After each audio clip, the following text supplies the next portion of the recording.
The Negro by William Edward Burghardt Dubois. Preface. The time has not yet come for a complete history of the Negro peoples.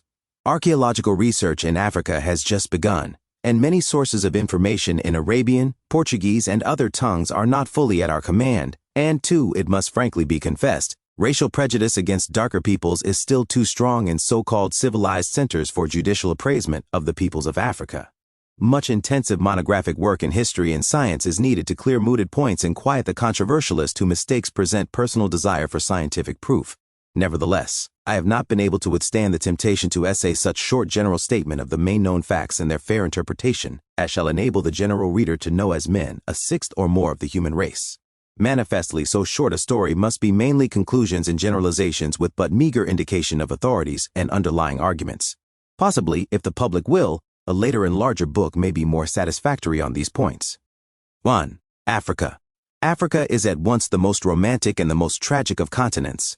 Its very names reveal its mystery and wide-reaching influence. It is the Ethiopia of the Greek, the Cush and Punt of the Egyptian, and the Arabian land of the blacks.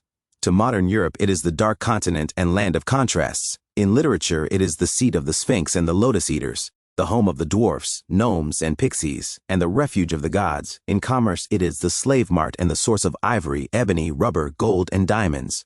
What other continent can rival in interest this ancient of days? There are those, nevertheless, who would write universal history and leave out Africa. But how, asks Ratzel, can one leave out the land of Egypt and Carthage? And Frobenius declares that in future Africa must more and more be regarded as an integral part of the great movement of world history. Yet it is true that the history of Africa is unusual, and its strangeness is due in no small degree to the physical peculiarities of the continent. With 3 times the area of Europe, it has a coastline a fifth shorter. Like Europe, it is a peninsula of Asia, curving southwestward around the Indian Sea. It has few gulfs, bays, capes, or islands. Even the rivers, though large and long, are not means of communication with the outer world, because from the central high plateau they plunge in rapids and cataracts to the narrow coastlands and the sea. The general physical contour of Africa has been likened to an inverted plate with 1 or more rows of mountains at the edge and a low coastal belt. In the south, the central plateau is 3,000 or more feet above the sea, while in the north it is a little over 1,000 feet. Thus, 2 main divisions of the continent are easily distinguished: the broad northern rectangle, reaching down as far as the Gulf of Guinea and Cape Guardafui, with 7 million square miles, and the peninsula which tapers toward the south, with 5 million square miles. 4 great rivers and many lesser streams water the continent. The greatest is the Congo in the center, with its vast curving and endless estuaries, then the Nile, draining the cluster of the Great Lakes and flowing northward like some grave, mighty thought, threading a dream.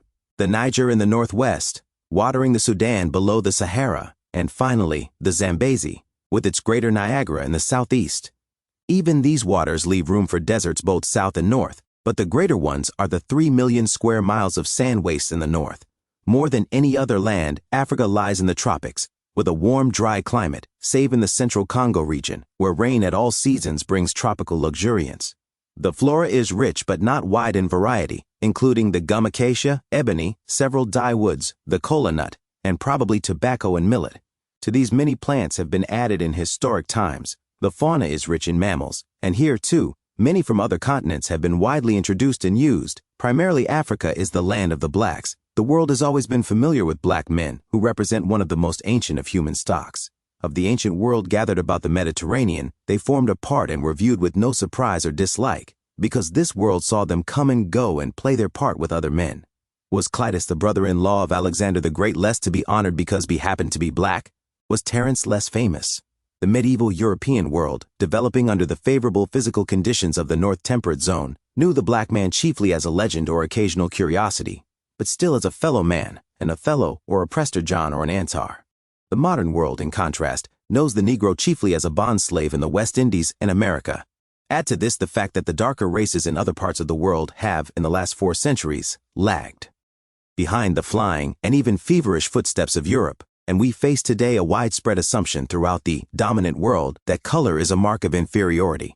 The result is that in writing of this, one of the most ancient, persistent, and widespread stocks of mankind, one faces astounding prejudice. That which may be assumed as true of white men must be proven beyond peradventure if it relates to Negroes. One who writes of the development of the Negro race must continually insist that he is writing of a normal human stock, and that whatever it is fair to predicate of the mass of human beings may be predicated of the Negro. It is the silent refusal to do is which has led to so much false writing on Africa and of its inhabitants. Take, for instance, the answer to the apparently simple question, what is a Negro? We find the most extraordinary confusion of thought and difference of opinion. There is a certain type in the minds of most people which, as David Livingstone said, can be found only in caricature and not in real life. When scientists have tried to find an extreme type of black, ugly, and woolly-haired Negro, they have been compelled more and more to limit his home, even in Africa. At least 9/10 of the African people do not at all conform to this type, and the typical Negro, after being denied a dwelling place in the Sudan, along the Nile, in East Central Africa, and in South Africa, was finally given a very small country between the Senegal and the Niger, and even there was found to give trace of many stocks. As Winwood Reade says, the typical Negro is a rare variety even among Negroes. As a matter of fact, we cannot take such extreme and largely fanciful stock as typifying that which we may fairly call the Negro race. In the case of no other race is so narrow a definition attempted. A white man may be of any color, size, or facial conformation and have endless variety of cranial measurement and physical characteristics. A yellow man is, perhaps, an even vaguer conception. In fact, it is generally recognized today that no scientific definition of race is possible. Differences, and striking differences, there are between men and groups of men, but they fade into each other so insensibly that we can only indicate the main divisions of men in broad outlines. As von Luschen says, the question of the number of human races has quite lost its raison d'être and has become a subject rather of philosophic speculation than of scientific research. It is of no more importance now to know how many human races there are than to know how many angels can dance on the point of a needle. Our aim now is to find out how ancient and primitive races developed from others, and how races changed or evolved through migration and interbreeding. One, the mulatto, using the term loosely to indicate either an intermediate type between white and black, or a mingling of the two, is as typically African as the black man and cannot logically be included in the white race, especially when American usage includes the mulatto in the Negro race. It is reasonable, according to fact and historic usage, to include under the word Negro the darker peoples of Africa characterized by a brown skin, curled or frizzled hair, full and sometimes averted lips, a tendency to a development of the maxillary parts of the face, and a dolichocephalic head. This type is not fixed or definite. The color varies widely. It is never black or bluish, as some say, and it becomes often light brown or yellow.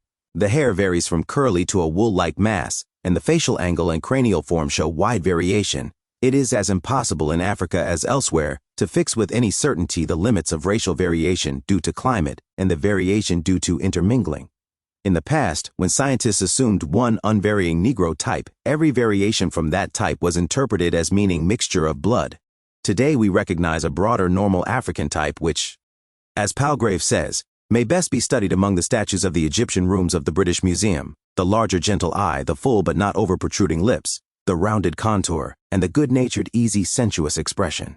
This is the genuine African model. To this race Africa in the main and parts of Asia have belonged since prehistoric times. The color of this variety of man, as the color of other varieties, is due to climate. Conditions of heat, cold, and moisture, working for thousands of years through the skin and other organs, have given men their differences of color. This color pigment is a protection against sunlight and consequently varies with the intensity of the sunlight. Thus in Africa we find the blackest men in the fierce sunlight of the desert, red pygmies in the forest, and yellow bushmen on the cooler southern plateau. 1 von Luschen, in Interracial Problems, p. 16. Next to the color, the hair is the most distinguishing characteristic of the Negro, but the two characteristics do not vary with each other. Some of the blackest of the Negroes have curly rather than woolly hair, while the crispest, most closely curled hair is found among the yellow Hottentots and Bushmen. The difference between the hair of the lighter and darker races is a difference of degree, not of kind, and can be easily measured. If the hair follicles of a Chinaman, a European, and a Negro are cut across transversely, it will be found that the diameter of the first is 100 by 77 to 85, the second 100 by 62 to 72, while that of the Negro is 100 by 40 to 60. This elliptical form of the Negro's hair causes it to curl more or less tightly. There have been repeated efforts to discover, by measurements of various kinds, further and more decisive differences, which would serve as really scientific determinants of race. Gradually, these efforts have been given up. Today we realize that there are no hard and fast racial types among men. Race is a dynamic and not a static conception, and the typical races are continually changing and developing, amalgamating and differentiating. In this little book, then, we are studying the history of the darker part of the human family, which is separated from the rest of mankind by no absolute physical line, but which nevertheless forms, as a mass, a social group distinct in history, appearance, and to some extent in spiritual gift. We cannot study Africa without, however, noting some of the other races concerned in its history, particularly the Asiatic Semites. The intercourse of Africa with Arabia and other parts of Asia has been so close and long continued that it is impossible today to disentangle the blood relationships. Negro blood certainly appears in strong strain among the Semites, and the obvious mulatto groups in Africa, arising from ancient and modern mingling of Semite and Negro, has given rise to the term Hamite, under cover of which millions of Negroids have been characteristically transferred to the white race by some eager scientists. The earliest Semites came to Africa across the Red Sea. The Phoenicians came along the northern coast 1,000 years before Christ and began settlements which culminated in Carthage and extended down the Atlantic shores of North Africa nearly to the Gulf of Guinea. From the earliest times, the Greeks have been in contact with Africa as visitors, traders, and colonists, and the Persian influence came with Cambyses and others. Roman Africa was bounded by the desert, but at times came into contact with the blacks across the Sahara and in the valley of the Nile. After the breaking up of the Roman Empire, the Greek and Latin Christians filtered through Africa, followed finally by a Germanic invasion in 429 AD. In the 7th century, the All-Mother Asia claimed Africa again for her own and blew a cloud of Semitic Mohammedanism all across North Africa, veiling the dark continent from Europe for 1,000 years and converting vast masses of the blacks to Islam. The Portuguese began to raise the veil in the 15th century, sailing down the Atlantic coast and initiating the modern slave trade. The Spanish, French, Dutch, and English followed them, but as traders and men rather than explorers. The Portuguese explored the coasts of the Gulf of Guinea, visiting the interior kingdoms, and then passing by the mouth of the Congo proceeded southward. Eventually they rounded the Cape of Good Hope and pursued their explorations as far as the mountains of Abyssinia. This began the modern exploration of Africa, which is a curious fairy tale, and recalls to us the great names of Livingstone, Burton, Speke, Stanley, Barth, Schweinfurth, and many others. In this way, Africa has been made known to the modern world.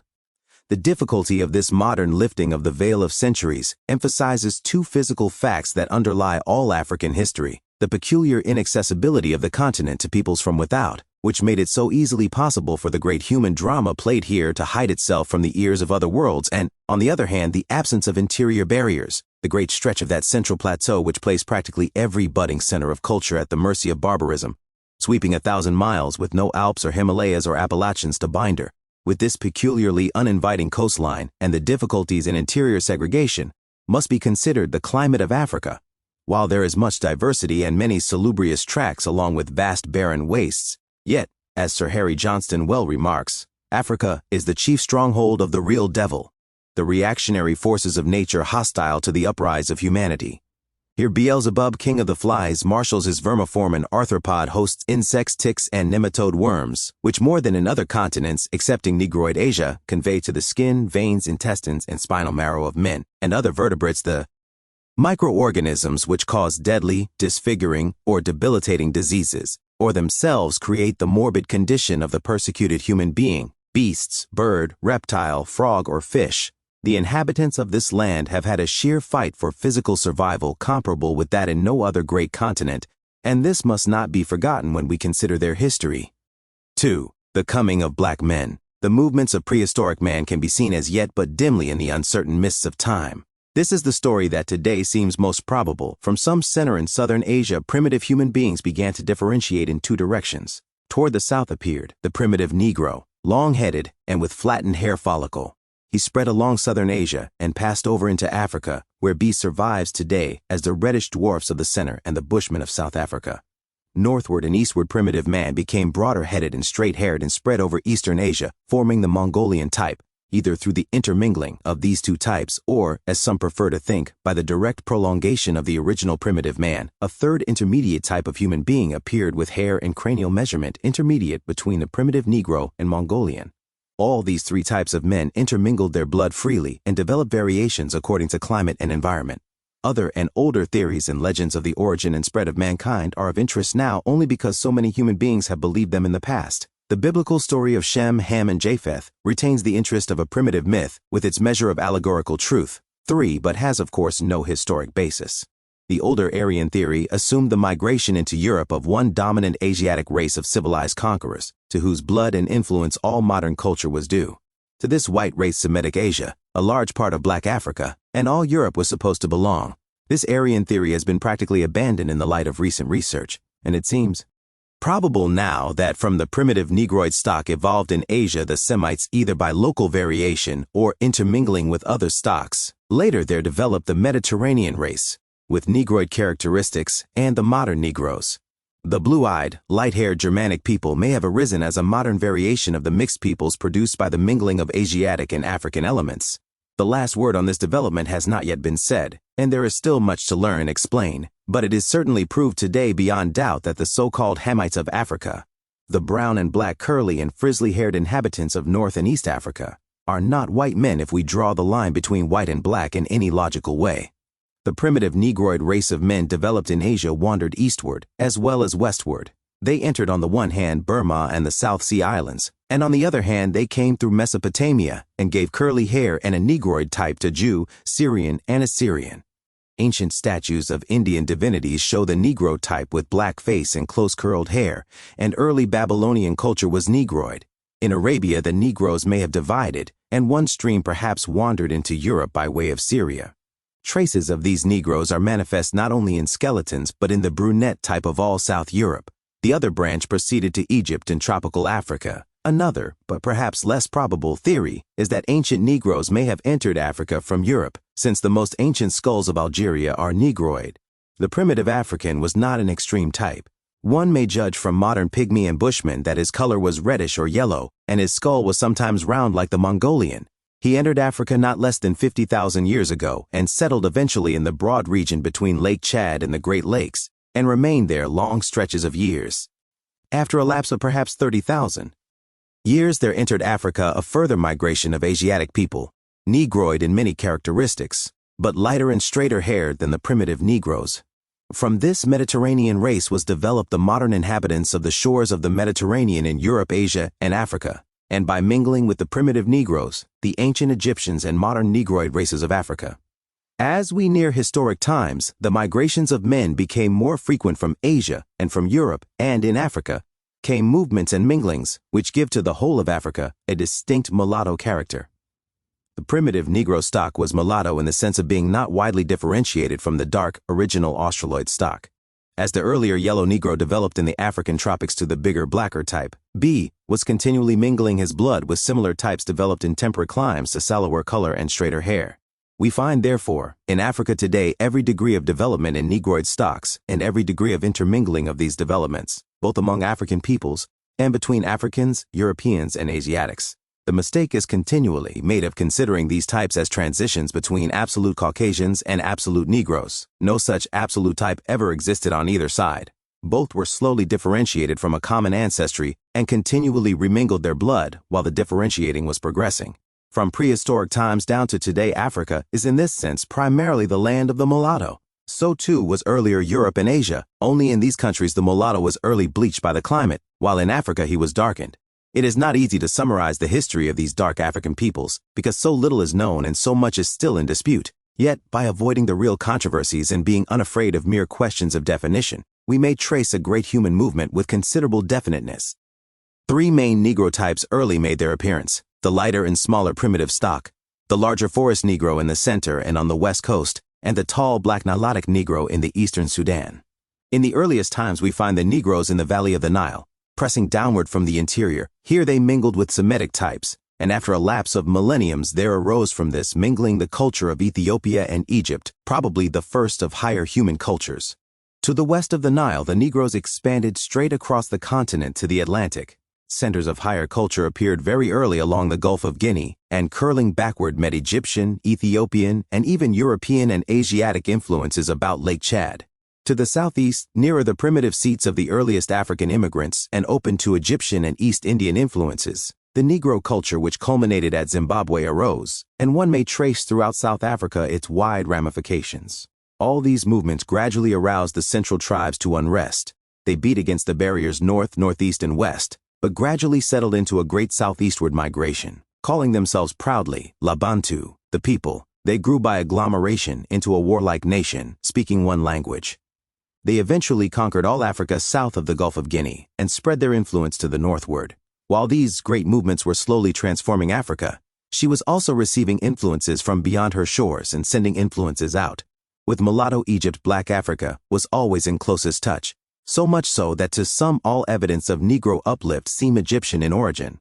The truth is, rather, that Egypt was herself always palpably Negroid, and from her vantage ground as almost the only African gateway received and transmitted Negro ideals. Phoenician, Greek, and Roman came into touch more or less with Black Africa. Carthage, that North African city of 1 million men, had a large caravan trade with Negro land in ivory, metals, cloth, precious stones, and slaves. Black men served in the Carthaginian armies and marched with Hannibal on Rome.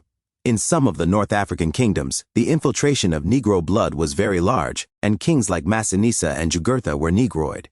By way of the Atlantic, the Carthaginians reached the African west coast. Greek and Roman influences came through the desert, and the Byzantine Empire and Persia came into communication with Negro land by way of the Valley of the Nile.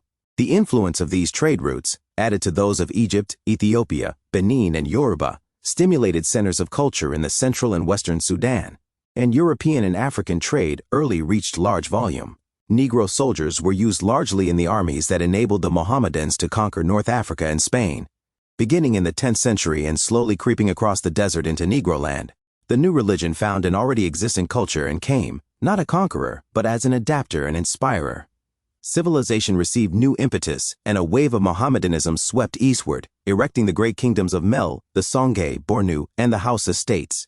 The older Negro culture was not overthrown, but, like a great wedge, pushed upward and inward from Yoruba and gave stubborn battle to the newer culture for 7 or 8 centuries. Then it was, in the 15th century, that the heart disease of Africa developed in its most virulent form. There is a modern theory that black men are and always have been naturally slaves. Nothing is further from the truth. In the ancient world, Africa was no more a slave-hunting ground than Europe or Asia, and both Greece and Rome had much larger numbers of white slaves than of black. It was natural that a stream of black slaves should have poured into Egypt, because the chief line of Egyptian conquest and defense lay toward the heart of Africa. Moreover, the Egyptians themselves of Negro descent had not only Negro slaves but Negroes among their highest nobility, and even among their pharaohs.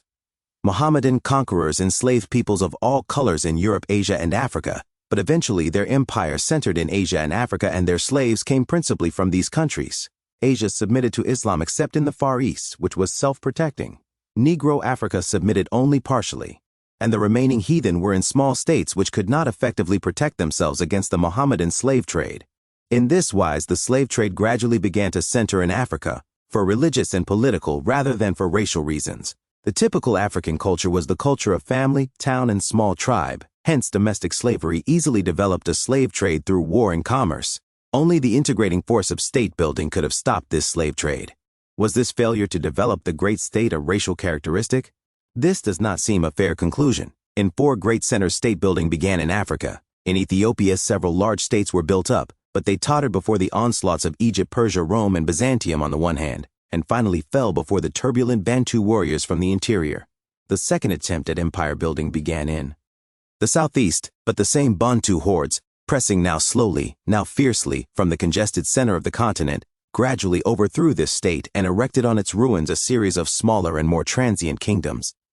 The third attempt at state building arose on the Guinea coast in Benin and Yoruba. It never got much beyond a federation of large industrial cities. Its expansion toward the Congo Valley was probably a prime cause of the original Bantu movements to the southeast. Toward the north and northeast, on the other hand, these city-states met the Sudanese armed with the new imperial Mohammedan idea. Just as Latin Rome gave the imperial idea to the Nordic races, so Islam brought this idea to the Sudan. In the consequent attempts at imperialism in the western Sudan, there arose the largest of the African empires. 2 circumstances, however, militated against this empire building. First, the fierce resistance of the heathen south made war continuous and slaves one of the articles of systematic commerce. Secondly, the highways of legitimate African commerce had for millenniums lain to the north. These were suddenly closed by the Moors in the 16th century, and the Negro empires were thrown into the turmoil of internal war. It was then that the European slave traders came from the southwest. They found partially disrupted Negro states on the West Coast and falling empires in the Sudan, together with the old unrest of overpopulation and migration in the Valley of the Congo. They not only offered a demand for the usual slave trade, but they increased it to an enormous degree, until their demand, added to the demand of the Mohammedan in Africa and Asia, made human beings the highest-priced article of commerce in Africa. Under such circumstances, there could be but one end: the virtual uprooting of ancient African culture, leaving only misty reminders of the ruin in the customs and work of the people. To complete this disaster came the partition of the continent among European nations and the modern attempt to exploit the country and the natives for the economic benefit of the white world, together with the transplanting of black nations to the new Western world and their rise and self-assertion there. 3. Ethiopia and Egypt. Having viewed now the land and movements of African people in main outline, let us scan more narrowly the history of 5 main centers of activity and culture, namely, the valleys of the Nile and of the Congo, the borders of the Great Gulf of Guinea, the Sudan, and South Africa. These divisions do not cover all of Negro Africa, but they take in the main areas and the main lines in development. First, we turn to the Valley of the Nile, perhaps the most ancient of known seats of civilization in the world, and certainly the oldest in Africa, with a culture reaching back 6,000 or 8,000 years. Like all civilizations, it drew largely from without and undoubtedly arose in the Valley of the Nile, because that valley was so easily made a center for the meeting of men of all types and from all parts of the world. At the same time, Egyptian civilization seems to have been African in its beginnings and in its main line of development, despite strong influences from all parts of Asia. Of what race, then, were the Egyptians? They certainly were not white in any sense of the modern use of that word, neither in color nor physical measurement, in hair nor countenance, in language nor social customs. They stood in relationship nearest the Negro race in earliest times, and then gradually through the infiltration of Mediterranean and Semitic elements, became what would be described in America as a light mulatto stock of octoroons or quadroons. This stock was varied continually, now by new infiltration of Negro blood from the south, now by Negroid and Semitic blood from the east, now by Berber types from the north and west. Egyptian monuments show distinctly Negro and mulatto faces. Herodotus, in an incontrovertible passage, alludes to the Egyptians as black and curly-haired a peculiarly significant statement from one used to the brunette Mediterranean type. In another passage, concerning the fable of the Dodonian oracle, he again alludes to the swarthy color of the Egyptians as exceedingly dark and even black. Aeschylus, mentioning a boat seen from the shore, declares that its crew are Egyptians because of their black complexions.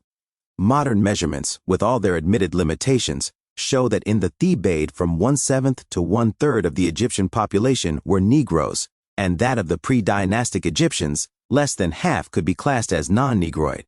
Judging from measurements, in the tombs of nobles, as late as the 18th dynasty, Negroes form at least 1/6 of the higher class. 5 such measurements are by no means conclusive, but they are apt to be under rather than over statements of the prevalence of Negro blood. Head measurements of Negro Americans would probably place most of them in the category of whites. The evidence of language also connects Egypt with Africa and the Negro race, rather than with Asia, while religious ceremonies and social customs all go to strengthen this evidence. The ethnic history of Northeast Africa would seem, therefore, to have been this: pre-dynastic Egypt was settled by Negroes from Ethiopia. They were a varied type, the broad-nosed, woolly-haired type to which the word Negro is sometimes confined, the black, curly-haired, sharper-featured type, which must be considered an equally Negroid variation. These Negroes met and mingled with the invading Mediterranean race from North Africa and Asia. Thus the blood of the sallower race spread south, and that of the darker race north. Black priests appear in Crete 3,000 years before Christ, and Arabia is to this day thoroughly permeated with Negro blood.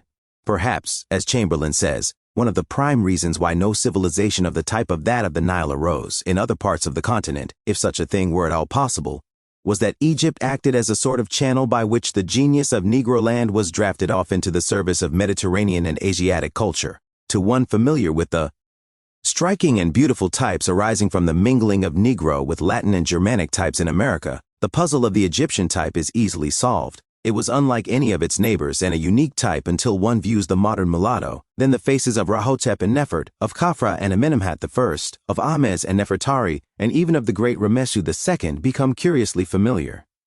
The history of Egypt is a science in itself.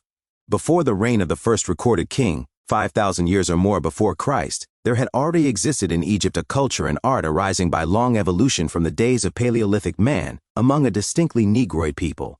About 4,777 billion c. Ahamina began the first of three successive Egyptian empires. This lasted 2,000 years, with many pharaohs, like Khafra of the 4th dynasty, of a strongly Negroid cast of countenance. At the end of the period, the empire fell apart into Egyptian and Ethiopian halves, and a silence of 3 centuries ensued. It is quite possible that an incursion of conquering black men from the south poured over the land in these years and dotted Egypt in the next centuries with monuments on which the full-blooded Negro type is strongly and triumphantly impressed. The great Sphinx at Gizeh, so familiar to all the world, the Sphinxes of Tanis, the statue from the Fayum, the statue of the Esquiline at Rome, and the Colossi of Bubastis all represent black, full-blooded Negroes and are described by Petrie as having high cheekbones, flat checks, both in one plane, a massive nose, firm projecting lips, and thick hair, with an austere and almost savage expression of power. 7 Blyden, the great modern black leader of West Africa, said of the Sphinx at Gizeh, "Her features are decidedly of the African or Negro type, with expanded nostrils." If, then, the Sphinx was placed here, looking out in majestic and mysterious silence over the empty plain where once stood the great city of Memphis in all its pride and glory, as an emblematic representation of the king, is not the inference clear as to the peculiar type or race to which that king belonged? The Middle Empire arose 3064 BC and lasted nearly 24 centuries, under pharaohs whose Negro descent is plainly evident, like Amenemhat I and III and Usertesen I. The ancient glories of Egypt were restored and surpassed. At the same time, there is strong continuous pressure from the wild and unruly Negro tribes of the Upper Nile Valley, and we get some idea of the fear which they inspired throughout Egypt when we read of the great national rejoicing which followed the triumph of Usertesen III, c. 2660-22, over these hordes. He drove them back and attempted to confine them to the edge of the Nubian desert above the Second Cataract. Hemmed in here, they set up a state about this time and founded Napata. Notwithstanding this repulse of black men, less than 100 years later, a full-blooded Negro from the south, Ra-Nehesi, was seated on the throne of the pharaohs and was called the king's eldest son. This may mean that an incursion from the far south had placed a black conqueror on the throne. At any rate, the whole empire was in some way shaken, and 200 years later, the invasion of the Hyksos began. The domination of Hyksos kings, who may have been Negroids from Asia 9, lasted for 500 years. The redemption of Egypt from these barbarians came from Upper Egypt, led by the mulatto Ahmes. He founded in 1703 BC the new empire, which lasted 1,500 years. His queen, Nefertari, the most venerated figure of Egyptian history, was a negress of great beauty, strong personality, and of unusual administrative force. She was for many years joint ruler with her son Amenhotep I, who succeeded his father. 11 The new empire was a period of foreign conquest and internal splendor, and finally of religious dispute and overthrow. Syria was conquered in these reigns, and Asiatic civilization and influences poured in upon Egypt. The great Thutmose III, whose reign was one of the grandest and most eventful in Egyptian history. 12 Had a strong Negroid countenance, as had also Queen Hatshepsut, who sent the celebrated expedition to reopen ancient trade with the Hottentots of Punt. A new strain of Negro blood came to the royal line through Queen Mutimua about 1420 BC, whose son, Amenhotep III, built a great temple at Luxor and the Colossi at Memnon. The whole of the period in a sense culminated in the great Ramesu II, the oppressor of the Hebrews, who with his Egyptian, Libyan, and Negro armies fought half the world. His reign, however, was the beginning of decline, and foes began to press Egypt from the white north and the black south. The priests transferred their power at Thebes, while the Assyrians under Nimrod overran Lower Egypt. The center of interest is now transferred to Ethiopia, and we pass to the more shadowy history of that land. The most perfect example of Egyptian poetry left to us is a celebration of the prowess of Usertesen III in confining the turbulent Negro tribes to the territory below the Second Cataract of the Nile. The Egyptians called this territory Kush, and in the farthest confines of Kush lay Punt, the cradle of their race. To the ancient Mediterranean world, Ethiopia, that is the land of the black-faced, was a region of gods and fairies. Zeus and Poseidon feasted each year among the blameless Ethiopians, and Black Memnon, king of Ethiopia, was one of the greatest of heroes. The Ethiopians conceived themselves, says Diodorus Siculus lib. 2, to be of greater antiquity than any other nation, and it is probable that born under the sun's path, its warmth may have ripened them earlier than other men. They supposed themselves also to be the inventors of divine worship, of festivals, of solemn assemblies, of sacrifices, and every religious practice. They affirmed that the Egyptians are one of their colonies. the Egyptians themselves in later days affirmed that they and their civilization came from the south and from the black tribes of Punt, and certainly at the earliest period in which human remains have been recovered, Egypt and Lower Nubia appear to have formed culturally and racially one land. 13. The forging ahead of Egypt in culture was mainly from economic causes. Ethiopia, living in a much poorer land with limited agricultural facilities, held to the old arts and customs, and at the same time lost the best elements of its population to Egypt, absorbing meantime the oncoming and wilder Negro tribes from the south and west. Under the old empire, therefore, Ethiopia remained in comparative poverty, except as some of its tribes invaded Egypt with their handicrafts. As soon as the civilization below the Second Cataract reached a height noticeably above that of Ethiopia, there was continued effort to protect that civilization against the incursion of barbarians. Hundreds of campaigns through thousands of years repeatedly subdued or checked the blacks and brought them in as captives to mingle their blood with the Egyptian nation, but the Egyptian frontier was not advanced. A separate and independent Ethiopian culture finally began to arise during the Middle Empire of Egypt and centered at Napata and Meroe. Widespread trade in gold, ivory, precious stones, skins, wood, and works of handicraft arose. 14. The Negro began to figure as the great trader of Egypt. This new wealth of Ethiopia excited the cupidity of the pharaohs and led to aggression and larger intercourse, until at last, when the dread Hyksos appeared, Ethiopia became both a physical and cultural refuge for conquered Egypt. The legitimate pharaohs moved to Thebes, nearer the boundaries of Ethiopia, and from here, under Negroid rulers, Lower Egypt was redeemed. The ensuing new empire witnessed a gradual incorporation of Ethiopia into Egypt, although the darker kingdom continued to resist. Both mulatto pharaohs, Ahmes and Amenhotep I, sent expeditions into Ethiopia, and in the latter's day, sons of the reigning pharaoh began to assume the title of royal son of Cush in some such way as the son of the King of England becomes the Prince of Wales. Trade relations were renewed with Punt under circumstances which lead us to place that land in the region of the African lakes. The Sudanese tribes were aroused by these and other incursions until the revolts became formidable in the 14th century before Christ. Egyptian culture, however, gradually conquered Ethiopia where her armies could not, and Egyptian religion and civil rule began to center in the darker kingdom. When therefore Sheshang I, the Libyan, usurped the throne of the pharaohs in the 10th century BC, the Egyptian legitimate dynasty went to Napata as king priests and established a theocratic monarchy. Gathering strength, the Ethiopian kingdom under this dynasty expanded north about 750 billion c, and for a century ruled all Egypt. The first king, Panki, was Egyptian bred and not noticeably Negroid, but his successors showed more and more evidence of Negro blood. Kashta the Kushite, Shabaka, Tarharka, and Tanutaman. During the century of Ethiopian rule, a royal son was appointed to rule Egypt just as formerly a royal Egyptian had ruled Kush.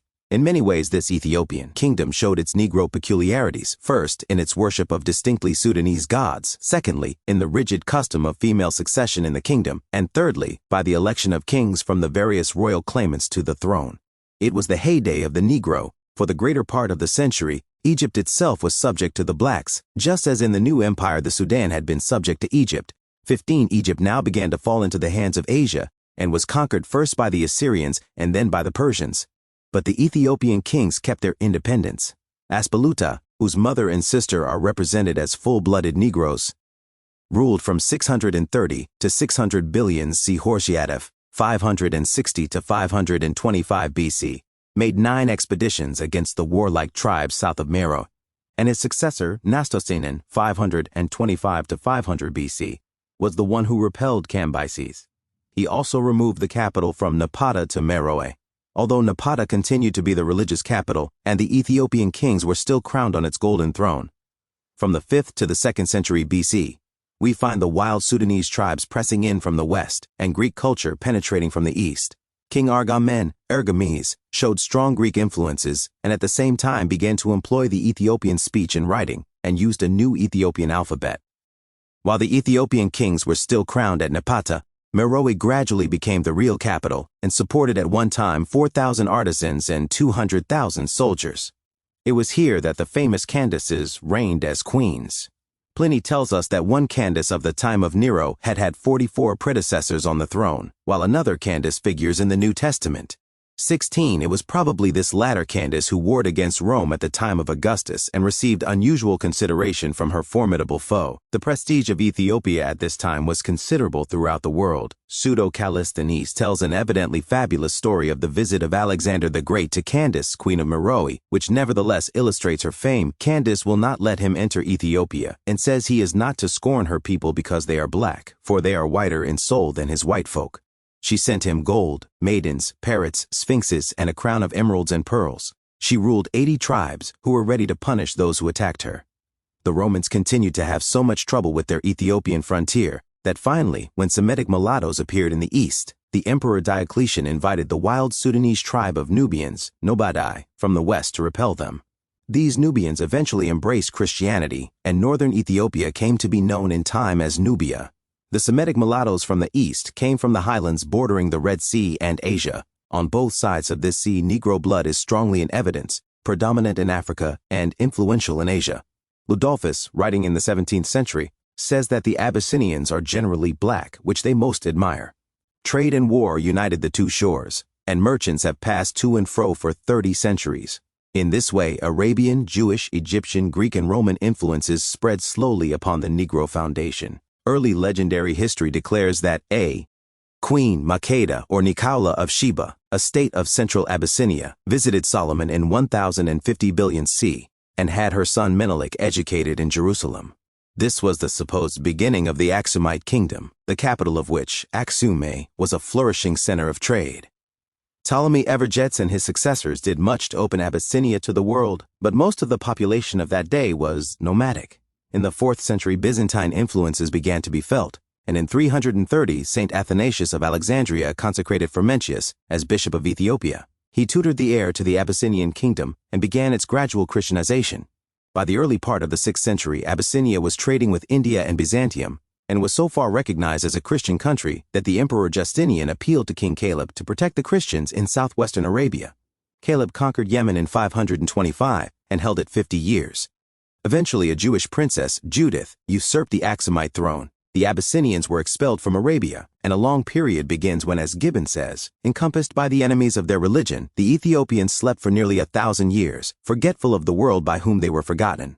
Throughout the Middle Ages, however, the legend of a great Christian kingdom hidden away in Africa persisted, and the search for Prester John became one of the world quests. It was the expanding power of Abyssinia that led Rome to call in the Nubians from the western desert.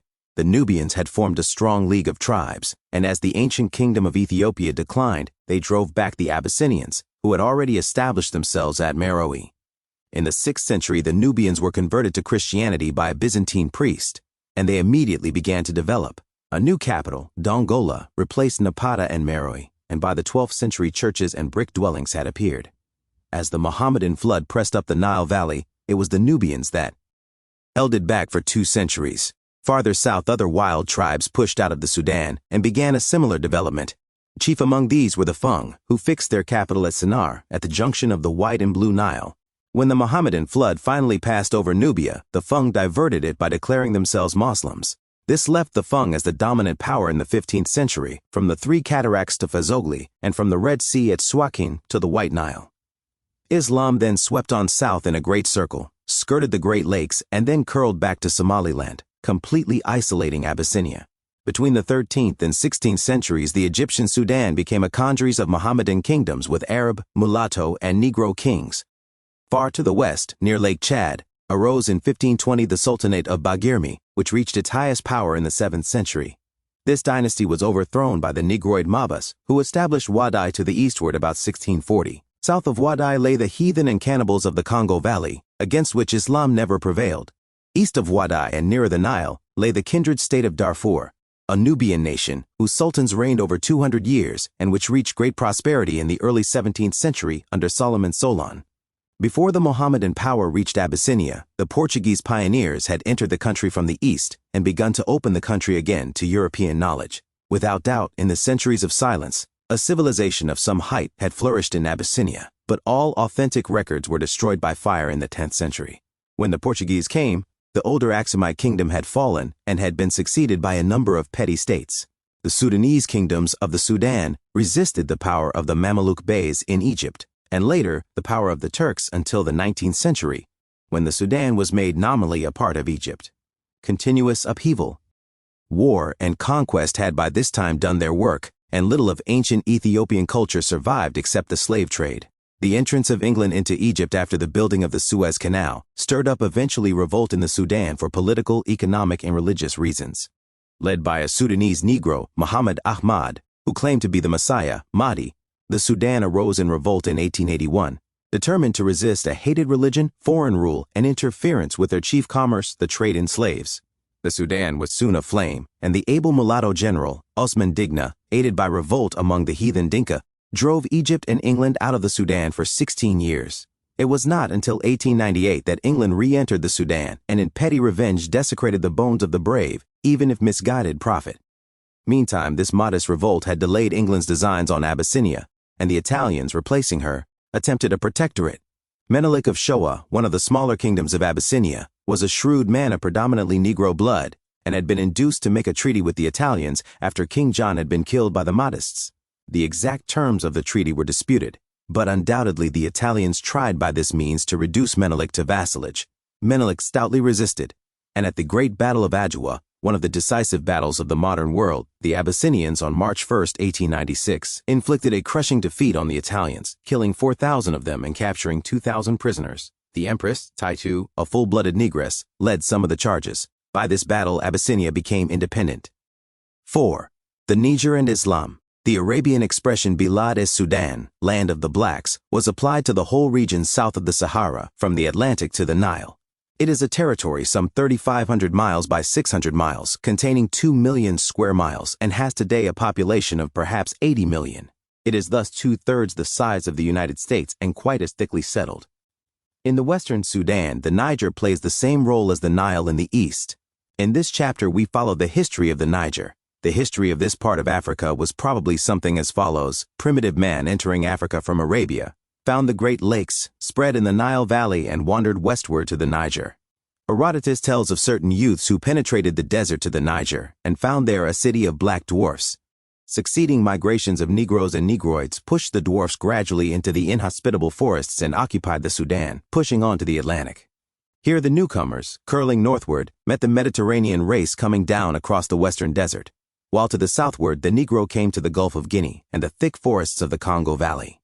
Indigenous civilizations arose on the west coast in Yoruba and Benin, and contact of these with the Mediterranean race in the desert, and with Egyptian and Arab from the east, gave rise to centers of Negro culture in the Sudan at Ghana and Mel, and in Songhay, Nupe, the Hausa states, and Bornu. The history of the Sudan thus leads us back again to Ethiopia, that strange and ancient center of world civilization whose inhabitants in the ancient world were considered to be the most pious and the oldest of men.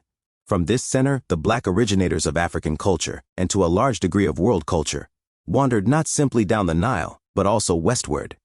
These Negroes developed the original substratum of culture which later influences modified but never displaced. We know that Egyptian pharaohs in several cases ventured into the western Sudan, and that Egyptian influences are distinctly traceable. Greek and Byzantine culture and Phoenician and Carthaginian trade also penetrated, while Islam finally made this whole land her own. Behind all these influences, however, stood from the first an indigenous Negro culture. The stone figures of Sherbro, the megaliths of Gambia, the art and industry of the West Coast are all too deep and original evidences of civilization to be merely importations from abroad, nor was the Sudan the inert recipient of foreign influence when it came. According to credible legend, the great king at Byzantium imported glass, tin, silver, bronze, cut stones, and other treasure from the Sudan. Embassies were sent and states like Nupe recognized the suzerainty of the Byzantine emperor. The people of Nupe especially were filled with pride when the Byzantine people learned certain kinds of work in bronze and glass from them, and this intercourse was only interrupted by the Mohammedan conquest. To this ancient culture, modified somewhat by Byzantine and Christian influences, came Islam. It approached from the northwest, coming stealthily and slowly and being banded on particularly by the Mandingo Negroes. About 1000 to 1200 AD. The situation was this. Ghana was on the edge of the desert in the north, Mandingo land between the Niger and the Senegal in the south and the western Sahara. Jolof was in the west on the Senegal, and the Songhay on the Niger in the center. The Mohammedans came chiefly as traders and found a trade already established.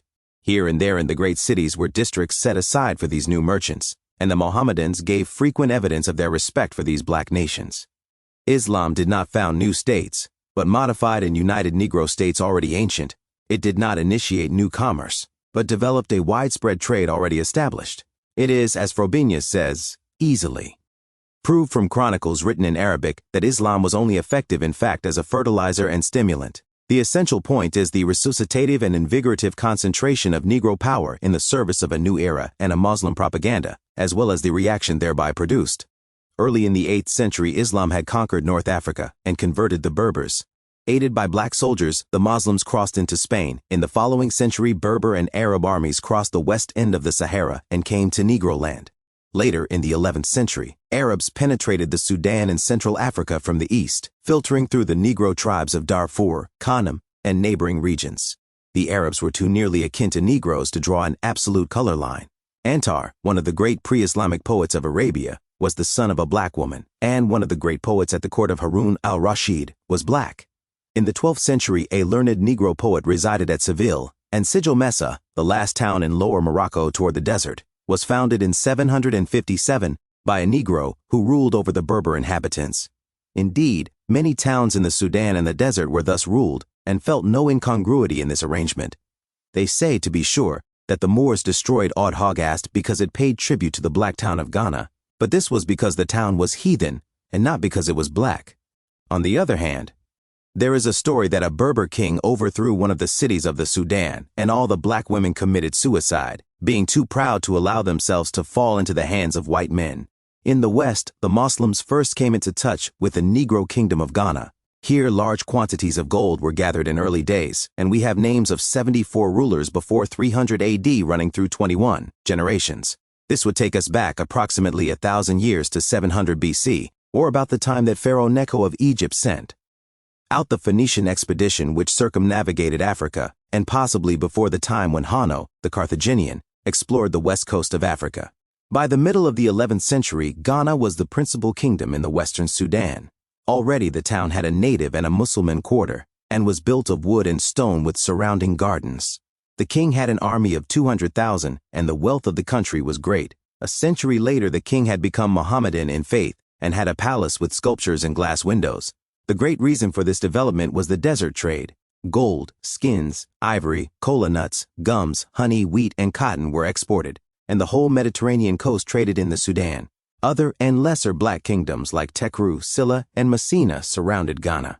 In the early part of the 13th century, the prestige of Ghana began to fall before the rising Mandingan kingdom to the west. Mel, as it was called, was founded in 1235 and formed an open door for Moslem and Moorish traders. The new kingdom, helped by its expanding trade, began to grow, and Islam slowly surrounded the older Negro culture west, north, and east. However, a great mass of the older heathen culture, pushing itself upward from the Guinea coast, stood firmly against Islam down to the 19th century. Steadily, Mohammedanism triumphed in the growing states which almost encircled the protagonists of ancient Atlantic culture. Mandingan Mel eventually supplanted Ghana in prestige and power after Ghana had been overthrown by the heathen Susu from the south. The territory of Mel lay southeast of Ghana and some 500 miles north of the Gulf of Guinea. Its kings were known by the title of Mansa, and from the middle of the 13th century to the middle of the 14th, the Melestine, as its dominion was called, was the leading power in the land of the blacks. Its greatest king, Mari Jalak, Mansa Musa, made his pilgrimage to Mecca. In 1324, with a caravan of 60,000 persons, including 12,000 young slaves gowned in figured cotton and Persian silk, he took 80 camel loads of gold dust worth about $5 million to defray his expenses and greatly impress the people of the East with his magnificence.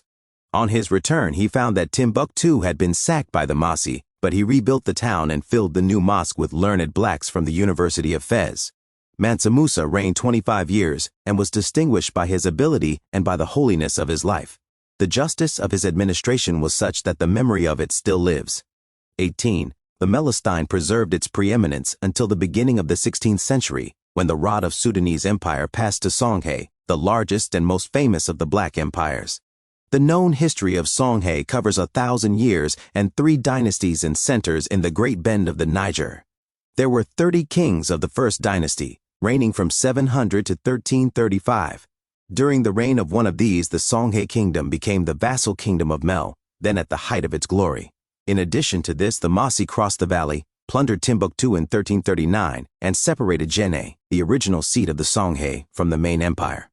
The 16th king was converted to Mohammedanism in 1009, and after that all the Songhay princes were Mohammedans. Mansa Musa took 2 young Songhay princes to the court of Mel to be educated in 1326. These boys, when grown, ran away and founded a new dynasty in Songhay, that of the Sonis, in 1355. 17 of these kings reigned, the last and greatest being Soni Ali, who ascended the throne in 1464. Mel was at this time declining. Other cities like Jenne, with its 7,000 villages, were rising, and the Tuaregs, Berbers with Negro blood, had captured Timbuktu. Soni Ali was a soldier and began his career with the conquest of Timbuktu in 1469. He also succeeded in capturing Jenne and attacked the Mossi and other enemies on all sides. Finally, he concentrated his forces for the destruction of Mel and subdued nearly the whole empire on the west bend of the Niger. In summing up Soni Ali's military career, the chronicle says of him, he surpassed all his predecessors in the numbers and valor of his soldiery. His conquests were many and his renown extended from the rising to the setting of the sun. If it is the will of God, he will be long spoken of. 19. Soni Ali was a Songhay Negro, whose father was a Berber. He was succeeded by a full-blooded black, Muhammad Abu Bakr, who had been his prime minister. Muhammad was bailed as Askia, usurper, and is best known as Muhammad Askia. He was strictly orthodox, where Ali was rather a scoffer, and an organizer, where Ali was a warrior. On his pilgrimage to Mecca in 1495, there was nothing of the barbaric splendor of Mansa Musa, but a brilliant group of scholars and holy men with a small escort of 1,500 soldiers and $900,000 in gold. He stopped and consulted with scholars and politicians and studied matters of taxation, weights and measures, trade, religious tolerance, and manners. In Cairo, where he was invested by the reigning Caliph of Egypt, he may have heard of the struggle of Europe for the trade of the Indies, and perhaps of the parceling of the New World between Portugal and Spain. He returned to the Sudan in 1497, instituted a standing army of slaves, undertook a holy war against the indomitable Mossi, and finally marched against the Hausa. He subdued these cities and even imposed the rule of black men on the Berber town of Agadez, a rich city of merchants and artificers with stately mansions. In fine, Askia, during his reign, conquered and consolidated an empire 2,000 miles long by 1,000 wide at its greatest diameters, a territory as large as all Europe. The territory was divided into 4 viceroyalties, and the system of Mel, with its semi-independent native dynasties, was carried out. His empire extended from the Atlantic to Lake Chad, and from the salt mines of Tagasa and the town of Ogila in the north to the 10th degree of north latitude toward the south. It was a 6-month journey across the empire, and, it is said, he was obeyed with as much docility on the farthest limits of the empire as he was in his own palace, and there reigned everywhere great plenty and absolute peace. 20. The University of Sankore became a center of learning and correspondence with Egypt and North Africa, and had a swarm of black Sudanese students. Law, literature, grammar, geography, and surgery were studied. Askia the Great reigned 36 years, and his dynasty continued on the throne until after the Moorish conquest in 1591. Meanwhile, to the eastward, 2 powerful states appeared. They never disputed the military supremacy of Songhay, but their industrial development was marvelous. The Hausa states were formed by 7 original cities, of which Kano was the oldest and Katsina the most famous. Their greatest leaders, Muhammad Rimpa and Ahmadu Kasoke, arose in the 15th and early 16th centuries. The land was subject to the Songhay, but the cities became industrious centers of smelting, weaving, and dyeing. Katsina, especially, in the middle of the 16th century, is described as a place 13 or 14 miles in circumference, divided into quarters for strangers, for visitors from various other states, and for the different trades and industries, as saddlers, shoemakers, dyers, etc. Beyond the Hausa states and bordering on Lake Chad was Bornu. The people of Bornu had a large infiltration of Berber blood, but were predominantly Negro. Berber mulattoes had been kings in early days, but they were soon replaced by black men. Under the early kings, who can be traced back to the 3rd century, these people had ruled nearly all the territory between the Nile and Lake Chad. The country was known as Kanem, and the pagan dynasty of Dugu reigned there from the middle of the 9th to the end of the 11th century. Mohammedanism was introduced from Egypt at the end of the 11th century, and under the Mohammedan kings, Kanem became one of the first powers of the Sudan. By the end of the 12th century, the armies of Kanem were very powerful, and its rulers were known as kings of Kanem and lords of Bornu. In the 13th century, the kings even dared to invade the southern country down toward the valley of the Congo. Meantime, great things were happening in the world beyond the desert, the ocean, and the Nile. Arabian Mohammedanism had succumbed to the wild fanaticism of the Seljukian Turks. These new conquerors were not only firmly planted at the gates of Vienna, but had swept the shores of the Mediterranean and sent all Europe scouring the seas for their lost trade connections with the riches of India. Religious zeal, fear of conquest, and commercial greed inflamed Europe against the Mohammedan and led to the discovery of a new world, the riches of which poured first on Spain. Oppression of the Moors followed, and in 1502 they were driven back into Africa, despoiled and humbled. Here the Spaniards followed and harassed them, and here the Turks, fighting the Christians, captured the Mediterranean ports and cut the Moors off permanently from Europe. In the slow years that followed, huddled in northwest Africa, they became a decadent people and finally cast their eyes toward Negro land. The Moors in Morocco had come to look upon the Sudan as a gold mine and knew that the Sudan was especially dependent upon salt. In 1545, Morocco claimed the principal salt mines at Tagaza, but the reigning Askia refused to recognize the claim. When the Sultan El Mansur came to the throne of Morocco, he increased the efficiency of his army by supplying it with firearms and cannon.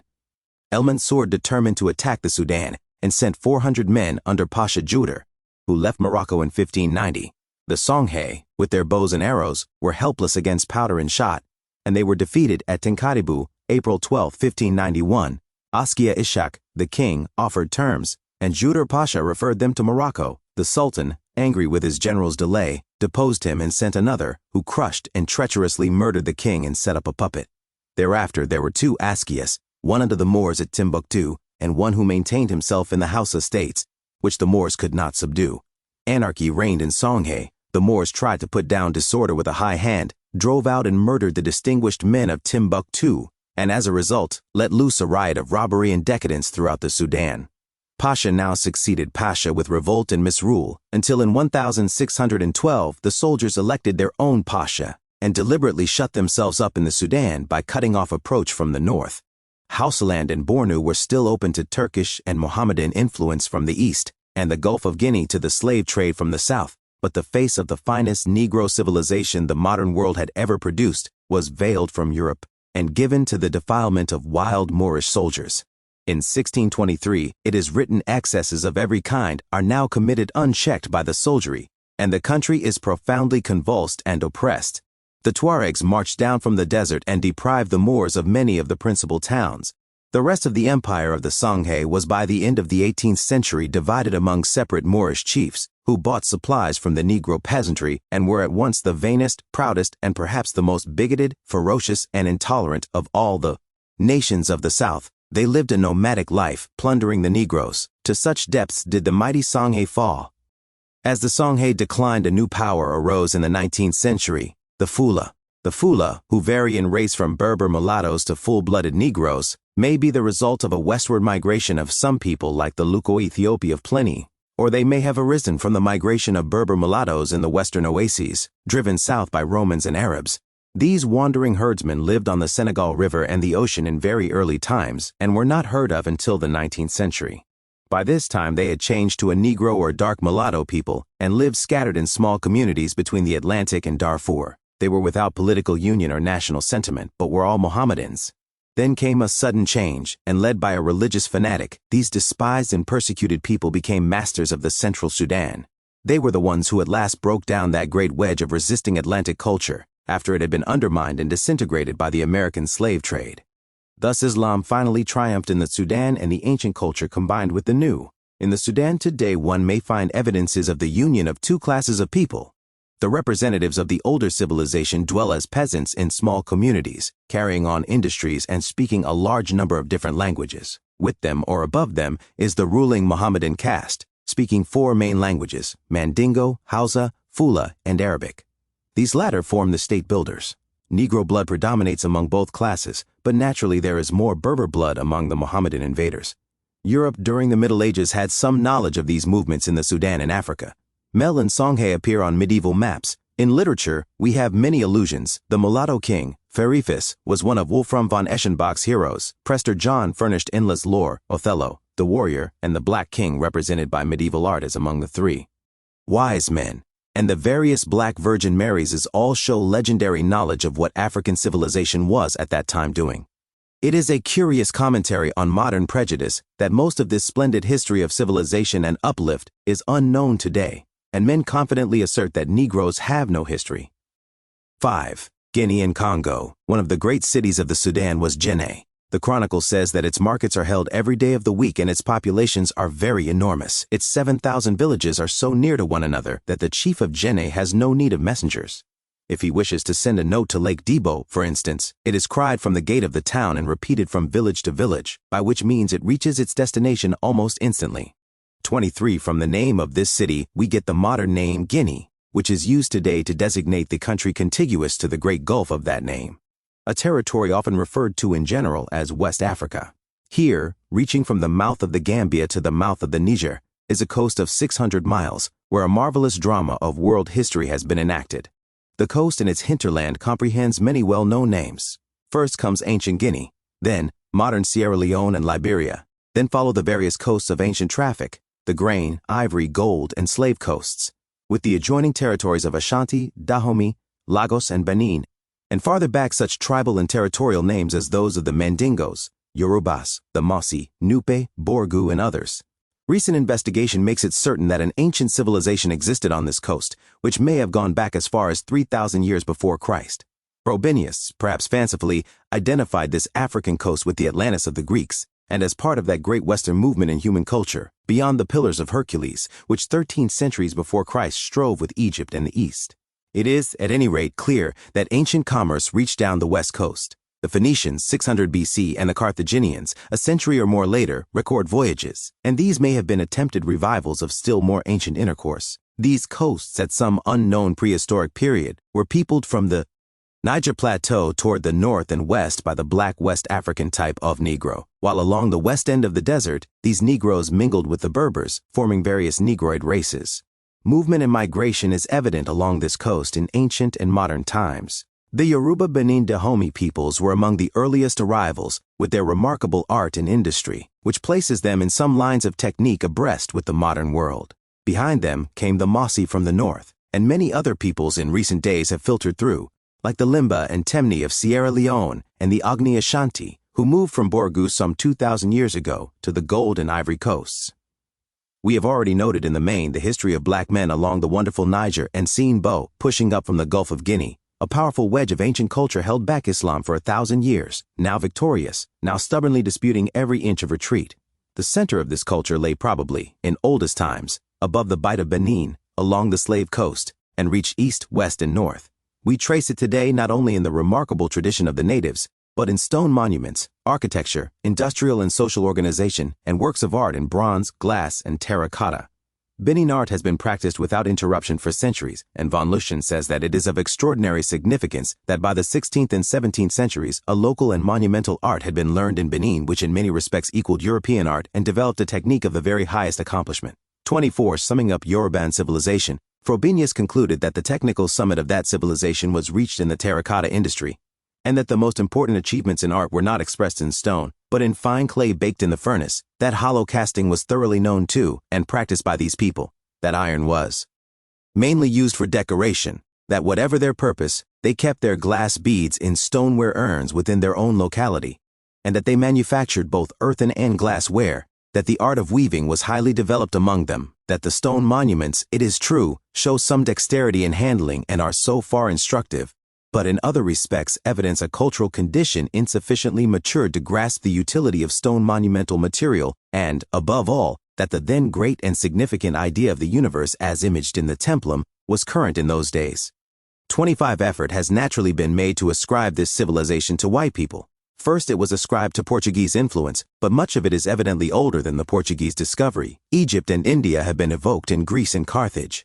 But all these explanations are far-fetched. If ever a people exhibited unanswerable evidence of indigenous civilization, it is the West Coast Africans. Undoubtedly, they adapted much that came to them, utilized new ideas, and grew from contact. But their art and culture is Negro through and through. Yoruba forms one of the 3 city groups of West Africa, another is around Timbuktu, and a third in the Hausa states. The Timbuktu cities have from 5 to 1,500 towns, while the Yoruba cities have 150,000 inhabitants and more. The Hausa cities are many of them important, but few are as large as the Yoruba cities, and they lie farther apart. All three centers, however, are connected with the Niger, and the group nearest the coast, that is, the Yoruba cities, has the greatest numbers of towns, the most developed architectural styles, and the oldest institutions. The Yoruba cities are not only different from the Sudanese in population, but in their social relations. The Sudanese cities were influenced from the desert and the Mediterranean and formed nuclei of larger surrounding monarchical states. The Yoruba cities, on the other hand, remained comparatively autonomous organizations down to modern times, and their relative importance changed from time to time without developing an imperialistic idea or subordinating the group to one overpowering city. This social and industrial state of the Yorubas formerly spread and wielded great influence. We find Yoruba reaching out and subduing states like Nupe toward the northward. But the industrial democracy and city autonomy of Yoruba lent itself indifferently to conquest, and the state fell eventually a victim to the fanatical Fula Mohammedans and was made a part of the modern Sultanate of Gondo. West of Yoruba on the lower courses of the Niger is Benin, an ancient state which in 1897 traced its 23 kings back 1,000 years. Some legends even named a line of 60 kings. It seems probable that Benin developed the imperial idea and once extended its rule into the Congo Valley. Later, and also to the west of the Yoruba, come two states showing a fiercer and ruder culture, Dahomey and Ashanti. The state of Dahomey was founded by Takandami early in the 17th century and developed into a fierce and bloody tyranny with wholesale murder. The king had a body of 2,000 to 5,000 Amazons renowned for their bravery and armed with rifles. The kingdom was overthrown by the French in 1892–93. Under Sai Tutu, Ashanti arose to power in the 17th century. A military aristocracy with cruel blood sacrifices was formed. By 1816, the king had at his disposal 200,000 soldiers. The Ashanti power was crushed by the English in the War of 1873–74. In these states and in later years in Benin, the whole character of West Coast culture seems to change. In place of the Yoruban culture, with its city democracy, its elevated religious ideas, its finely organized industry, and its noble art, came Ashanti and Dahomey.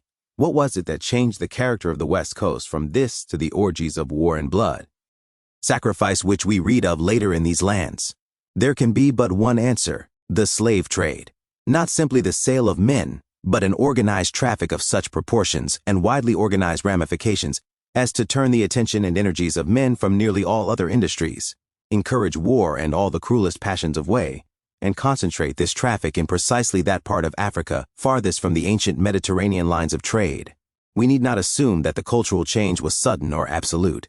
Ancient Yoruba had the cruelty of a semi-civilized land, but it was not dominant or tyrannical. Modern Benin and Dahomey showed traces of skill, culture, and industry, along with inexplicable cruelty and bloodthirstiness. But it was the slave trade that turned the balance and set these lands backward. Dahomey was the last word in a series of human disasters which began with the defeat of the Askias at Tinkadebu. 26 from the middle of the 15th to the last half of the 19th centuries, the American slave trade centered in Guinea and devastated the coast morally, socially, and physically. European rum and firearms were traded for human beings, and it was not until 1787 that any measures were taken to counteract this terrible scourge. In that year, the idea arose of repatriating stolen Negroes on that coast and establishing civilized centers to supplant the slave trade. About 400 Negroes from England were sent to Sierra Leone, to whom the promoters considerately added 60 white prostitutes as wives. The climate on the low coast, however, was so deadly that new recruits were soon needed. An American Negro, Thomas Peters, who had served as sergeant under Sir Henry Clinton in the British Army in America, went to England seeking an allotment of land for his fellows. The Sierra Leone Company welcomed him and offered free passage and land in Sierra Leone to the Negroes of Nova Scotia. As a result, 15 vessels sailed with 1,190 Negroes in 1792. Arriving in Africa, they found the chief white man in control there so drunk that he soon died of delirium tremens. John Clarkson, however, brother of Thomas Clarkson, the abolitionist, eventually took the lead, founded Freetown, and the colony began its checkered career. In 1896, the colony was saved from insurrection by the exiled maroon Negroes from Jamaica. After 1833, when emancipation in English colonies took place, severe measures against the slave trade was possible and the colony began to grow. Today, its imports and exports amount to $15 million a year. Liberia was a similar American experiment. In 1816, American philanthropists decided that slavery was bound to die out, but that the problem lay in getting rid of the freed Negroes, of which there were then 200,000 in the United States. Accordingly, the American Colonization Society was proposed this year and founded January 1, 1817, with Bushrod Washington as president.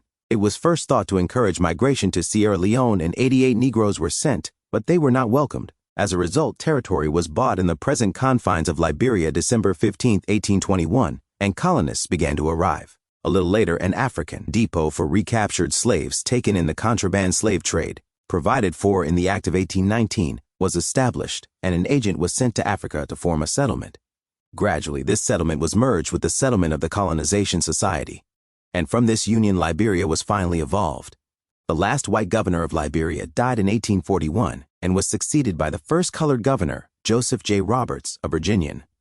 The total population in 1843 was about 2,790, and with this as a beginning in 1847, Governor Roberts declared the independence of the state. The recognition of Liberian independence by all countries except the United States followed in 1849. The United States, not wishing to receive a Negro minister, did not recognize Liberia until 1862. No sooner was the independence of Liberia announced than England and France began a long series of aggressions to limit her territory and sovereignty. Considerable territory was lost by treaty, and in the effort to get capital to develop the rest, Liberia was saddled with a debt of $400,000, of which she received less than $100,000 in actual cash. Finally, the Liberians turned to the United States for capital and protection. As a result, the Liberian customs have been put under international control, and Major Charles Young, the ranking Negro officer in the United States Army with several colored assistants, has been put in charge of the making of roads and drilling a constabulary to keep order in the interior. Today, Liberia has an area of 40,000 square miles, about 350 miles of coastline, and an estimated total population of 2 million, of which 50,000 are civilized. The revenue amounted in 1913 to $531,500. The imports in 1912 were $1,667,857, and the exports $1,199,152. The latter consisted chiefly of rubber, palm oil and kernels, coffee, piassava fiber, ivory, ginger, camwood, and arnato. Perhaps Liberia's greatest citizen was the late Edward Wilmot Blyden, who migrated in early life from the Danish West Indies and became a prophet of the Renaissance of the Negro race. Turning now from Guinea, we pass down the west coast. In 1482, Diego Cam of Portugal, sailing this coast, set a stone at the mouth of a great river which he called the Mighty, but which eventually came to be known by the name of the powerful Negro kingdom through which it flowed, the Congo. We must think of the Valley of the Congo, with its intricate interlacing of water routes and jungle of forests, as a vast cauldron shut away at first from the African world by known and unknown physical hindrances. Then it was penetrated by the tiny red dwarfs, and afterward, horde after horde of tall black men swirled into the valley like a maelstrom, moving usually from north to east and from south to west. The Congo Valley became, therefore, the center of the making of what we know today as the Bantu nations. They are not a unified people, but a congeries of tribes of considerable physical diversity, united by the compelling bond of language and other customs imposed on the conquered by invading conquerors. The history of these invasions we must today largely imagine. Between 2,000 and 3,000 years ago, the wilder tribes of Negroes began to move out of the region south or southeast of Lake Chad. This was always a land of shadows and legends, where fearful cannibals dwelt, and where no Egyptian or Ethiopian or Sudanese armies dared to go. It is possible, however, that pressure from civilization in the Nile Valley and rising culture around Lake Chad was at this time reinforced by expansion of the Yoruba-Benin culture on the west coast. Perhaps, too, developing culture around the Great Lakes in the east beckoned, or the riotous fertility of the Congo valleys became known. At any rate, the movement commenced, now by slow stages, now in wild forays. There may have been a preliminary movement from east to west to the Gulf of Guinea. The main movement, however, was eastward, skirting the Congo forests and passing down by the Victoria Nyanza and Lake Tanganyika. Here 2 paths beckoned, the lakes and the sea to the east, the Congo to the west. A great stream of men swept toward the ocean and, dividing, turned northward and fought its way down the Nile Valley and into the Abyssinian highlands. Another branch turned south and approached the Zambezi, where we shall meet it again. Another horde of invaders turned westward and entered the valley of the Congo in 3 columns. The northern column moved along the Lualaba and Congo rivers to the Cameroons. The second column became the industrial and state-building Luba and Lunda peoples in the southern Congo Valley and Angola, while the third column moved into Damaraland and mingled with Bushmen and Hottentot. In the Congo Valley, the invaders settled in village and plain, absorbed such indigenous inhabitants as they found or drove them deeper into the forest, and immediately began to develop industry and political organization. They became skilled agriculturists, raising in some localities a profusion of cereals, fruit, and vegetables such as manioc, maize, yams, sweet potatoes, ground nuts, sorghum, gourds, beans, peas, bananas, and plantains. Everywhere they showed skill in mining and the welding of iron, copper, and other metals. They made weapons, wire and ingots, cloth and pottery, and a widespread system of trade arose. Some tribes extracted rubber from the talamba root, others had remarkable breeds of fowl and cattle, and still others divided their people by crafts into farmers, smiths, boat builders, warriors, cabinet makers, armorers, and speakers. Women here and there took part in public assemblies and were rulers in some cases. Large towns were built, some of which required hours to traverse from end to end. Many tribes developed intelligence of a high order. Wisman called the Baluba a nation of thinkers. Bateman found them thoroughly and unimpeachably honest, brave to foolhardiness, and faithful to each other and to their superiors. One of their kings, Kalemba, a really princely prince, Bateman says would amongst any people be a remarkable and indeed in many respects a magnificent man. These beginnings of human culture were, however, peculiarly vulnerable to invading hosts of later comers. There were no natural protecting barriers like the narrow Nile Valley or the Kong Mountains or the forests below Lake Chad. Once the pathways to the valley were open, and for hundreds of years the newcomers kept arriving, especially from the welter of tribes south of the Sudan and west of the Nile, which rising culture beyond kept in unrest and turmoil. Against these intruders there was but one defense: the state. State building was thus forced on the Congo Valley. How early it started we cannot say, but when the Portuguese arrived in the 15th century, there had existed for centuries a large state among the Bakongo, with its capital at the city now known as San Salvador. The Negro Mfumu, or emperor, was eventually induced to accept Christianity. His sons and many young Negroes of high birth were taken to Portugal to be educated. There several were raised to the Catholic priesthood, and one became bishop. Others distinguished themselves at the universities. Thus suddenly there arose a Catholic kingdom south of the Valley of the Congo, which lasted 3 centuries, but was partially overthrown by invading barbarians from the interior in the 17th century. A king of Congo still reigns as pensioner of Portugal, and on the coast today are the remains of the kingdom and the civilized blacks and mulattoes, who are intelligent traders and boat builders. Meantime, the Lubalunda people to the eastward founded Kantanga and other states, and in the 16th century the larger and more ambitious realm of the Mwata Yamvo. The last of the 14 rulers of this line was feudal lord of about 300 chiefs, who paid him tribute in ivory, skins, corn, cloth, and salt. His territory included about 100,000 square miles and 2 million or more inhabitants. Eventually, this state became torn by internal strife and revolt, especially by attacks from the south across the Congo-Zambezi divide. Farther north, among the Balolo and the Basongo, the village policy persisted, and the cannibals of the northeast pressed down on the more settled tribes. The result was a curious blending of war and industry, artistic tastes and savage customs. The organized slave trade of the Arabs penetrated the Congo Valley in the 16th century, and soon was aiding all the forces of unrest and turmoil. Industry was deranged, and many tribes forced to take refuge in caves and other hiding places. Here, as on the west coast, disintegration and retrogression followed, for as the American traffic lessened, the Arabian traffic increased. When, therefore, Stanley opened the Congo Valley to modern knowledge, Leopold II of Belgium conceived the idea of founding here a free international state, which was to bring civilization to the heart of Africa. Consequently, there was formed in 1878 an international committee to study the region. Stanley was finally commissioned to inquire as to the best way of introducing European trade and culture. "I am charged," he said, "to open and keep open if possible all such districts and countries as I may explore, for the benefit of the commercial world. The mission is supported by a philanthropic society, which numbers noble-minded men of several nations. It is not a religious society, but my instructions are entirely of that spirit. No violence must be used, and wherever rejected, the mission must withdraw to seek another field." 28. The Bula Matadi, or Stonebreaker, as the natives called Stanley, threw himself energetically into the work and had by 1881 built a road past the falls to the plateau, where thousands of miles of river navigation were thus opened. Stations were established, and by 1884 Stanley returned armed with 450 treaties with the native chiefs, and the new state appealed to the world for recognition.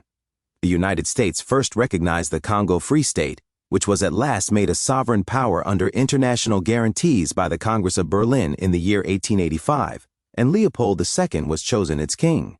The state had an area of about 900,000 square miles, with a population of about 30 million. One of the first tasks before the new state was to check the Arab slave traders. The Arabs had hitherto acted as traders and middlemen along the Upper Congo, and when the English in Congo state overthrew Mazidi, the reigning king in the Katanga country, a general revolt of the Arabs and mulattoes took place for a time 1892 to 93. The whites were driven out.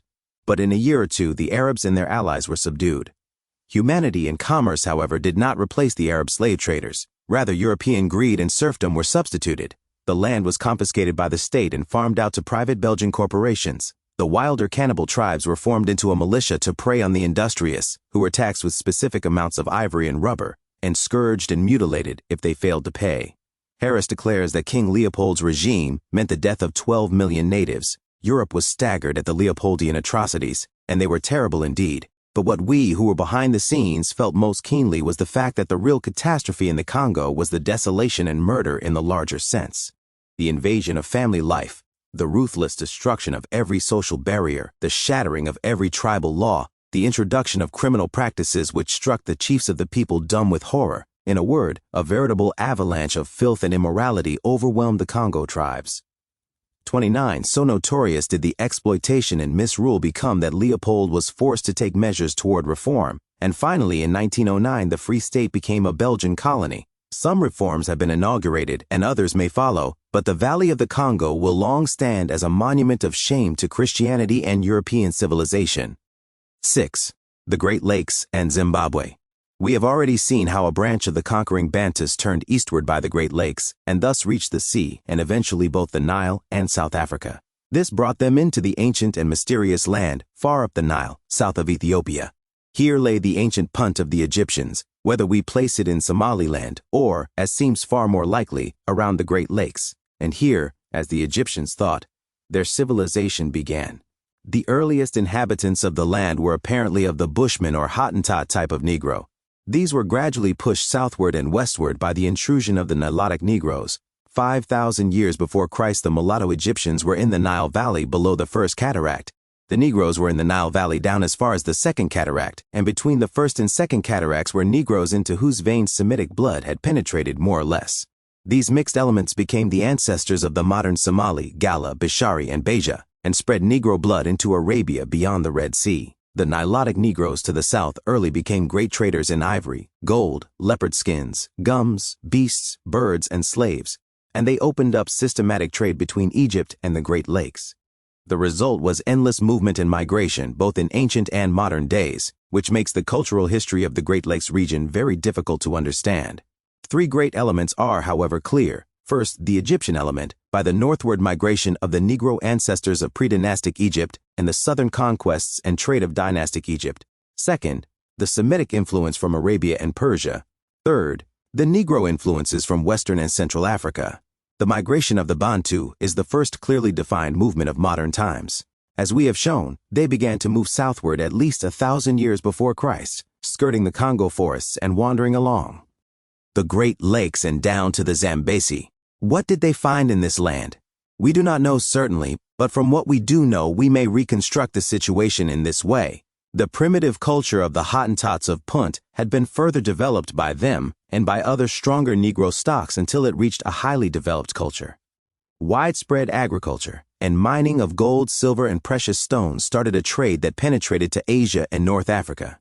This may have been the source of the gold of the Ophir. The state that thus arose became in time strongly organized. It employed slave labor in crushing the hard quartz, sinking pits, and carrying underground galleries. It carried out a system of irrigation and built stone buildings and fortifications.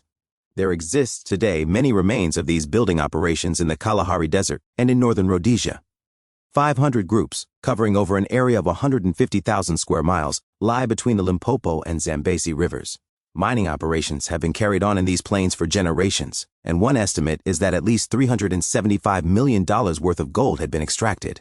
Some have thought that the older workings must date back to 1 or even 3,000 years before the Christian era.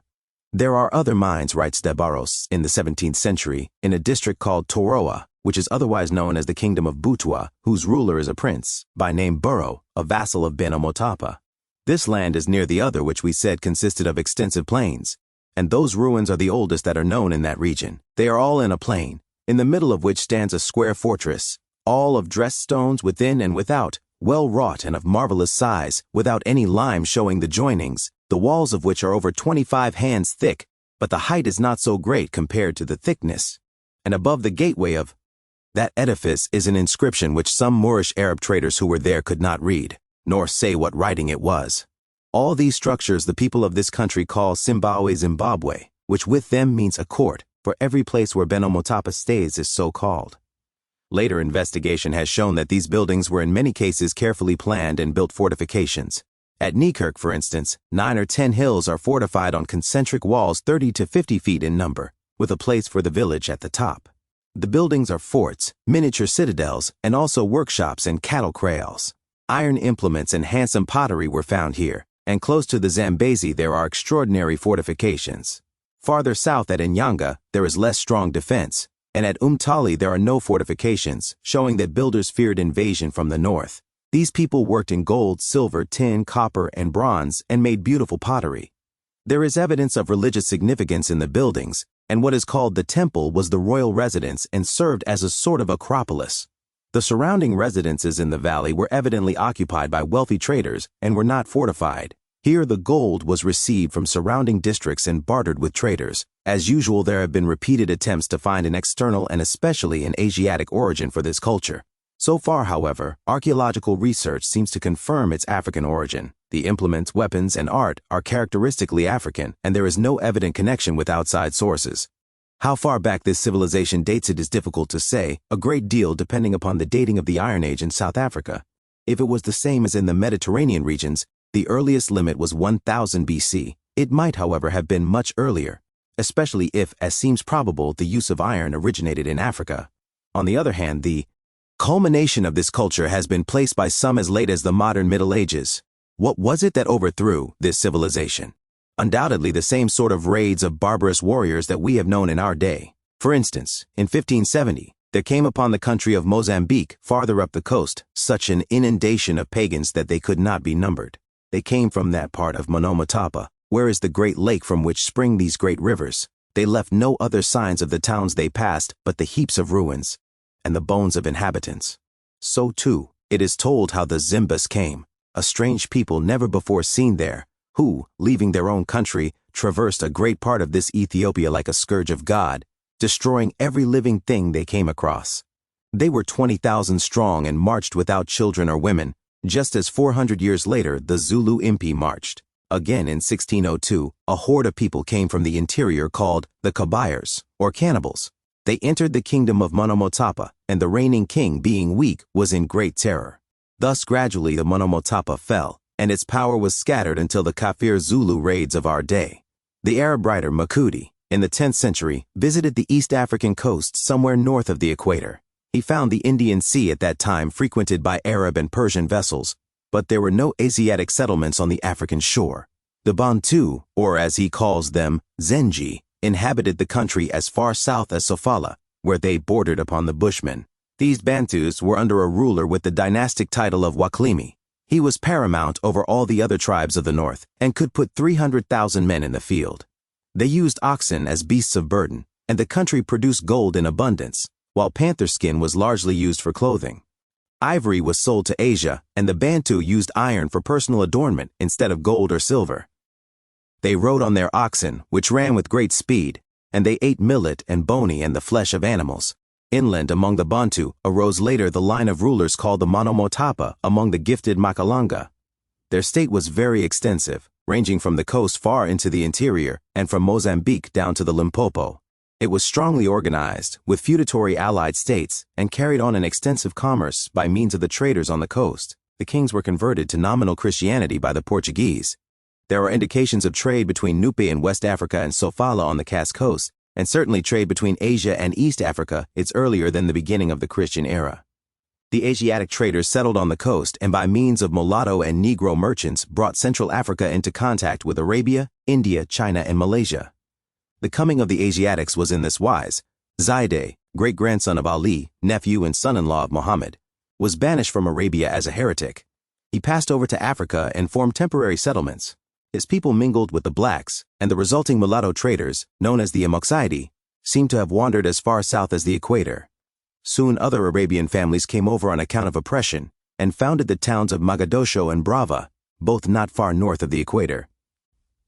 The first town became a place of importance, and other settlements were made. The Amoxide, whom the later immigrants regarded as heretics, were driven inland and became the interpreting traders between the coast and the Bantu. Some wanderers from Mogadiscio came into the port of Sofala and there learned that gold could be obtained. This led to a small Arab settlement at that place. 70 years later, and about 50 years before the Norman conquest of England, certain Persians settled at Kilwa in East Africa, led by Ali, who had been despised in his land because he was the son of a black Abyssinian slave mother. Kilwa, because of this, eventually became the most important commercial station on the East African coast. And in this and all these settlements, a very large mulatto population grew up, so that very soon the whole settlement was indistinguishable in color from the Bantu. In 1330, Ibn Battuta visited Kilwa. He found an abundance of ivory and some gold, and heard that the inhabitants of Kilwa had gained victories over the Zengi or Bantu. Kilwa had at that time 300 mosques, and was built of handsome houses of stone and lime, and very lofty, with their windows like those of the Christians. In the same way it has streets, and these houses have got terraces, and the woodwork is with the masonry, with plenty of gardens, in which there are many fruit trees and much water. Kilwa after a time captured Sofala, seizing it from Mogadiscio. Eventually Kilwa became mistress of the island of Zanzibar, of Mozambique, and of much other territory. The 43rd ruler of Kilwa after Ali was named Abraham, and he was ruling when the Portuguese arrived. The latter reported that these people cultivated rice and cocoa, built ships, and had considerable commerce with Asia. All the people, of whatever color, were Mohammedans, and the richer were clothed in gorgeous robes of silk and velvet. They traded with the inland Bantus and met numerous tribes, receiving gold, ivory, millet, rice, cattle, poultry, and honey. On the islands the Asiatics were independent, but on the mainland south of Kilwa the sheiks ruled only their own people, under the overlordship of the Bantus, to whom they were compelled to pay large tribute each year. Vasco da Gama doubled the Cape of Good Hope in 1497 and went north on the east coast as far as India. In the next 10 years the Portuguese had occupied more than 6 different points on that coast, including Sofala.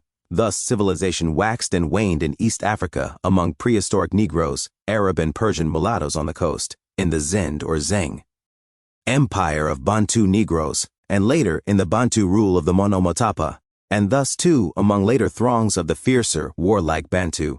The ancient culture of the land largely died. Yet something survived, and in the modern Bantu state, language and industry can be found clear links that establish the essential identity of the absorbed peoples with the builders of Zimbabwe. So far we have traced the history of the lands into which the southward stream of invading Bantus turned, and have followed them to the Limpopo River. We turn now to the lands north from Lake Nyasa. The aboriginal Negroes sustained in prehistoric time invasions from the northeast by Negroids of a type like the ancient Egyptians and like the modern Gallas, Maasai, and Somalis. To these migrations were added attacks from the Nile Negroes to the north and the Bantu invaders from the south. This has led to great differences among the groups of the population and in their customs. Some are fierce mountaineers, occupying hilly plateaus 6,000 feet above the sea level. Others, like the W.e.b Swahili, are traders on the coast. There are the Maasai, chocolate-colored and frizzly-haired, organized for war and cattle lifting, and Negroids like the Gallas, who, blending with the Bantus, have produced the race of modern Uganda. It was in this region that the kingdom of Kitwara was founded by the Kala chief, Kintu. About the beginning of the 19th century, the empire was dismembered, the largest share falling to Uganda. The ensuing history of Uganda is of great interest. When King Mutesa came to the throne in 1862, he found Mohammedan influences in his land and was induced to admit English Protestants and French Catholics. Uganda thereupon became an extraordinary religious battlefield between these three beliefs.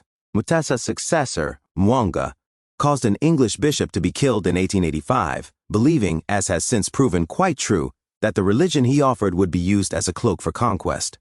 The final result was that, after open war between the religions, Uganda was made an English protectorate in 1894. The Negroes of Uganda are an intelligent people who had organized a complex feudal state.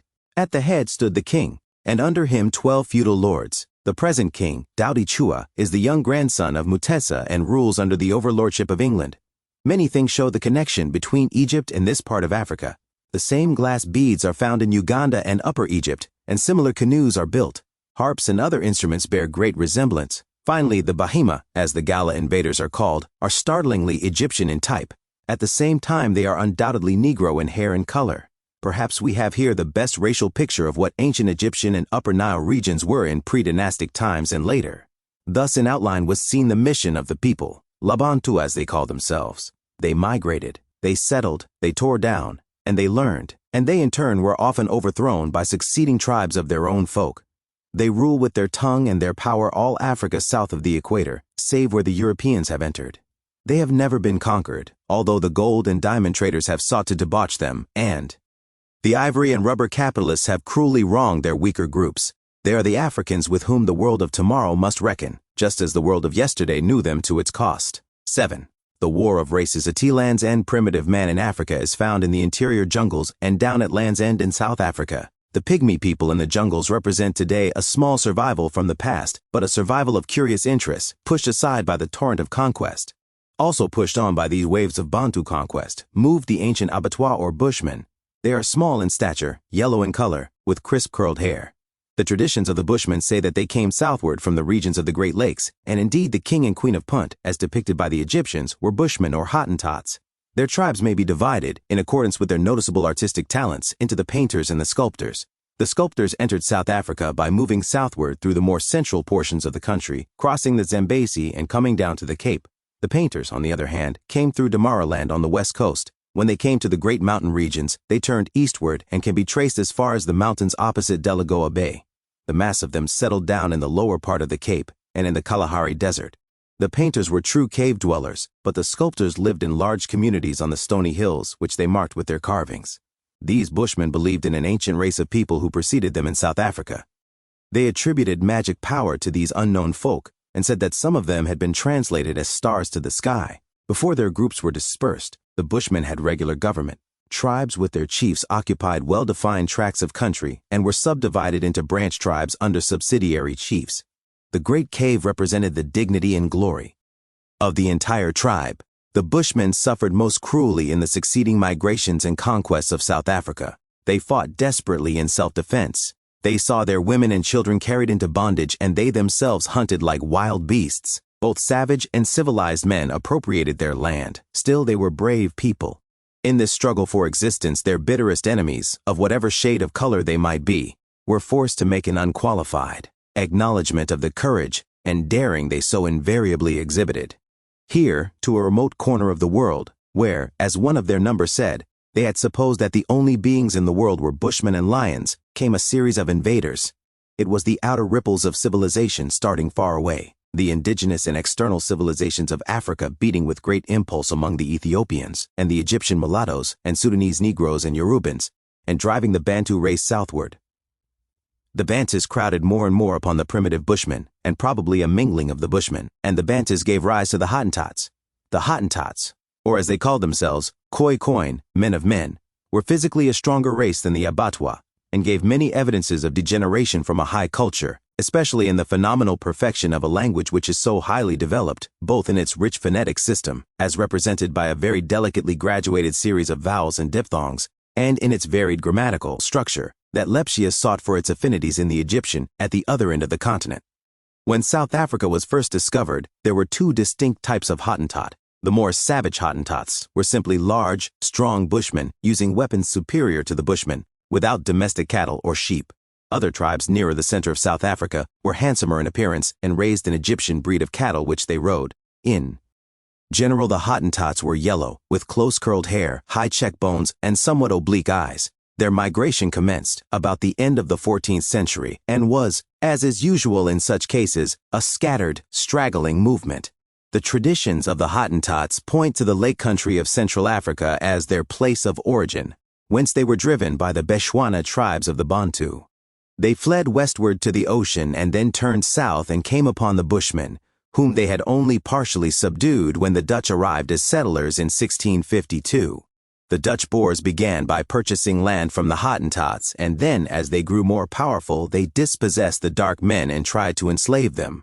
There grew up a large Dutch Hottentot class. Indeed, the filtration of Negro blood noticeable in modern Boers accounts for much curious history. Soon after the advent of the Dutch, some of the Hottentots, of whom there were not more than 30 or 40,000, led by the Korana clans, began slowly to retreat northward, followed by the invading Dutch and fighting the Dutch, each other, and the wretched Bushmen. In the latter part of the 18th century, the Hottentots had reached the great interior plain and met the oncoming outposts of the Bantu nations. The Bechuana, whom the Hottentots first met, were the most advanced of the Negro tribes of Central Africa.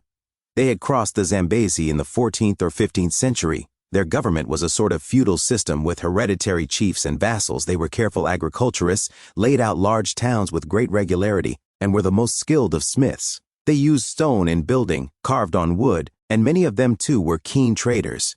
These tribes, coming southward, occupied the east-central part of South Africa, comprising modern Bechuanaland.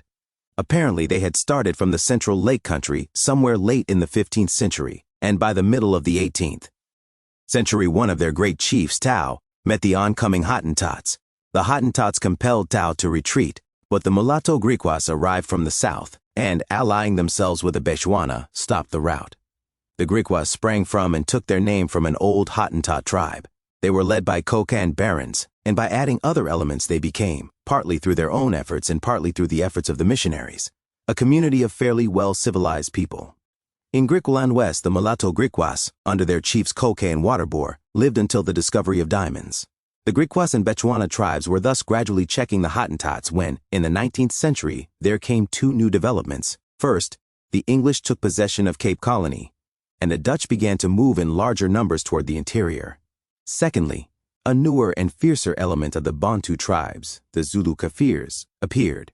The Kafirs, or as they called themselves, the Amazosas, claimed descent from Zui, a great chief of the 15th century in the Lake Country. They are among the tallest people in the world, averaging 5 feet 10 inches, and are slim, well-proportioned, and muscular. The more warlike tribes were usually clothed in leopard or ox skins. Cattle formed their chief wealth, stock breeding and hunting and fighting their main pursuits. Mentally, they were men of tact and intelligence, with a national religion based upon ancestor worship, while their government was a patriarchal monarchy limited by an aristocracy and almost feudal in character. The common law which had grown up from the decisions of the chiefs made the head of the family responsible for the conduct of its branches, a village for all its residents, and the clan for all its villages. Finally, there was a paramount chief, who was the civil and military father of his people. These people laid waste to the coast regions and in 1779 came in contact with the Dutch. A series of Dutch Kafir wars ensued between 1779 and 1795, in which the Dutch were hard-pressed. In 1806, the English took final possession of Cape Colony. At that time, there were 25,000 Boers, 25,000 pure and mixed Hottentots, and 25,000 slaves secured from the East Coast. Between 1811 and 1877, there were 6 Kafir English wars. One of these, in 1818, grew out of the ignorant interference of the English with the Kafir tribal system. Then there came a terrible war between 1834 and 1835, followed by the annexation of all the country as far as the K River. The War of the Axe, 1846–48, led to further annexation by the British.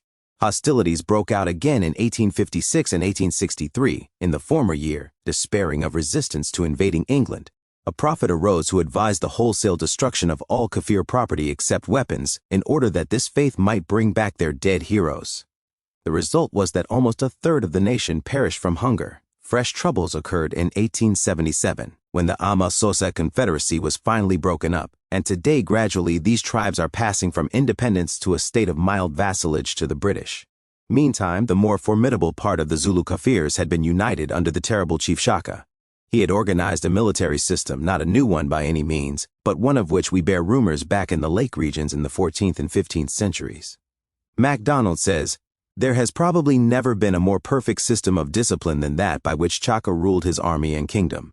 At a review, an order might be given in the most unexpected manner, which meant death to hundreds. If the regiment hesitated or dared to remonstrate, so perfect was the discipline and so great the jealousy that another was ready to cut them down. A warrior returning from battle without his arms was put to death without trial. A general returning unsuccessful in the main purpose of his expedition shared the same fate. Whoever displeased the king was immediately executed. The traditional courts practically ceased to exist so far as the will and action of the tyrant was concerned. With this army, Shaka fell on tribe after tribe. The Bechuana fled before him, and some tribes of them were entirely destroyed. The Hottentots suffered severely, and one of his rival Zulu tribes under Umsilikatsi fled into Matabeleland, pushing back the Bechuana. By the time the English came to Port Natal, Chaka was ruling over the whole southeastern seaboard, from the Limpopo River to Cape Colony, including the Orange and Transvaal states and the whole of Natal. Chaka was killed in 1828 and was eventually succeeded by his brother Dingaan, who reigned 12 years. It was during Dingaan's reign that England tried to abolish slavery in Cape Colony, but did not pay promptly for the slaves, as she had promised. The result was the so-called Great Trek, about 1834, when thousands of Boers went into the interior across the Orange and Vaal rivers. Dingaan and these Boers were soon engaged in a death struggle in which the Zulus were repulsed, and Dingaan replaced by Panda. Under this chief there was something like repose for 16 years, but in 1856 civil war broke out between his sons, one of whom, Seteweo, succeeded his father in 1882. He fell into border disputes with the English, and the result was one of the fiercest clashes of Europe and Africa in modern days. The Zulus fought desperately, annihilating at one time a whole detachment and killing the young Prince Napoleon. But after all, it was assegais against machine guns, and the Zulus were finally defeated at Ulundi, July 4, 1879. Thereupon Zululand was divided among 13 semi-independent chiefs and became a British protectorate. Since then, the best lands have been gradually reoccupied by a large number of tribes, Kafirs, from the south, and Zulus from the north. The tribal organization, without being actually broken up, has been deprived of its dangerous features by appointing paid village headmen and transforming the hereditary chief into a British government official. In Natal there are about 170 tribal chiefs, and nearly half of these have been appointed by the governor. Umsilikatsi, who had been driven into Matabeleland by the terrible Shaka in 1828 and defeated by the Dutch in 1837, had finally re-established his headquarters in Rhodesia in 1838. Here he introduced the Zulu military system and terrorized the peaceful and industrious Bechuana populations. Lobengula succeeded Umsilikatsi in 1870 and, realizing that his power was waning, began to retreat northward toward the Zambezi. He was finally defeated by the British and native forces in 1893, and the land was incorporated into South-Central Africa. The result of all these movements was to break the inhabitants of Bechuanaland into numerous fragments. There were small numbers of mulatto Griquas in the southwest, and similar bastards in the northwest. The Hottentots and Bushmen were dispersed into groups and seemed doomed to extinction, the last Hottentot chief being deposed in 1810 and replaced by an English magistrate. Partially civilized Hottentots still live grouped together in their kraals and are members of Christian churches. The Bechuana hold their own in several centers. One is in Basutoland, west of Natal, where a number of tribes were welded together under the far-sighted Moshesh into a modern and fairly well-civilized nation. In the north part of Bechuanaland are the self-governing Bamangwato and the Batwana, the former ruled by Kama, one of the canniest of modern rulers in Africa. Meantime, in Portuguese territory south of the Zambezi, there arose Gaza, a contemporary and rival of Chaka. His son, Manicus, was deputed by Dingaan, Chaka's successor, to drive out the Portuguese.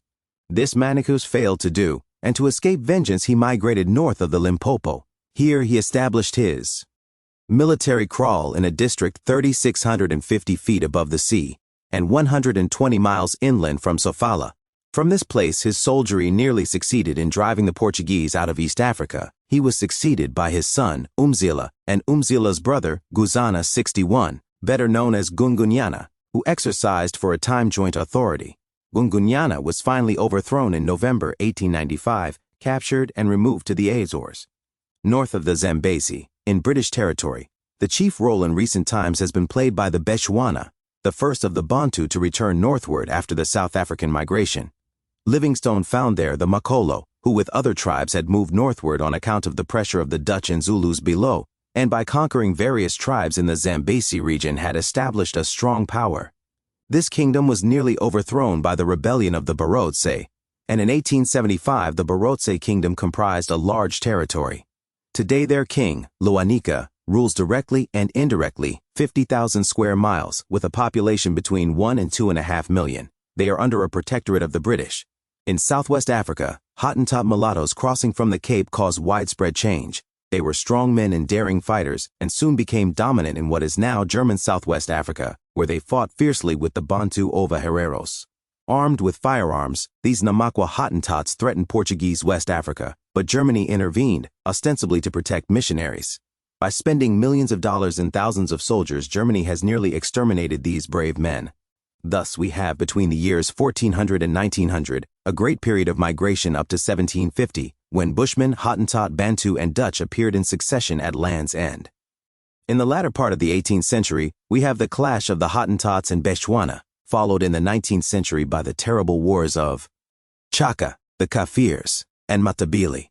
Finally, in the latter half of the 19th century, we see the gradual subjection of the Kafir Zulus and the Bechuana under the English and the final conquest of the Dutch. The resulting racial problem in South Africa is one of great intricacy.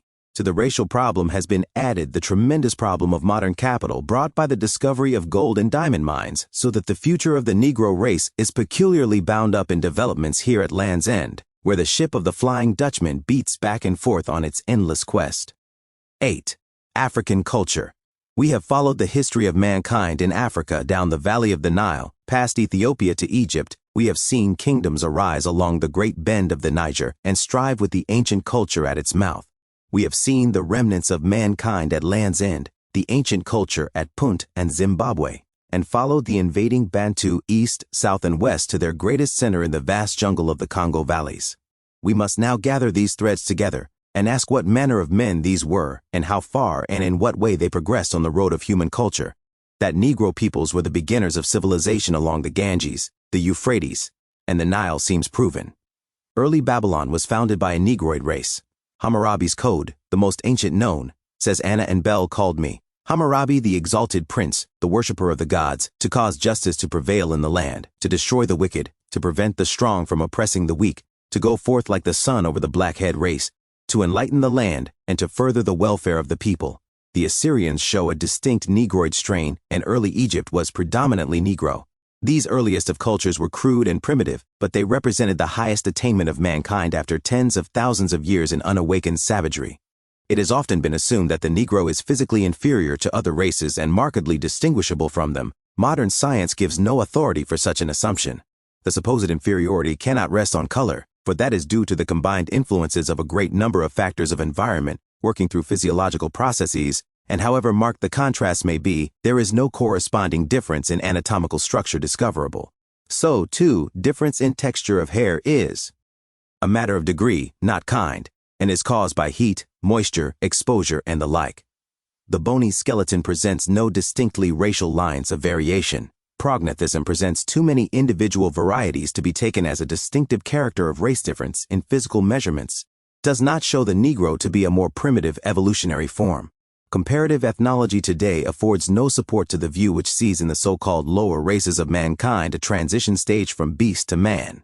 Much has been made of the supposed smaller brain of the Negro race, but this is as yet an unproved assumption based on the uncritical measurement of less than 1,000 Negro brains as compared with 11,000 or more European brains. Even if future measurement proved the average Negro brain lighter, the vast majority of Negro brain weights fall within the same limits as the whites, and finally, neither size nor weight of the brain seems to be of importance as an index of mental capacity. We may, therefore, say with Ratzel, there is only one species of man. The variations are numerous, but do not go deep. To this we may add the word of the Secretary of the First Races Congress. We are then under the necessity of concluding that an impartial investigator would be inclined to look upon the various important peoples of the world as to all intents and purposes essentially equal in intellect, enterprise, morality, and physique. If these conclusions are true, we should expect to see in Africa the human drama play itself out much as in other lands, and such has actually been the fact.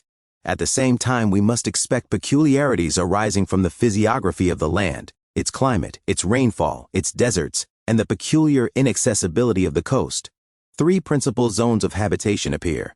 First, the steppes and deserts around the Sahara in the north and the Kalahari Desert in the south. Secondly, the grassy highlands bordering the Great Lakes and connecting these 2 regions. Thirdly, the forests and rivers of Central and West Africa. In the deserts are the nomads, and the pygmies are in the forest fastnesses. Herdsmen and their cattle cover the steppes and highlands save where the tsetse fly prevents. In the open forests and grassy highlands are the agriculturists. Among the forest farmers, the village is the center of life, while in the open steppes political life tends to spread into larger political units. Political integration is, however, hindered by an ease of internal communication almost as great as the difficulty of reaching outer worlds beyond the continent. The narrow Nile Valley alone presented physical barriers formidable enough to keep back the invading barbarians of the south, and even then with difficulty. Elsewhere, communication was all too easy. For a while, the Congo forest fended away the restless, but this only temporarily. On the whole, Africa, from the Sahara to the Cape, offered no great physical barrier to the invader, and we continually have whirlwinds of invading hosts rushing now southward, now northward, from the interior to the coast and from the coast inland, and hurling their force against states, kingdoms, and cities. Some resisted for generations, some for centuries, some but a few years. It is then this sudden change and the fear of it that marks African culture, particularly in its political aspects, and which makes it so difficult to trace this changing past. Nevertheless, beneath all change, rests the strong substructure of custom, religion, industry, and art, well worth the attention of students. Starting with agriculture, we learn that among all the great groups of the natural races, the Negroes are the best and keenest tillers of the ground.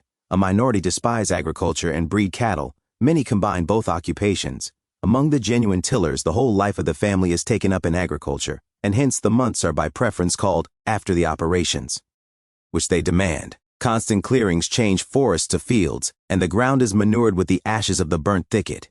In the middle of the fields rise the light watchtowers, from which a watchman scares grain-eating birds and other thieves. An African cultivated landscape is incomplete without barns. The rapidity with which, when newly imported, 66 the most various forms of cultivation spread in Africa says much for the attention which is devoted to this branch of economy. Industries, again, which may be called agricultural, like the preparation of meal from millet and other crops, also from cassava, the fabrication of fermented drinks from grain, or the manufacture of cotton, are widely known and sedulously fostered. Boucher reminds us of the deep impression made upon travelers when they sight suddenly the well-attended fields of the natives on emerging from the primeval forests. In the more thickly populated parts of Africa, these fields often stretch for many a mile, and the assiduous care of the Negro women shines in all the brighter light when we consider the insecurity of life. The constant feuds and pillages in which no one knows whether he will in the end be able to harvest what he has sown. Livingstone gives somewhere a graphic description of the devastations wrought by slave hunts. The people were lying about slain, the dwellings were demolished. In the fields, however, the grain was ripening and there was none to harvest it.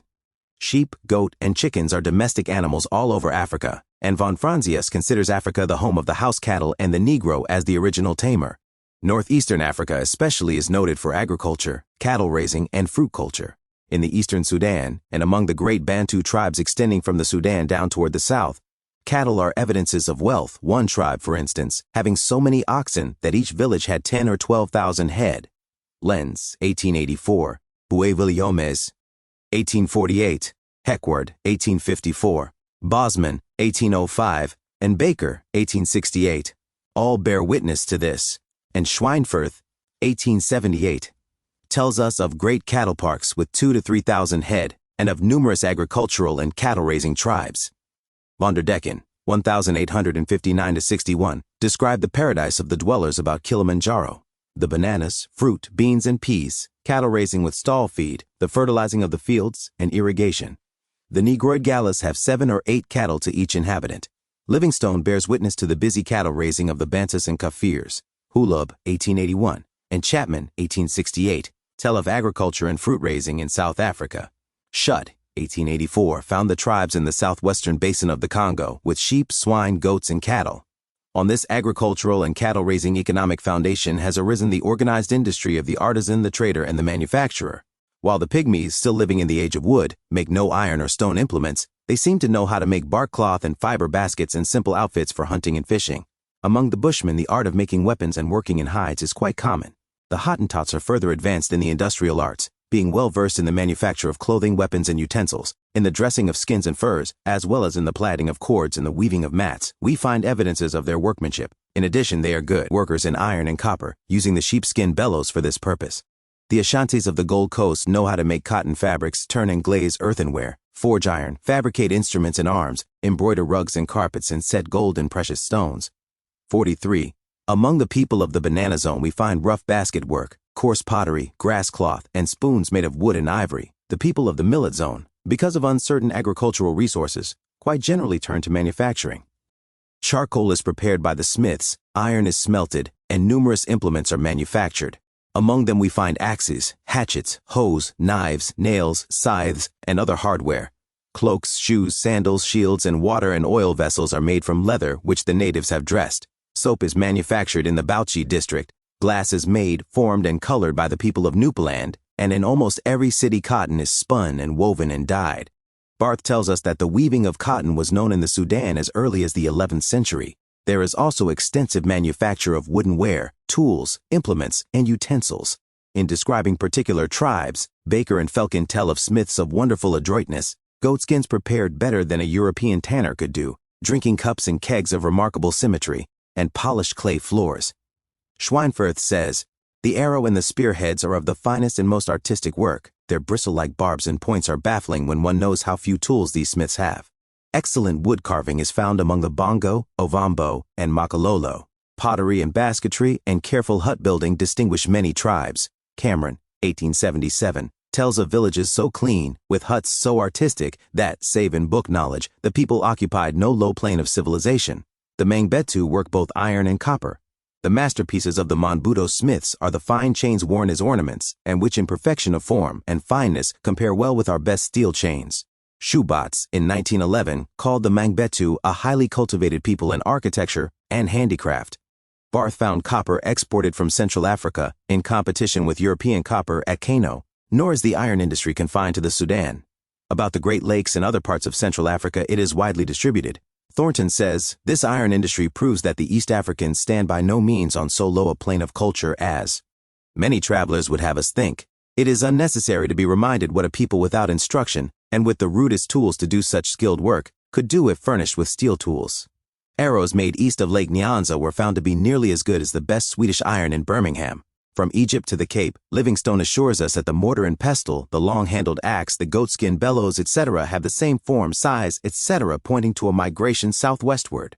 Holub, 1879, on the Zambezi, found fine workers in iron and bronze. The Bantu huts contain spoons, wooden dishes, milk pails, calabashes, handmills, and axes. Kafirs and Zulus, in the extreme south, are good smiths, and the latter melt copper and tin together and draw wire from it, according to Kranz, 1880. West of the Great Lakes, Stanley, 1878, found wonderful examples of smithwork, figures worked out of brass and much work in copper. Cameron, 1878, saw vases made near Lake Tanganyika, which reminded him of the amphorae in the villa of Diomedes, Pompeii. Horn, 1882, praises tribes here for iron and copper work. Livingstone, 1871, passed 30 smelting houses in one journey, and Cameron came across bellows with valves, and tribes who used knives in eating. He found tribes which no Europeans had ever visited, who made ingots of copper in the form of the St. Andrew's cross, which circulated even to the coast. In the southern Congo basin, iron and copper are worked, also wood and ivory carving and pottery making are pursued. In equatorial West Africa, Lenz and Dushayu, 1861, found iron workers with charcoal, and also carvers of bone and ivory. Near Cape Lopez, Hubi Schleiden found tribes making ivory needles inlaid with ebony, while the arms and dishes of the Osaka are found among many tribes even as far as the Atlantic Ocean. Wilson, 1856, found natives in West Africa who could repair American watches. Gold Coast Negroes make gold rings and chains, forming the metal into all kinds of forms. Soyo says, "The works in relief which natives of Lower Guinea carve with their own knives out of ivory and hippopotamus teeth are really entitled to be called works of art. And many wooden figures of fetishes in the Ethnographical Museum of Berlin show some understanding of the proportions of the human body." Great Bossum is called by Heckward the fatherland of smiths. The Mandingo in the northwest are remarkable workers in iron, silver, and gold, we are told by Mungo Park, 1800, while there is a mass of testimony as to the work in the northwest of Africa, in gold, tin, weaving, and dyeing. Kale found the Negroes in Bambana manufacturing gunpowder, 1824-18, and the Hausa make soap, so too, Negroes in Uganda and other parts have made guns after seeing European models. So marked has been the work of Negro artisans and traders in the manufacture and exchange of iron implements that a growing number of archaeologists are disposed today to consider the Negro as the originator of the art of smelting iron. Gabriel de Mortillet, 1883, declared Negroes the only iron users among primitive people. Some would therefore argue that the Negro learned it from other folk, but André declares that the Negro developed his own iron kingdom. Schweinfurth, von Luschan, Boaz, and others inclined to the belief that the Negroes invented the smelting of iron and passed it on to the Egyptians and to modern Europe.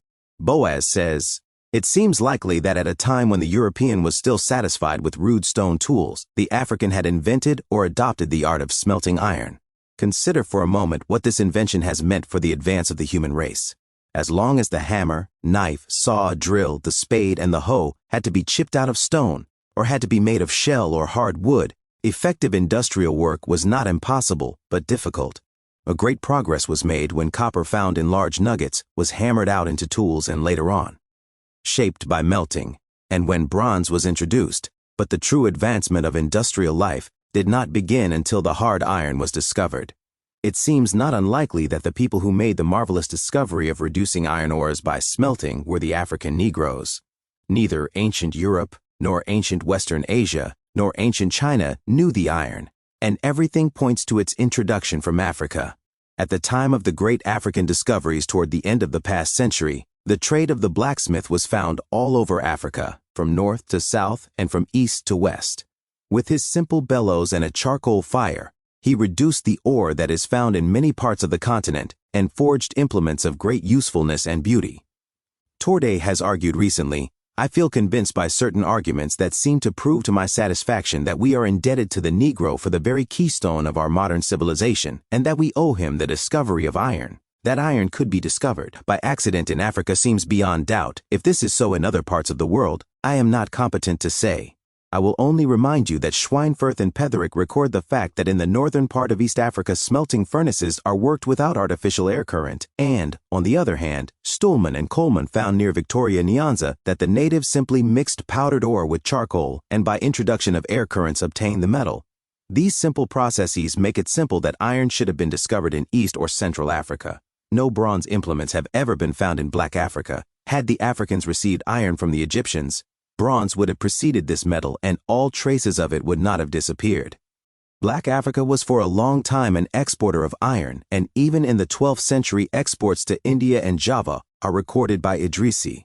It is difficult to imagine that Egypt should have obtained it from Europe, where the oldest find, in Hallstatt, cannot be of an earlier period than 800 BC, or from Asia, where iron is not known before 1000 BC, and where, in the times of Ashur-nazir-pal, it was still used concurrently with bronze, while iron beads have been only recently discovered by Messrs. G.A. Wainwright and Bushy Fox in a pre-dynastic grave, and where a piece of this metal, possibly a tool, was found in the masonry of the Great Pyramid.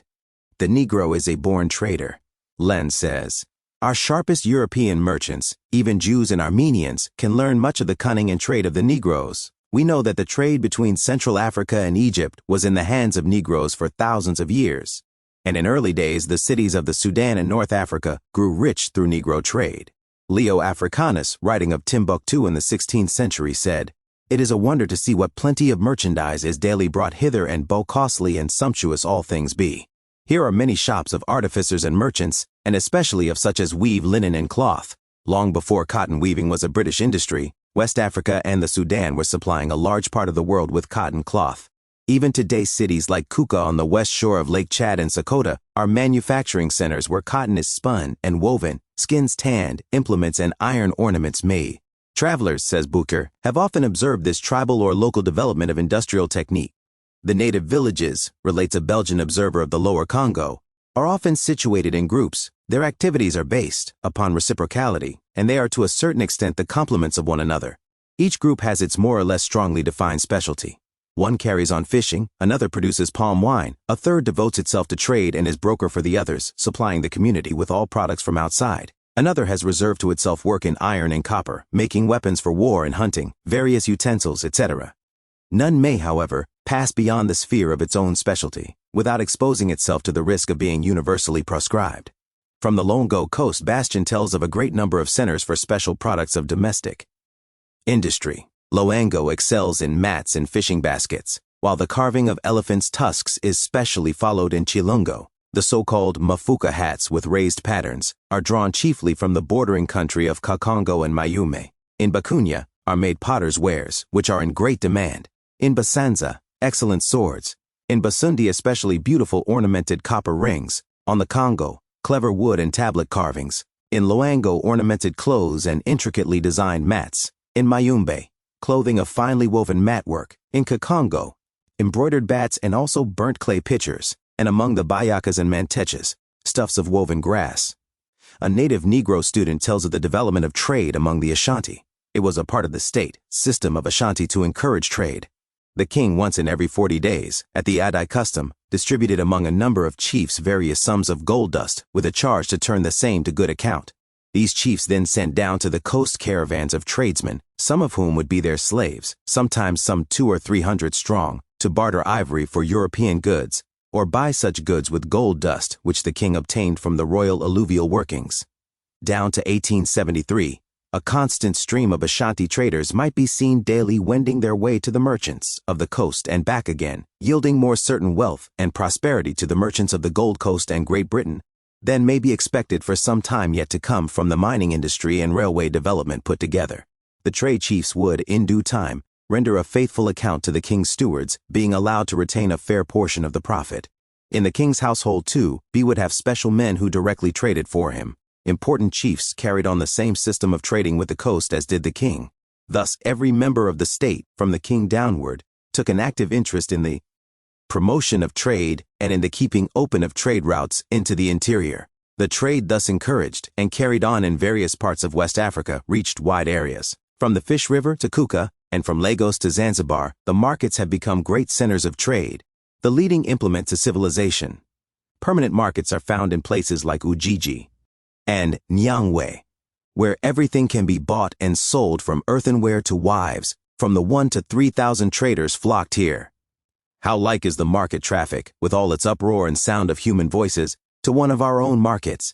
There is the same rivalry in praising the goods, the violent brisk movements, the expressive gesture, the inquiring, searching glance, the changing looks of depreciation or triumph, of apprehension, delight, approbation. So says Stanley. Trade customs are not everywhere alike. If when negotiating with the Bangalas of Angola you do not quickly give them what they want, they go away and do not come back. Then perhaps they try to get possession of the coveted object by means of theft. It is otherwise with the Songos and Kyokos, who let you deal with them in the usual way. To buy even a small article you must go to the market. People avoid trading anywhere else. If a man says to another, "Sell me this hen or that fruit," the answer as a rule will be, "Come to the marketplace." The crowd gives confidence to individuals, and the inviolability of the visitor to the market and of the market itself looks like an idea of justice consecrated by long practice. Does not this remind us of the old Germanic marketplace? Turning now to Negro family and social life, we find, as among all primitive peoples, polygamy and marriage by actual or simulated purchase. Out of the family develops the typical African village organization, which is thus described in Ashanti by a native Gold Coast writer. The headman, as his name implies, is the head of a village community, a ward in a township, or of a family. His position is important, inasmuch as he has directly to deal with the composite elements of the general bulk of the people. It is the duty of the head of a family to bring up the members thereof in the way they should go, and by family you must understand the entire lineal descendants of a materfamilias, if I may coin a convenient phrase. It is expected of him by the state to bring up his charge in the knowledge of matters political and traditional.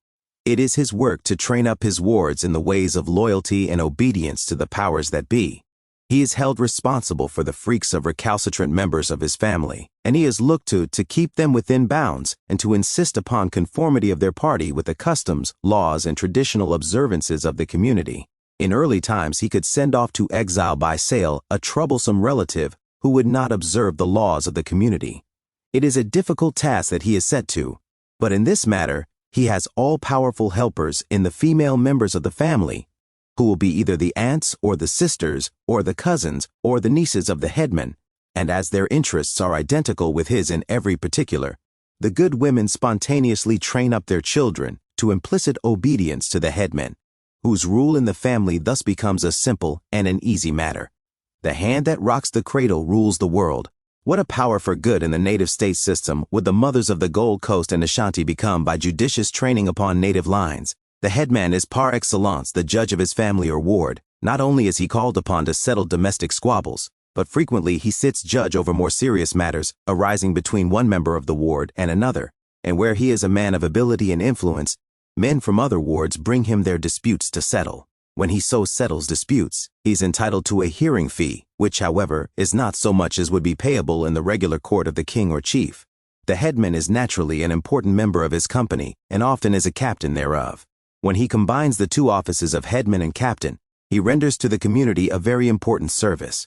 For in times of war, where the members of the ward would not serve cordially under a stranger, they would in all cases face any danger with their own kinsman as their leader. The headman is always succeeded by his uterine brother, cousin, or nephew, the line of succession, that is to say, following the customary law.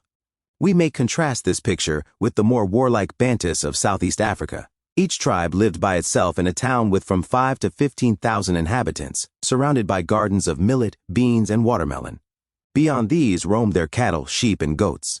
Their religion was ancestor worship with sacrifice to spirits and the dead, and some of the tribes made mummies of the corpses and clothed them for burial. They wove cloth of cotton and bark. They carved wood and built walls of unhewn stone. They had a standing military organization. And the tribes had their various totems, so that they were known as the men of iron, the men of the sun, the men of the serpents, sons of the calm cleaners, and the like. Their system of common law was well conceived, and there were organized tribunals of justice. In difficult cases, precedents were sought, and learned antiquaries consulted. At the age of 15 or 16, the boys were circumcised and formed into guilds. The land was owned by the tribe and apportioned to the chief by each family, and the main wealth of the tribe was in its cattle. In general, among the African clans, the idea of private property was but imperfectly developed and never included land. The main mass of visible wealth belonged to the family and clan rather than to the individual. Only in the matter of weapons and ornaments was exclusive private ownership generally recognized. The government, vested in fathers and chiefs, varied in different tribes from absolute despotisms to limited monarchies, almost republican.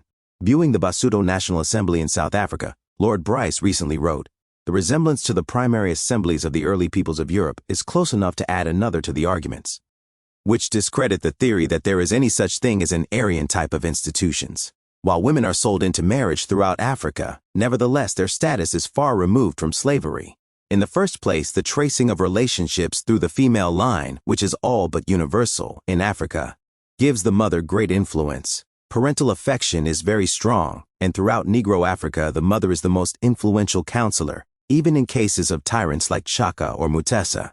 No mother can love more tenderly or be more deeply beloved than the Negro mother." Robin tells of a slave in Martinique who, with his savings, freed his mother instead of himself. "Everywhere in Africa," writes Mungo Park, "I have noticed that no greater affront can be offered a Negro than insulting his mother. 'Strike me,' cried a Mandingo to his enemy, 'but revile not my mother.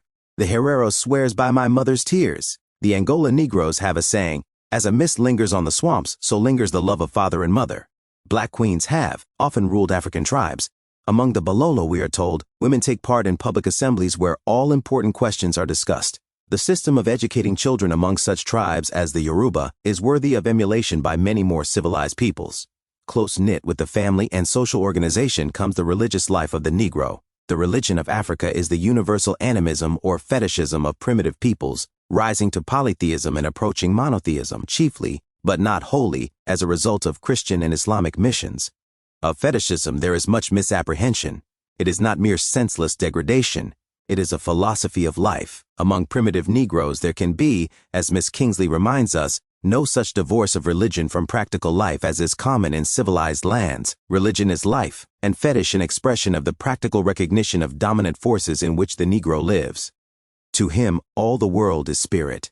Miss Kingsley says, if you want, for example, to understand the position of man in nature according to fetish, there is, as far as I know, no clearer statement of it made than is made by Goethe in his superb Prometheus.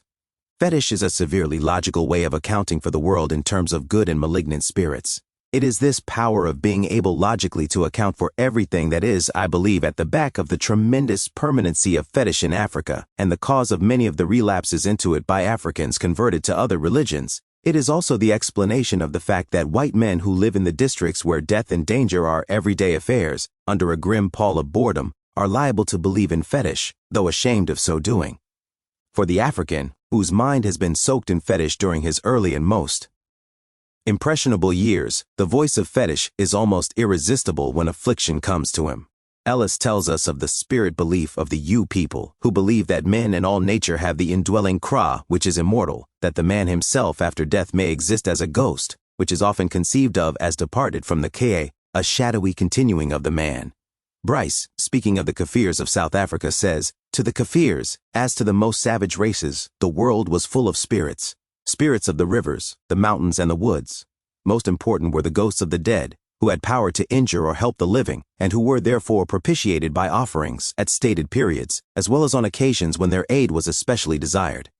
This kind of worship, the worship once most generally diffused throughout the world, and which held its ground among the Greeks and Italians in the most flourishing period of ancient civilization, as it does in China and Japan today, was and is virtually the religion of the Kafirs. African religion does not, however, stop with fetish, but, as in the case of other peoples, tends toward polytheism and monotheism. Among the Yoruba, for instance, Frobenius shows that religion and city-state go hand in hand. The first experienced glance will here detect the fact that this nation originally possessed a clear and definite organization so duly ordered and so logical that we but seldom meet with its like among all the peoples of the earth. And the basic idea of every clan's progeniture is a powerful god, the legitimate order in which the descendants of a particular clan unite in marriage to found new families, the essential origin of every newborn babe's descent in the founder of its race and its consideration as a part of the god-in-chief, the security with which the newly wedded wife not only may, but should, minister to her own god in an unfamiliar home. The Yoruba have a legend of a dying divinity. This people give evidence of a generalized system, a theocratic scheme, a well-conceived, perceptible organization, reared in rhythmically proportioned manner. Miss Kingsley says, "The African has a great over-God." 56 Nassau, the missionary, declares, after more than 40 years' residence among these tribes, fluently using their language, conversant with their customs, dwelling intimately in their huts, associating with them in the various relations of teacher, pastor, friend, master, fellow traveler, and guest, and in my special office as missionary, searching after their religious thought, and therefore being allowed a deeper entrance into the arcana of their soul than would be accorded to a passing explorer, I am able unhesitatingly to say that among all the multitude of degraded ones with whom I have met, I have seen or heard of none whose religious thought was only a superstition. Standing in the village street, surrounded by a company whom their chief has courteously summoned at my request, when I say to him, "I have come to speak to your people," I do not need to begin by telling them that there is a God. Looking on that motley assemblage of villagers, the bold, gaunt cannibal with his armament of gun, spear, and dagger, the artisan with rude adze in hand, or hands soiled at the antique bellows of the village smithy, women who have hasted from their kitchen fire with hands white with the manioc dough, or still grasping the partly scaled fish, and children checked in their play with tiny bow and arrow or startled from their dusty street pursuit of dog or goat, I have yet to be asked, who is God? The basis of Egyptian religion was of a purely Nigrian character, and in its developed form Sudanese tribal gods were invoked and venerated by the priests. In Upper Egypt, near the confines of Ethiopia, paintings repeatedly represent black priests conferring on red Egyptian priests the instruments and symbols of priesthood. In the Sudan today, Frobenius distinguishes 4 principal religions. First, earthly ancestor worship. Next, the social cosmogony of the Atlantic races. Third, the religion of the Bori. And fourth, Islam.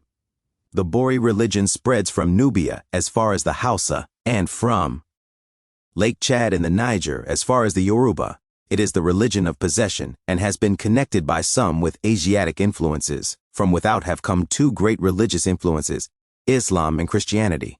Islam came by conquest, trade, and proselytism. As a conqueror, it reached Egypt in the 7th century and had, by the end of the 14th century, firm footing in the Egyptian Sudan. It overran the central Sudan by the close of the 17th century. At the beginning of the 19th century, had swept over Senegambia and the whole valley of the Niger down to the Gulf of Guinea.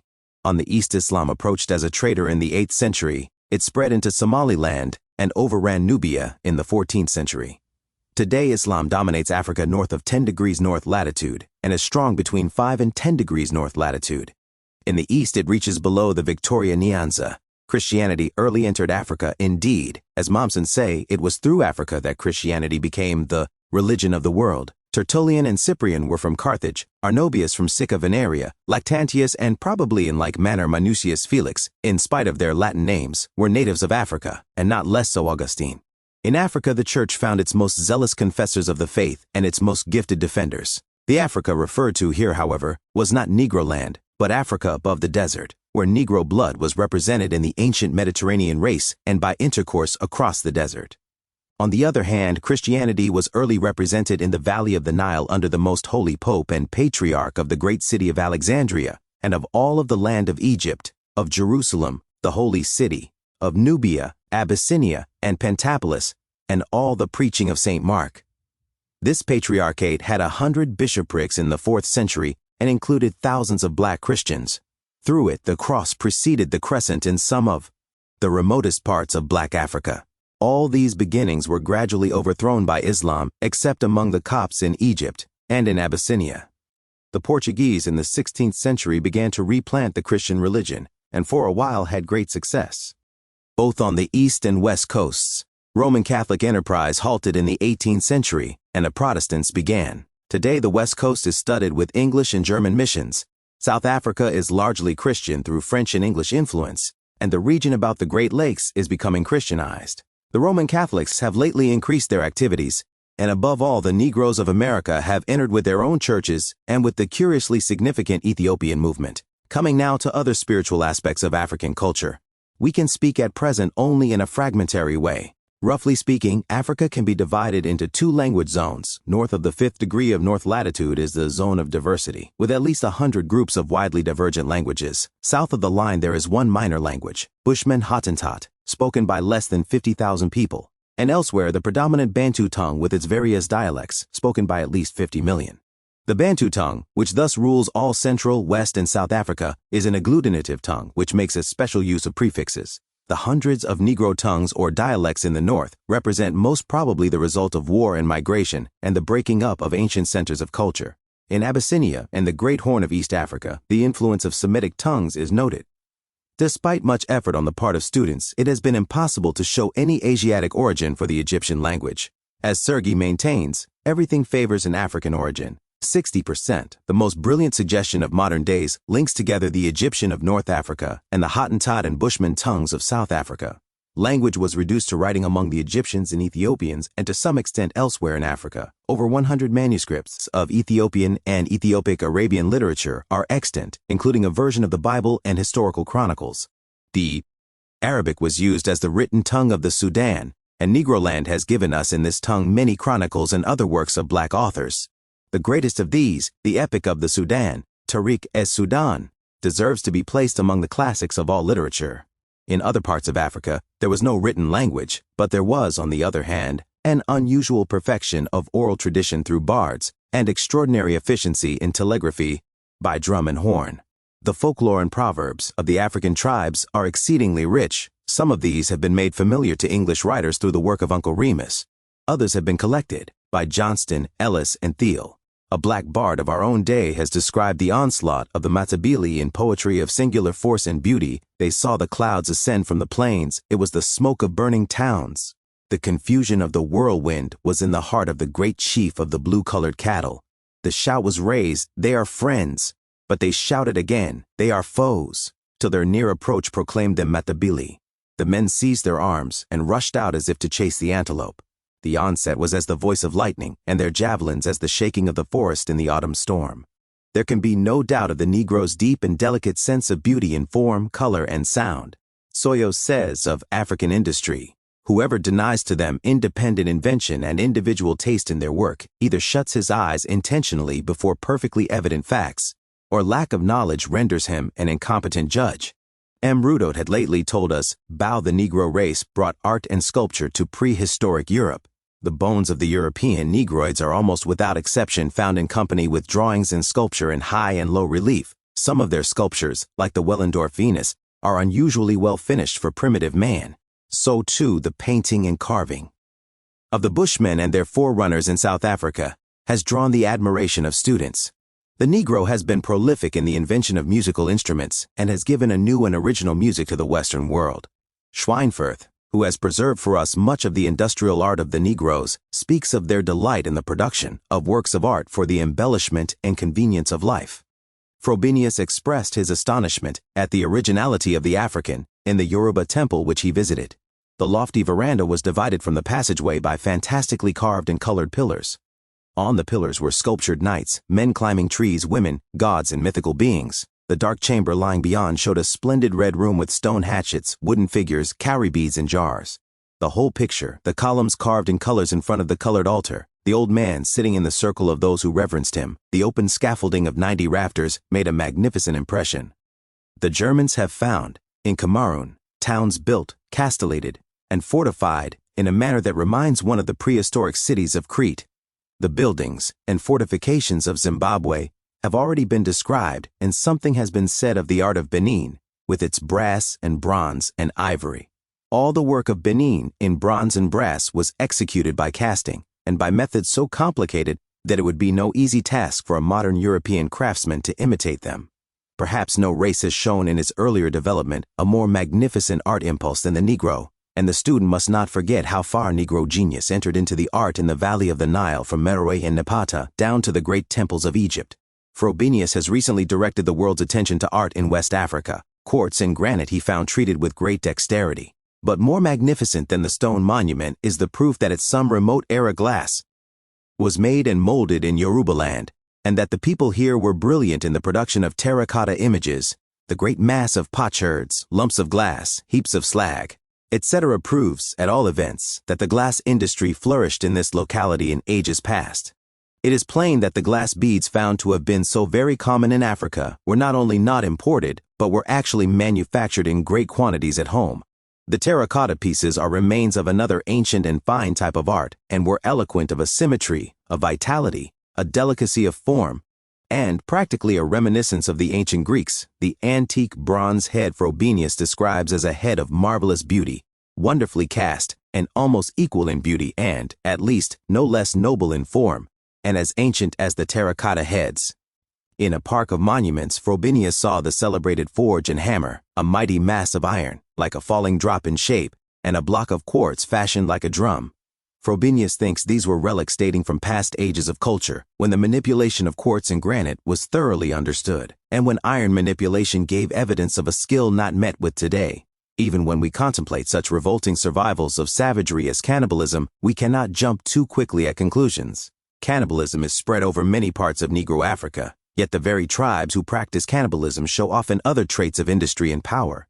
These cannibal Basongo were, according to the types we met with, one of those rare nations of the African interior which can be classed with the most aesthetic and skilled, most discreet and intelligent of all those generally known to us as the so-called natural races.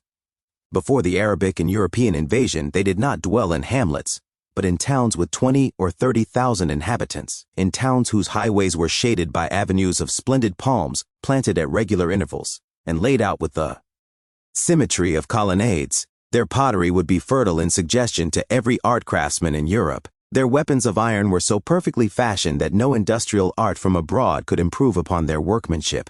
The iron blades were cunningly ornamented with damascened copper, and the hilts artistically inlaid with the same metal. Moreover, they were most industrious and capable husbandmen, whose careful tillage of the suburbs made them able competitors of any gardener in Europe. Their sexual and parental relations evidenced an amount of tact and delicacy of feelings unsurpassed among ourselves, either in the simplicity of the country or the refinements of the town. Originally, their political and municipal system was organized on the lines of a representative republic. True, it is on record that these well-governed towns often waged an internecine warfare, but in spite of this, it had been their invariable custom from time immemorial, even in times of strife, to keep the trade routes open, and to allow their own and foreign merchants to go their ways unharmed. And the commerce of these nations ebbed and flowed along a road of unknown age, running from Itimbiri to Batubenge, about 600 miles in length. This highway was destroyed by the missionaries of civilization from Arabia only toward the close of the 18th century. But even in my own time, there were still smiths who knew the names of places along that wonderful trade route driven through the heart of the impenetrable forests of the Congo. For every scrap of imported iron was carried over it. 65 in disposition, the Negro is among the most lovable of men. Practically all the great travelers who have spent any considerable time in Africa testify to this and pay deep tribute to the kindness with which they were received. One has but to remember the classic story of Mungo Park, the strong expressions of Livingstone, the words of Stanley, and hundreds of others to realize this. Ceremony and courtesy mark Negro life. Livingstone again and again reminds us of true African dignity. When Ilifian men or women salute each other, be it with a plain and easy curtsy, which is here the simplest form adopted, or kneeling down or throwing oneself upon the ground, or kissing the dust with one's forehead, no matter which, there is yet a deliberateness, a majesty, a dignity, a devoted earnestness in the manner of its doing, which brings to light with every gesture, with every fold of clothing, the deep significance and essential import of every single action. Everyone may, without too greatly straining his attention, notice the very striking precision and weight with which the upper and lower native classes observe these niceties of intercourse. All this does not mean that the African Negro is not human with the all too well-known foibles of humanity. Primitive life among them is, after all, as bare and cruel as among primitive Germans or Chinese, but it is not more so, and the more we study the Negro, the more we realize that we are dealing with a normal human stock, which under reasonable conditions has developed, and will develop in the same lines as other men. Why is it then that so much of misinformation and contempt is widespread concerning Africa and its people, not simply among the unthinking mass, but among men of education and knowledge? One reason lies undoubtedly in the connotation of the term Negro. In North America, a Negro may be 7/8 white, since the term refers to any person of Negro descent. If we use the term in the same sense concerning the inhabitants of the rest of the world, we may say truthfully that Negroes have been among the leaders of civilization in every age of the world's history from ancient Babylon to modern America, that they have contributed wonderful gifts in art, industry, political organization, and religion, and that they are doing the same today in all parts of the world. In sharp contrast to this usage, the term Negro in Africa has been more and more restricted until some scientists, late in the last century, declared that the great mass of the black and brown people of Africa were not Negroes at all, and that the real Negro dwells in a small space between the Niger and the Senegal.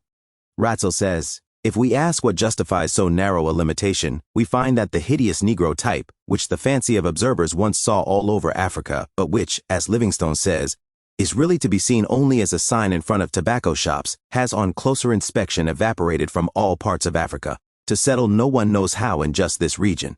If we understand that an extreme case may have been taken for the genuine and pure form, even so we do not comprehend the ground of its geographical limitation and location, for wherever dark, woolly-haired men dwell, this ugly type also crops up. We are here in the presence of a refinement of science, which to an unprejudiced eye will hardly hold water. In this restricted sense, the Negro has no history, culture, or ability, for the simple fact that such human beings as have history and evidence, culture, and ability are not Negroes. Between these two extreme definitions, with unconscious adroitness, the most extraordinary and contradictory conclusions have been reached. Let it therefore be said once for all that racial inferiority is not the cause of anti-Negro prejudice. Boas, the anthropologist, says, an unbiased estimate of the anthropological evidence so far brought forward does not permit us to countenance the belief in a racial inferiority which would unfit an individual of the Negro race to take his part in modern civilization. We do not know of any demand made on the human body or mind in modern life that anatomical or ethnological evidence would prove to be beyond the powers of the Negro. We have every reason to suppose that all races are capable, under proper guidance, of being fitted into the complex scheme of our modern civilization, and the policy of artificially excluding them from its benefits is as unjustifiable scientifically as it is ethically abhorrent. What is then this so-called instinctive modern prejudice against black folk? Lord Bryce says of the intermingling of blacks and whites in South America, the ease with which the Spaniards have intermingled by marriage with the Indian tribes, and the Portuguese have done the like, not only with the Indians, but with the more physically dissimilar Negroes, shows that race repugnance is no such constant and permanent factor in human affairs as members of the Teutonic peoples are apt to assume. Instead of being, as we Teutons suppose, the rule in the matter, we are rather the exception, for in the ancient world there seems to have been little race repulsion. In nearly every age and land, men of Negro descent have distinguished themselves. In literature, there is Terence in Rome, w.e.b and Antar in Arabia, Sadi in the Sudan, Pushkin in Russia, Dumas in France, Al-Kanemi in Spain, Heredia in the West Indies, and Dunbar in the United States, not to mention the alleged Negro strain in Aesop and Robert Browning. As rulers and warriors, we remember such Negroes as Queen Nefertari and Amenhotep III, among many others in Egypt, Candace and Ergomenes in Ethiopia, Mansa Musa, Sonny Ali, and Muhammad Askai in the Sudan, Diaz in Brazil, Toussaint Louverture in Haiti, Hanivalov in Russia, Sakanuye Tamuramaro in Japan, the elder Dumas in France, Kazembe and Shaka among the Bantu, and Menelik of Abyssinia, the numberless black leaders of India, and the mulatto strain of Alexander Hamilton. In music and art we recall Bridgewater, the friend of Beethoven, and the unexplained complexion of Beethoven's own father, Coleridge Taylor in England, Tanner in America, Gomez in Spain, Ira Aldridge, the actor, and Johnson, Cook, and Burley, who are making the new American syncopated music. In the church we know that Negro blood coursed in the veins of many of the Catholic African fathers, if not in certain of the popes, and there were in modern days Benoit of Palermo, Saint Benedict, Bishop Crowther, the Mahdi who drove England from the Sudan, and Americans like Allen, Lot Carey, and Alexander Crummell. In science discovery and invention the Negroes claim Lille Geoffroy of the French Academy, Latino and Amo, well known in European university circles, and in America the explorers Durantes and Henson, Banneker, the almanac maker, Wood, the telephone improver, Mac Coy, inventor of modern lubrication, Matzeliger, who revolutionized shoemaking. Here are names representing all degrees of genius and talent from the mediocre to the highest, but they are strong human testimony to the ability of this race. We must then look for the origin of modern color prejudice not to physical or cultural causes, but to historic facts, and we shall find the answer in modern Negro slavery and the slave trade. 9. The trade in men color was never a badge of slavery in the ancient or medieval world, nor has it been in the modern world outside of Christian states.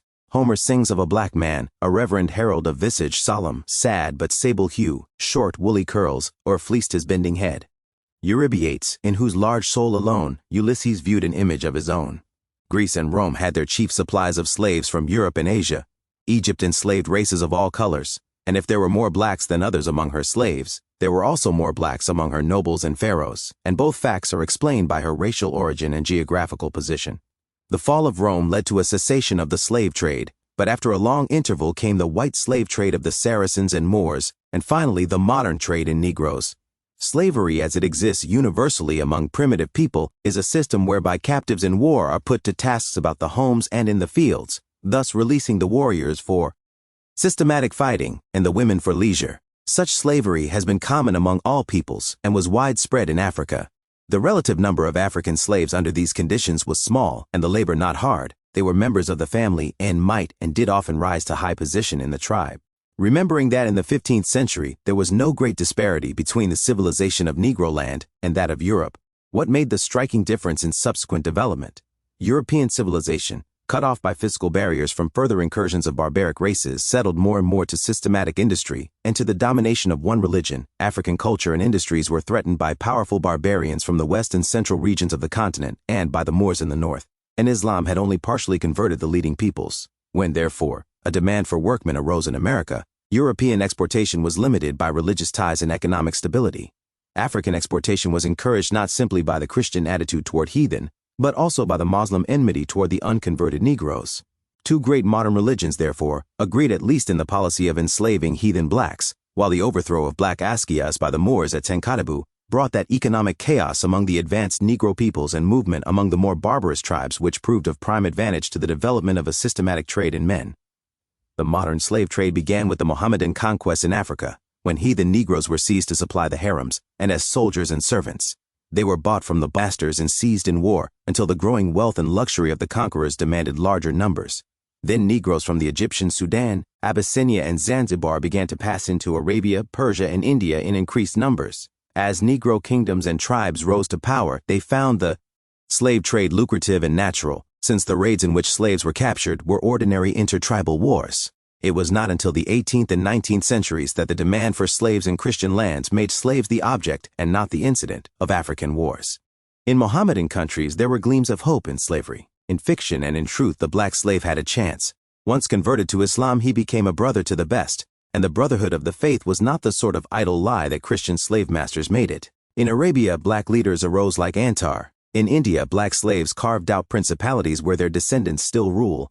Some Negro slaves were brought to Europe by the Spaniards in the 14th century, and a small trade was continued by the Portuguese, who conquered territory from the tawny Moors of North Africa in the early 15th century. Later, after their severe repulse at Alcázar al-Qabu, the Portuguese began to creep down the west coast in quest of trade. They reached the River of Gold in 1441, and their story is that their leader seized certain free Moors and the next year exchanged them for 10 black slaves, a target of hide, ostrich eggs, and some gold dust. The trade was easily justified on the ground that the Moors were Mohammedans and refused to be converted to Christianity, while heathen Negroes would be better subjects for conversion and stronger laborers. In the next few years, a small number of Negroes continued to be imported into Spain and Portugal as servants.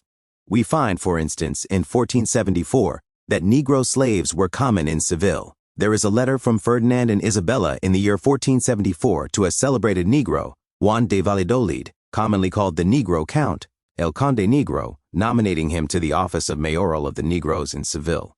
The slaves were apparently treated kindly, allowed to keep their own dances and festivals, and to have their own chief who represented them in the courts, as against their own masters, and settled their private quarrels.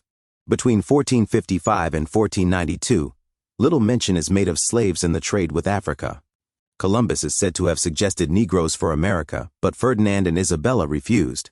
Nevertheless, by 1501, we have the first incidental mention of Negroes going to America in a declaration that Negro slaves born in the power of Christians were to be allowed to pass to the Indies, and the officers of the royal revenue were to receive the money to be paid for their permits. About 1501, Ovando, governor of Spanish America, was objecting to Negro slaves and solicited that no Negro slaves should be sent to Hispaniola, for they fled amongst the Indians and taught them bad customs and never could be captured. Nevertheless, a letter from the king to Ovando, dated Segovia, the 15th of September, 1505, says, "I will send more Negro slaves as you request. I think there may be 100. At each time a trustworthy person will go with them, who may have some share in the gold they may collect, and may promise them ease if they work well. There is a record of 100 slaves being sent out this very year, and Diego Columbus was notified of 52 he sent from Seville for the mines in 1510. After this time, frequent notices show that Negroes were common in the New World. When Pizarro, for instance, had been slain in Peru, his body was dragged to the cathedral by 2 Negroes. After the Battle of Anaquito, the head of the viceroy was cut off by a Negro, and during the great earthquake in Guatemala, a most remarkable figure was a gigantic Negro seen in various parts of the city. Núñez had 30 Negroes with him on the top of the Sierras, and there was rumor of an aboriginal tribe of Negroes in South America. One of the last acts of King Ferdinand was to urge that no more Negroes be sent to the West Indies, but under Charles V, Bishop Las Casas drew up a plan of assisted migration to America and asked in 1517 the right for immigrants to import 12 Negro slaves, in return for which the Indians were to be freed. Las Casas, writing in his old age, owns his error. This advice that license should be given to bring Negro slaves to these lands, the Clérigo Casas first gave, not considering the injustice with which the Portuguese take them and make them slaves, which advice, after he had apprehended the nature of the thing, B would not have given for all he had in the world. For he always held that they had been made slaves unjustly and tyrannically, for the same reason holds good of them as of the Indians. As soon as the plan was broached, a Savoyard, Lorenz de Gomeneau, governor of Breza, obtained a monopoly of this proposed trade, and shrewdly sold it to the Genoese for 25,000 ducats. Other monopolies were granted in 1523, 1527, and 1528. Thus the American trade became established and gradually grew, passing successively into the hands of the Portuguese, the Dutch, the French, and the English. At first the trade was of the same kind and volume as that already passing northward over the desert routes.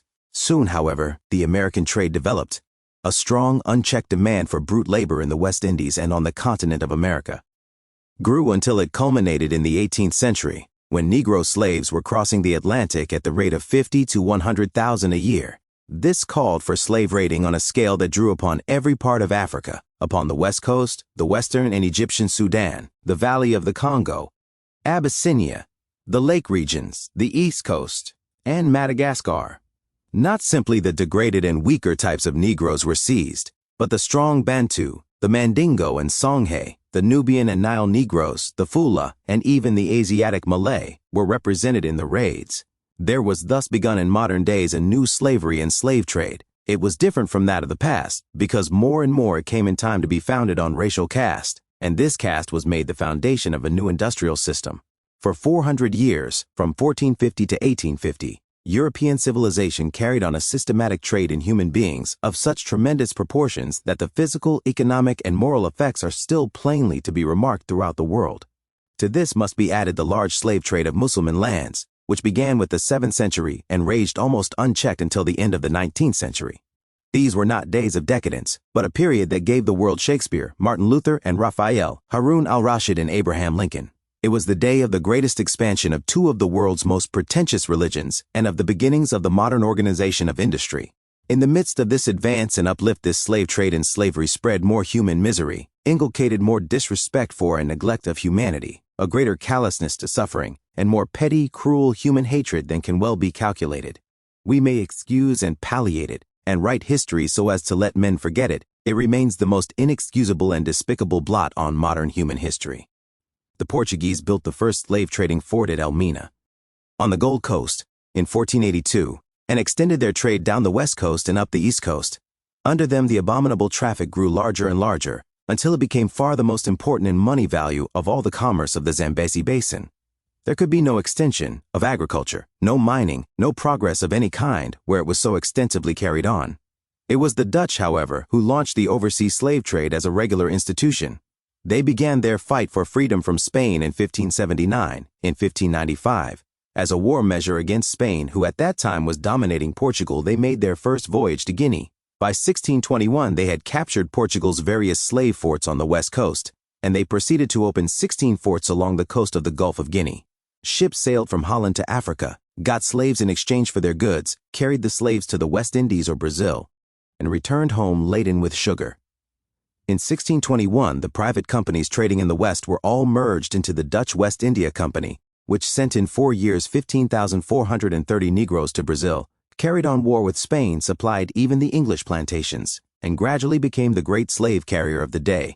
The commercial supremacy of the Dutch early excited the envy and emulation of the English. The Navigation Ordinance of 1651 was aimed at them, and 2 wars were necessary to wrest the slave trade from them and place it in the hands of the English. The final terms of peace, among other things, surrendered New Netherlands to England and opened the way for England to become henceforth the world's greatest slave trader. The English trade began with Sir John Hawkins's voyages in 1562, and later, in which the Jesus, our chief shipper, played a leading part. Desultory trade was kept up by the English until the middle of the 17th century, when English chartered slave trading companies began to appear. In 1662, the royal adventurers, including the King, the Queen Dowager, and the Duke of York, invested in the trade, and finally the Royal African Company, which became the world's chief slave trader, was formed in 1672 and carried on a growing trade for a quarter of a century. Jamaica had finally been captured and held by Oliver Cromwell in 1655 and formed a West Indian base for the trade in men. The chief contract for trade in Negroes was the celebrated Asiento, or agreement of the King of Spain to the importation of slaves into Spanish domains. The Pope's Bull, or demarcation, 1493, debarred Spain from African possessions and compelled her to contract with other nations for slaves. This contract was in the hands of the Portuguese in 1600. In 1640, the Dutch received it, and in 1701, the French. The War of the Spanish Succession brought this monopoly to England. This Asiento of 1713 was an agreement between England and Spain by which the latter granted the former a monopoly of the Spanish colonial slave trade for 30 years, and England engaged to supply the colonies within that time 94 with at least 144,000 slaves at the rate of 4,800 per year. The English counted this prize as the greatest result of the Treaty of Utrecht, 1713, which ended the mighty struggle against the power of Louis XIV. The English held the monopoly until the Treaty of Aix-la-Chapelle, 1748, although they had to go to war over it in 1739. From this agreement, the slave traders reaped a harvest. The trade centered at Liverpool, and that city's commercial greatness was built largely on this foundation. In 1709, it sent out one slaver of 30 tons burden, encouraged by parliamentary subsidies, which amounted to nearly $500,000 between 1729 and 1750. The trade amounted to 53 ships in 1751, 86 in 1765, and at the beginning of the 19th century, 185, which carried 49,213 slaves in 1 year. The slave trade thus begun by the Portuguese, enlarged by the Dutch, and carried to its culmination by the English centered on the west coast near the seat of perhaps the oldest and most interesting culture of Africa. It came at a critical time. The culture of Yoruba, Benin, Mosaland, and Nupe had exhausted itself in a desperate attempt to stem the oncoming flood of Mohammedan culture. It has succeeded in maintaining its small, loosely federated city-states suited to trade, industry, and art. It had developed strong resistance toward the Sudan state builders toward the north, as in the case of the Fighting Mossi. But behind this warlike resistance lay the peaceful city life, which gave industrial ideas to Byzantium and shared something of Ethiopian and Mediterranean culture. The first advent of the slave traders increased and encouraged native industry, as is evidenced by the bronze work of Benin. But soon this was pushed into the background, for it was not bronze metal but bronze flesh that Europe wanted. A new tyranny, bloodthirsty, cruel, and built on war, forced itself forward in the Niger Delta. The powerful state of Dahomey arose early in the 18th century and became a devastating tyranny, reaching its highest power early in the 19th century. Ashanti, a similar kingdom, began its conquests in 1719 and grew with the slave trade. Thus, state building in West Africa began to replace the city economy, but it was a state built on war and on war supported and encouraged largely for the sake of trade in human flesh. The native industries were changed and disorganized. Family ties and government were weakened. Far into the heart of Africa, this devilish disintegration, coupled with Christian rum and Mohammedan raiding, penetrated. The face of Africa was turned south on these slave traders instead of northward toward the Mediterranean, where for 2,000 years and more Europe and Africa had met in legitimate trade and mutual respect. The full significance of the Battle of Tenkadibu, which overthrew the Askias, was now clear. Hereafter, Africa for centuries was to appear before the world, not as the land of gold and ivory, of Mansa Musa and Meroe, but as a bound and captive slave, dumb and degraded. The natural desire to avoid a painful subject has led historians to gloss over the details of the slave trade and leave the impression that it was a local West Coast phenomenon and confined to a few years. It was, on the contrary, continent-wide and centuries-long, and an economic, social, and political catastrophe probably unparalleled in human history. The exact proportions of the slave trade can be estimated only approximately. From 1680 to 1688, we know that the English African Company alone sent 249 ships to Africa, shipped there 60,783 Negro slaves, and after losing 14,387 on the Middle Passage, delivered 46,396 in America. It seems probable that 25,000 Negroes a year arrived in America between 1698 and 1707. After the Asiento of 1713, this number rose to 30,000 annually, and before the Revolutionary War it had reached at least 40,000 and perhaps 100,000 slaves a year. The total number of slaves imported is not known. Dunbar estimates that nearly 900,000 came to America in the 16th century, 2,750,000 in the 17th, 7 million in the 18th, and over 4 million in the 19th, perhaps 15 million in all. Certainly it seems that at least 10 million Negroes were expatriated. Probably every slave imported represented on the average 5 corpses in Africa or on the high seas. The American slave trade, therefore, meant the elimination of at least 60 million Negroes from their fatherland. The Mohammedan slave trade meant the expatriation or forcible migration in Africa of nearly as many more. It would be conservative, then, to say that the slave trade cost Negro Africa 100 million souls. And yet people ask today the cause of the stagnation of culture in that land since 1600. Such a large number of slaves could be supplied only by organized slave raiding in every corner of Africa. The African continent gradually became revolutionized. Whole regions were depopulated, whole tribes disappeared, villages were built in caves and on bills or in forest fastnesses. The character of peoples like those of Benin developed their worst excesses of cruelty instead of the already flourishing arts of peace. The dark, irresistible grasp of fetish took firmer hold on men's minds. Further advances toward civilization became impossible. Not only was there the immense demand for slaves which had its outlet on the West Coast, but the slave caravans were streaming up through the desert to the Mediterranean coast and down the valley of the Nile to the centers of Mohammedanism. It was a rape of a continent to an extent never paralleled in ancient or modern times. In the American trade there was not only the horrors of the slave raid, which lined the winding paths of the African jungles with bleached bones, but there was also the horrors of what was called the Middle Passage, that is, the voyage across the Atlantic. As Sir William Dolben said, the Negroes were chained to each other hand and foot, and stowed so close that they were not allowed above 1.5 feet for each in breadth. Thus crammed together like herrings in a barrel, they contracted putrid and fatal disorders, so that they who came to inspect them in a morning had occasionally to pick dead slaves out of their rows, and to unchain their carcasses from the bodies of their wretched fellow sufferers to whom they had been fastened. It was estimated that out of every 100 lots shipped from Africa, only about 50 lived to be effective laborers across the sea, and among the whites more seamen died in that trade in 1 year than in the whole remaining trade of England in 2. The full realization of the horrors of the slave trade was slow in reaching the ears and conscience of the modern. Just as today the treatment of dark natives in European colonies is brought to publicity with the greatest difficulty.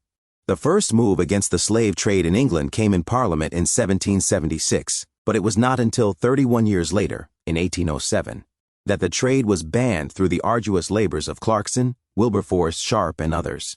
Denmark had already abolished the trade, and the United States attempted to do so the following year. Portugal and Spain were induced to abolish the trade between 1815 and 1830. Notwithstanding these laws, the contraband trade went on until the beginning of the Civil War in America. The reasons for this were the enormous profit of the trade and the continued demand of the American slave barons who had no sympathy with the efforts to stop their source of cheap labor supply. However, philanthropy was not working alone to overthrow Negro slavery and the slave trade. It was seen, first in England and later in other countries, that slavery as an industrial system could not be made to work satisfactorily in modern times. Its cost was too great, and one of the causes of this cost was the slave insurrections from the very beginning. When the slaves rose on the plantation of Diego Columbus down to the Civil War in America, actual and potential slave insurrection in the West Indies, in North and South America, kept the slave owners in apprehension and turmoil, or called for a police system difficult to maintain.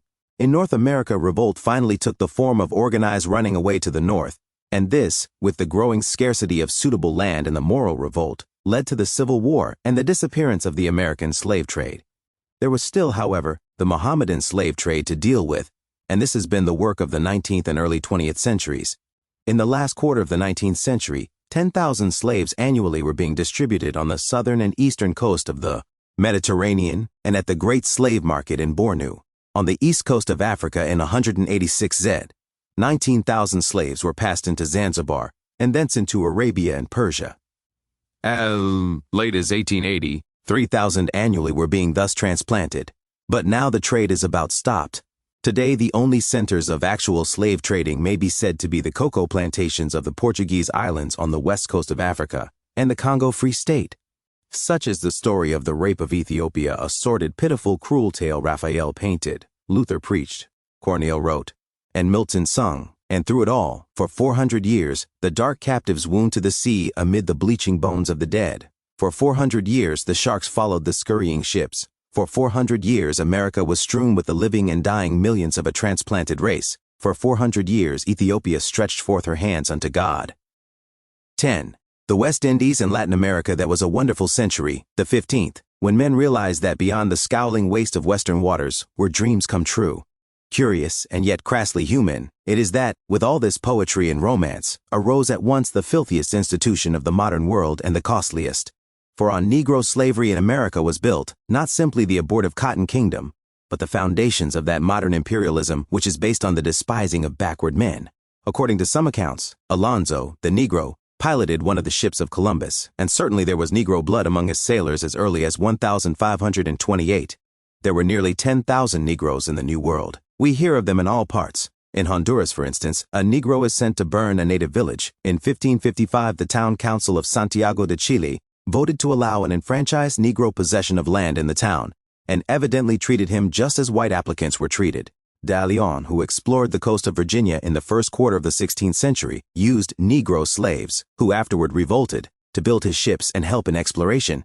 Balboa had with him 30 Negroes, who in 1513 helped to build the first ships on the Pacific coast. Cortez had 300 Negro porters in 1522.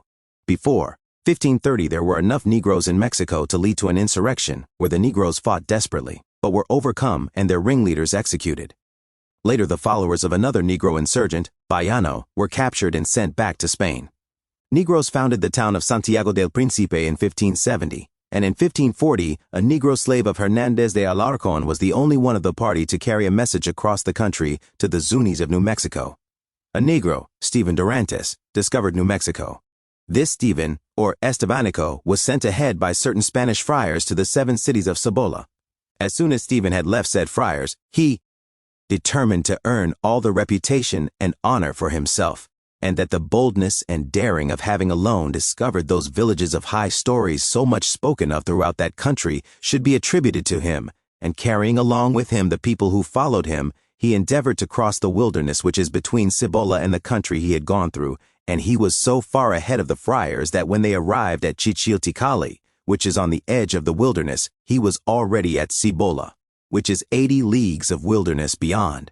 But the Indians of the new and strange country took alarm, and concluded that Stephen must be a spy or guide for some nations who intended to come and conquer them, because it seemed to them unreasonable for him to say that the people were white in the country from which he came, being black himself and being sent by them. Slaves imported under the Asiento treaties went to all parts of the Americas. Spanish America had by the close of the 18th century 10,000 in Santo Domingo, 84,000 in Cuba, 50,000 in Puerto Rico, 60,000 in Louisiana and Florida, and 60,000 in Central and South America. The history of the Negro in Spanish America centered in Cuba, Venezuela, and Central America. In the 16th century, slaves began to arrive in Cuba, and Negroes joined many of the exploring expeditions from there to various parts of America. The slave trade greatly increased in the latter part of the 18th century, and after the revolution in Haiti, large numbers of French immigrants from that island settled in Cuba. This and Spanish greed increased the harshness of slavery, and eventually led to revolt among the Negroes. In 1844, Governor O'Donnell began a cruel persecution of the blacks on account of a plot discovered among them.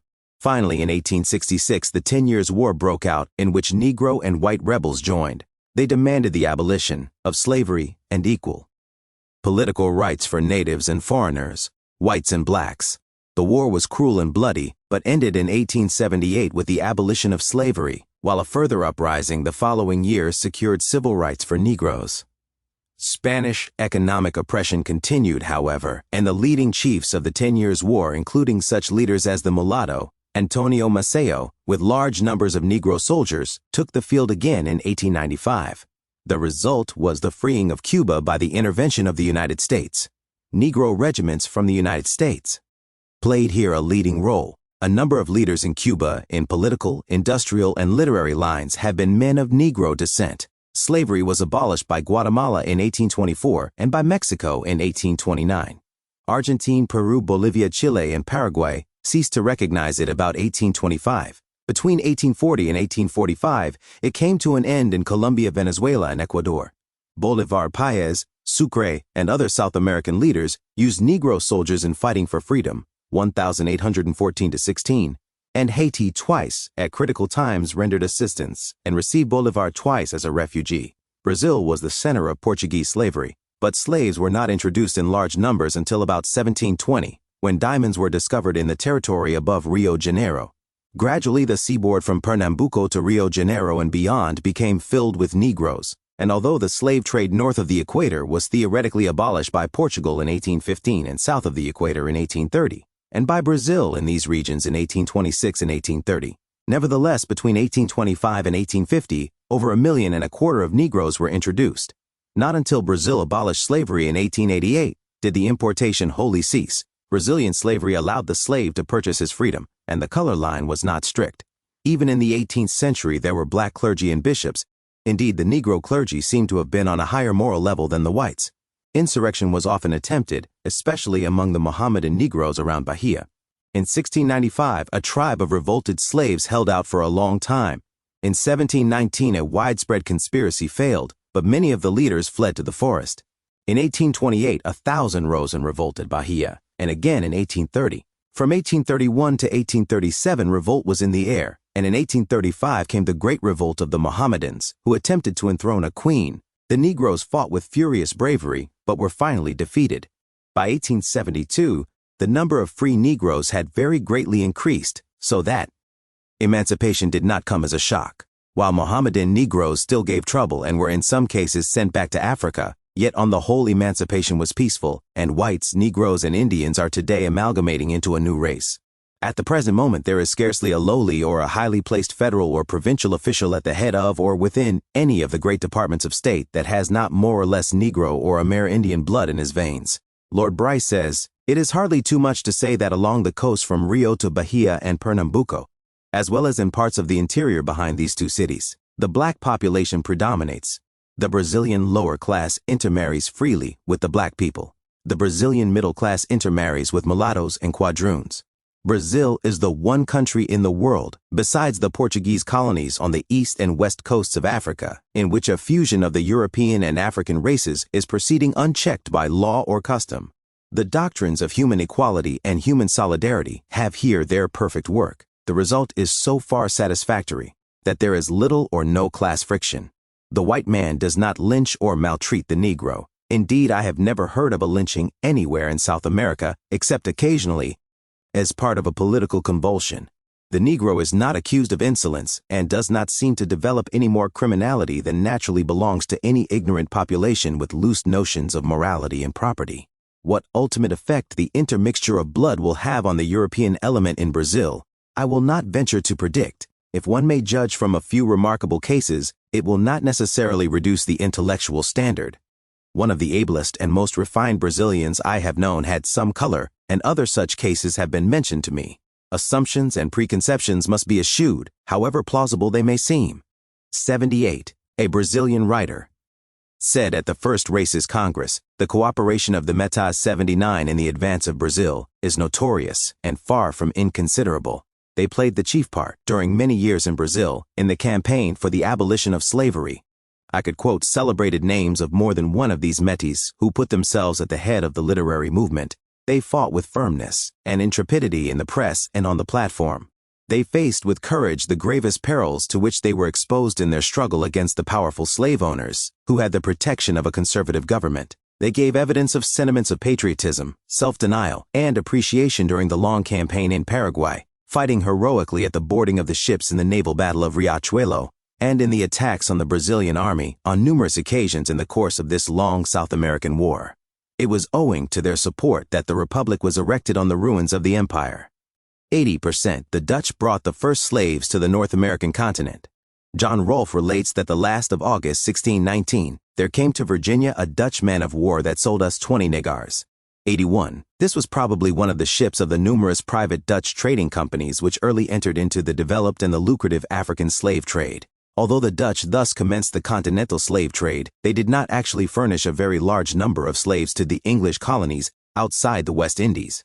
A small trade had by 1698 brought a few thousand to New York and still fewer to New Jersey. The Dutch found better scope for slaves in Guyana, which they settled in 1616. Sugarcane became the staple crop, but the Negroes early began to revolt, and the Dutch brought in East Indian coolies. The slaves were badly treated, and the runaways joined the revolted bush Negroes in the interior.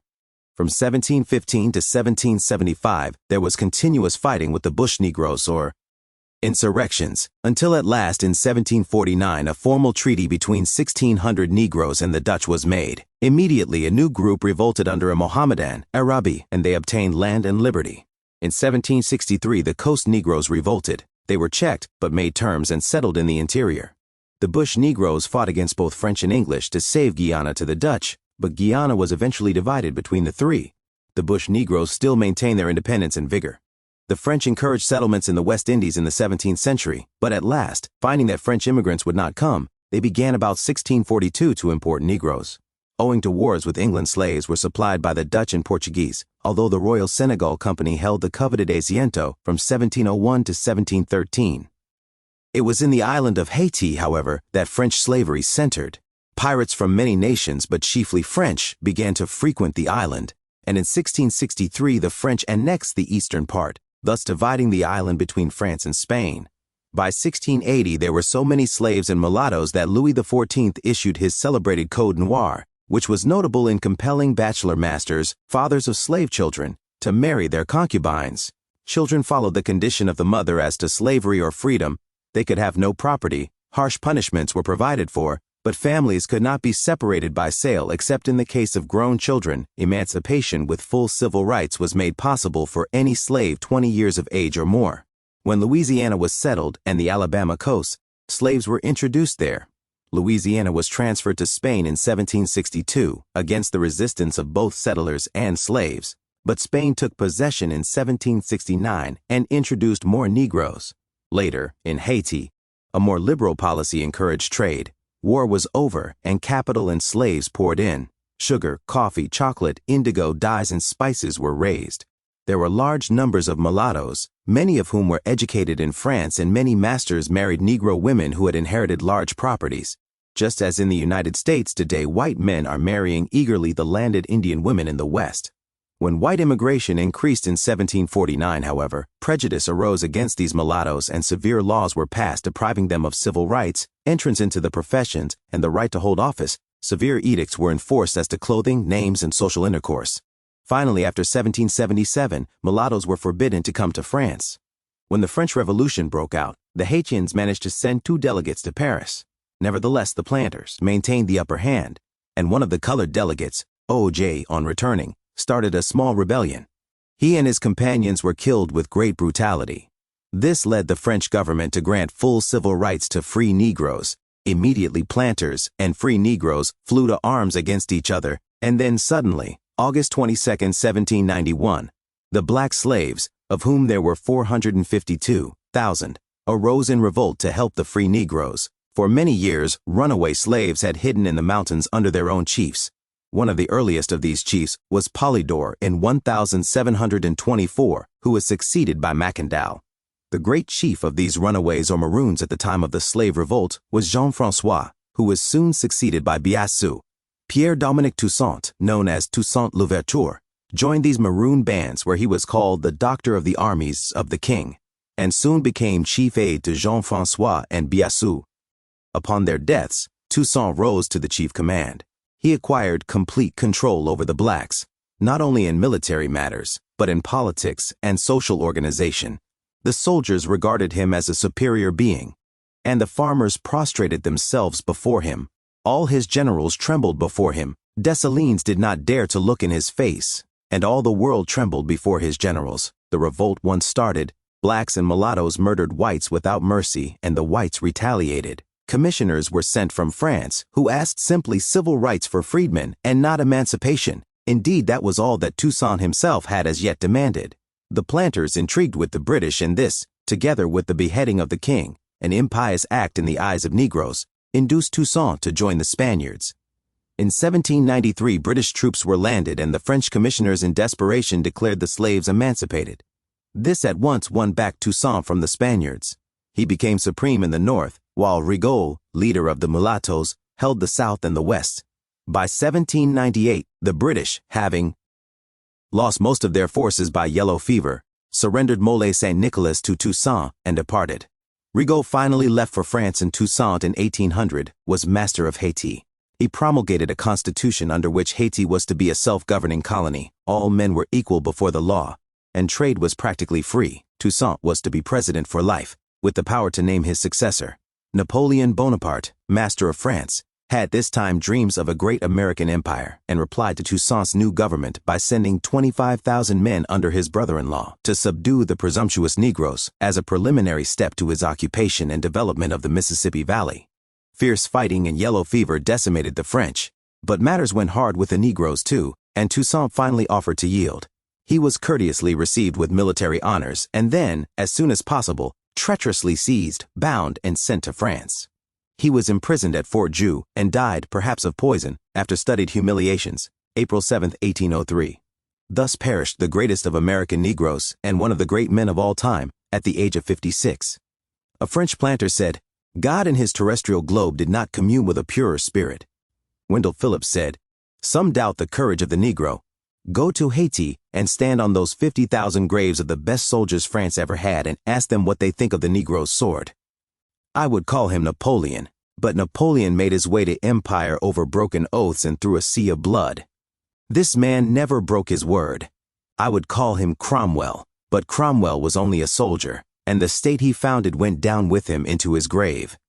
I would call him Washington, but the great Virginian held slaves.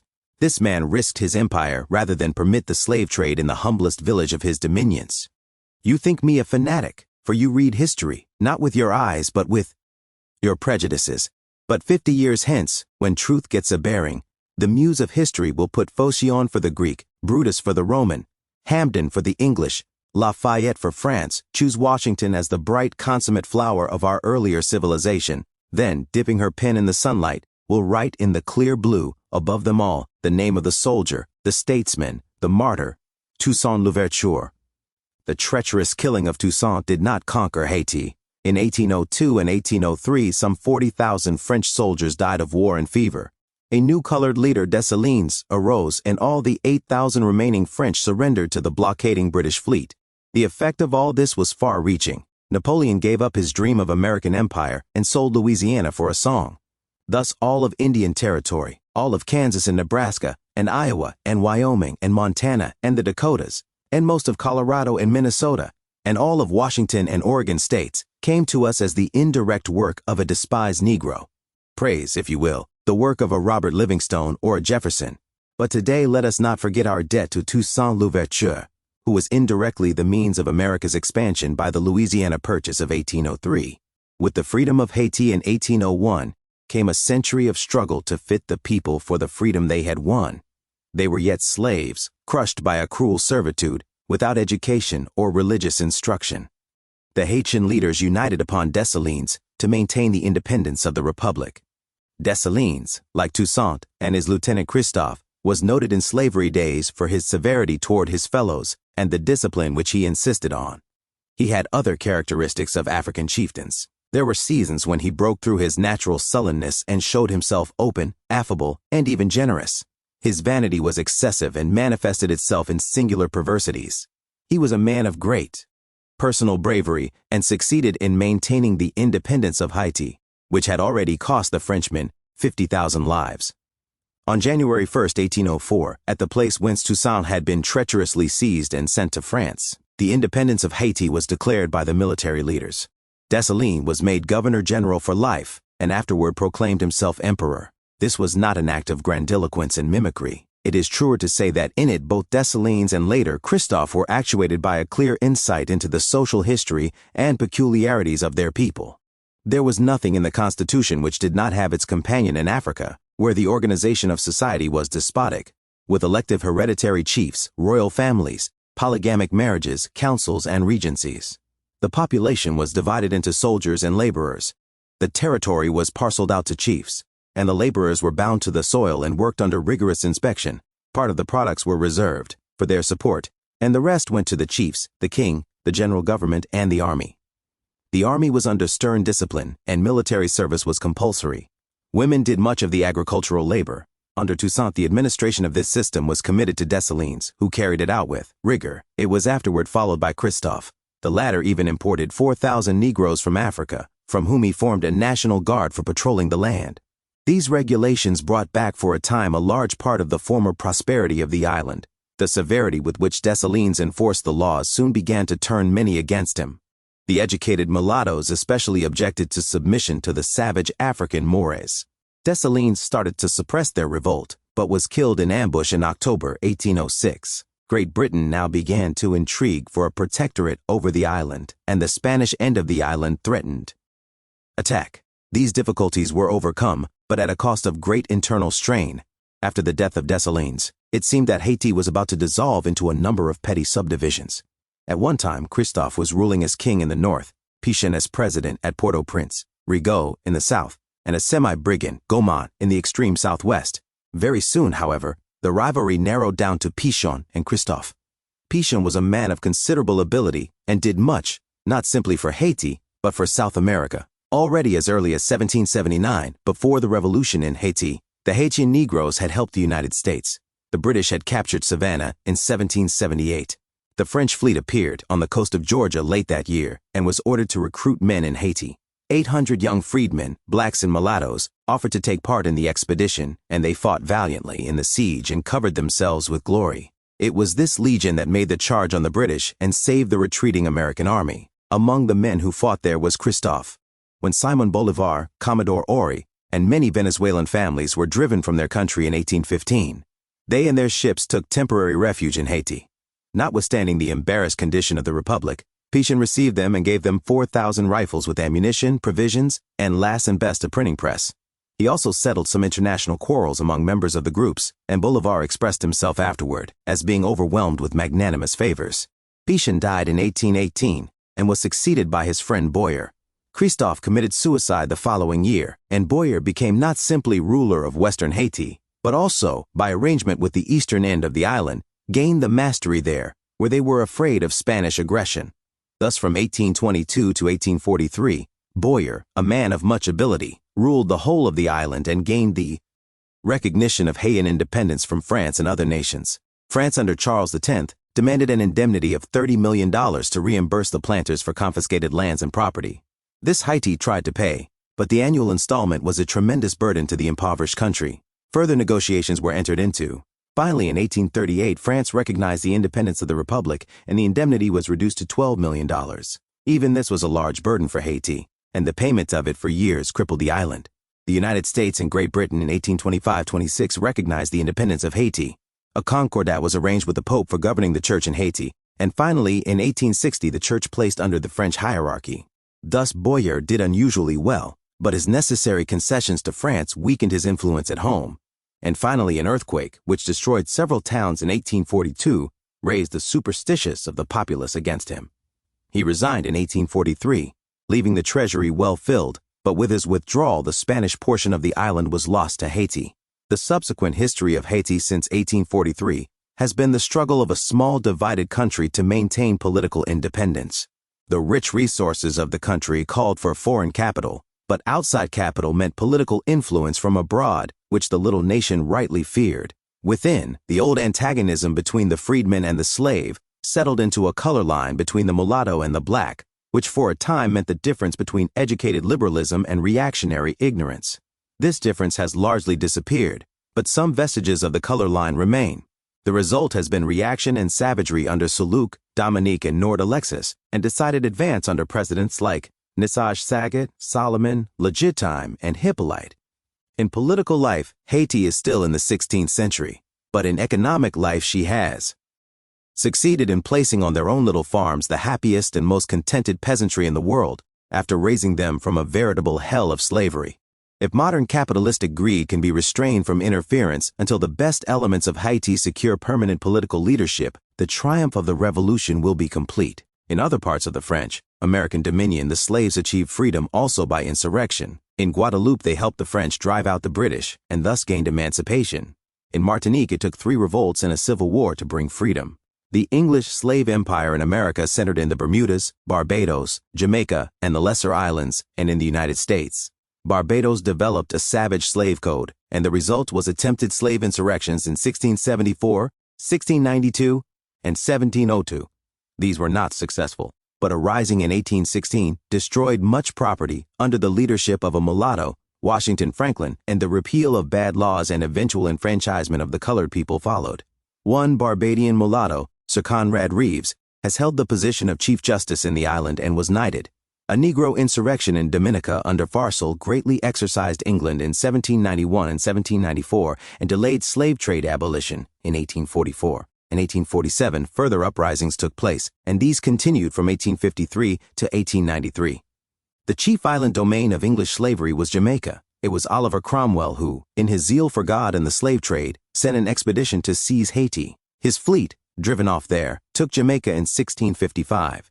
The English found the mountains already infested with runaway slaves known as Maroons, and more Negroes joined them when the English arrived. In 1663, the freedom of the Maroons was acknowledged, land was given them, and their leader, Juan de Bolas, was made a colonel in the militia.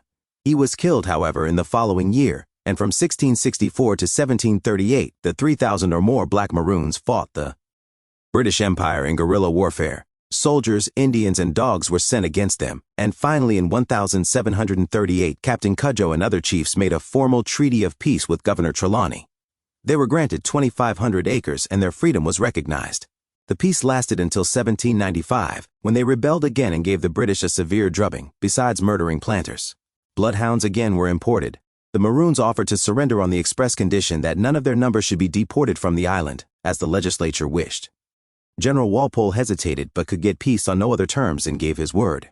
The Maroons surrendered their arms, and immediately the whites seized 600 of the ringleaders and transported them to the snows of Nova Scotia. The legislature then voted a sword worth $2,500 to General Walpole, which he indignantly refused to accept. Eventually, these exiled Maroons found their way to Sierra Leone, West Africa, in time to save that colony to the British Crown. The pressing desire for peace with the Maroons on the part of the white planters arose from the new sugar culture introduced in 1673. A greatly increased demand for slaves followed, and between 1700 and 1786, 610,000 slaves were imported. Nevertheless, so severely were they driven that there were only 300,000 Negroes in Jamaica in the latter year. Despite the Moravian missions and other efforts late in the 18th century, unrest among the Jamaica slaves and freedmen grew and was increased by the anti-slavery agitation in England and the revolt in Haiti. There was an insurrection in 1796, and in 1831, again the Negroes of Northwest Jamaica, impatient because of the slow progress of the emancipation, arose in revolt and destroyed nearly $3.5 million worth of property, well nigh ruining the planters there. The next year, 255,000 slaves were set free, for which the planters were paid nearly $30 million. There ensued a discouraging condition of industry. The white officials sent out in these days were arbitrary and corrupt. Little was done for the mass of the people, and there was outrageous overtaxation. Nevertheless, the backwardness of the colony was attributed to the Negro. Governor Eyre complained in 1865 that the young and strong were good for nothing and were filling the jails, but a simultaneous report by a missionary told the truth concerning the officials. This aroused the colored people, and a mulatto, George William Gordon, called a meeting. Other meetings were afterward held, and finally the Negro peasantry began a riot in 1861, in which 18 people were killed, only a few of whom were white. The result was that Governor Eyre tried and executed by court-martial 354 persons, and in addition to this killed without trial 85, a total of 439. 1,000 Negro homes were burned to the ground, and thousands of Negroes flogged or mutilated. Children had their brains dashed out, pregnant women were murdered, and Gordon was tried by court-martial and hanged. In fact, the punishment was, as the royal commissioner said, reckless and positively barbarous. This high-handed act aroused England. Eyre was not punished, but the island was made a crown colony in 1866 and given representation in the legislature in 1886. In the island of St. Vincent, Indians first sought to enslave the fugitive Negroes wrecked there, but the Negroes took the Carib women and then drove the Indian men away. These black Caribs fought with Indians, English, and others for 3/4 of a century, until the Indians were exterminated. The British took possession in 1763. The black Caribs resisted, and after hard fighting signed a treaty in 1773, receiving 1/3 of the island as their property. They afterward helped the French against the British, and were finally deported to the island of Roatan, off Honduras. In Trinidad and British Guiana there have been mutinies and rioting of slaves and a curious mingling of races. Other parts of South America must be dismissed briefly because of insufficient data. Colombia and Venezuela, with perhaps 8 million people, have at least 1/3 of their population of Negro and Indian descent. Here Simon Bolivar with his Negro, mulatto, and Indian forces began the war that liberated South America. Central America has a smaller proportion of Negroids, perhaps 100,000 in all. Bolivia and Peru have small amounts of Negro blood, while Argentina and Uruguay have very little. The Negro population in these lands is everywhere in process of rapid amalgamation with whites and Indians. 11. The Negro in the United States. There were 500,000 slaves in the confines of the United States when the Declaration of Independence declared that all men are created equal, that they are endowed by their Creator with certain unalienable rights, that among these are life, liberty, and the pursuit of happiness. The land that thus magniloquently heralded its advent into the family of nations had supported the institution of human slavery for 157 years and was destined to cling to it 87 years longer. The greatest experiment in Negro slavery as a modern industrial system was made on the mainland of North America and in the confines of the present United States. And this experiment was on such a scale and so long continued that it is profitable for study and reflection. There were in the United States in its dependencies, in 1910, 9,800,000 and 28,294 persons of acknowledged Negro descent, not including the considerable infiltration of Negro blood which is not acknowledged and often not known. Today, the number of persons called Negroes is probably about 10.25 million. These persons are almost entirely descendants of African slaves, brought to America in the 16th, 17th, 18th, and 19th centuries. The importation of Negroes to the mainland of North America was small until the British got the coveted privilege of the asiento in 1713. Before that, northern states like New York had received some slaves from the Dutch, and New England had early developed a trade by which she imported a number of house servants. Ships went out to the African coast with rum, sold the rum, and brought the slaves to the West Indies. There they exchanged the slaves for sugar and molasses, and brought the molasses back to New England, to be made into rum for further exploits. After the Asiento Treaty, the Negro population increased in the 18th century from about 50,000 in 1710 to 220,000 in 1750 and to 462,000 in 1770. When the colonies became independent, the foreign slave trade was soon made illegal, but illicit trade, annexation of territory, and natural increase enlarged the Negro population from a little over 1 million at the beginning of the 19th century to 4.5 million at the outbreak of the Civil War, and to about 10.25 million in 1914. The present so-called Negro population of the United States is 1. A mixture of the various African populations, Bantu, Sudanese, West Coast Negroes, some dwarfs, and some traces of Arab, Berber, and Semitic blood. 2. A mixture of these strains with the blood of white Americans through a system of concubinage of colored women in slavery days. Together with some legal intermarriage, the figures as to mulattoes have been from time to time officially acknowledged to be understatements. Probably 1/3 of the Negroes of the United States have distinct traces of white blood.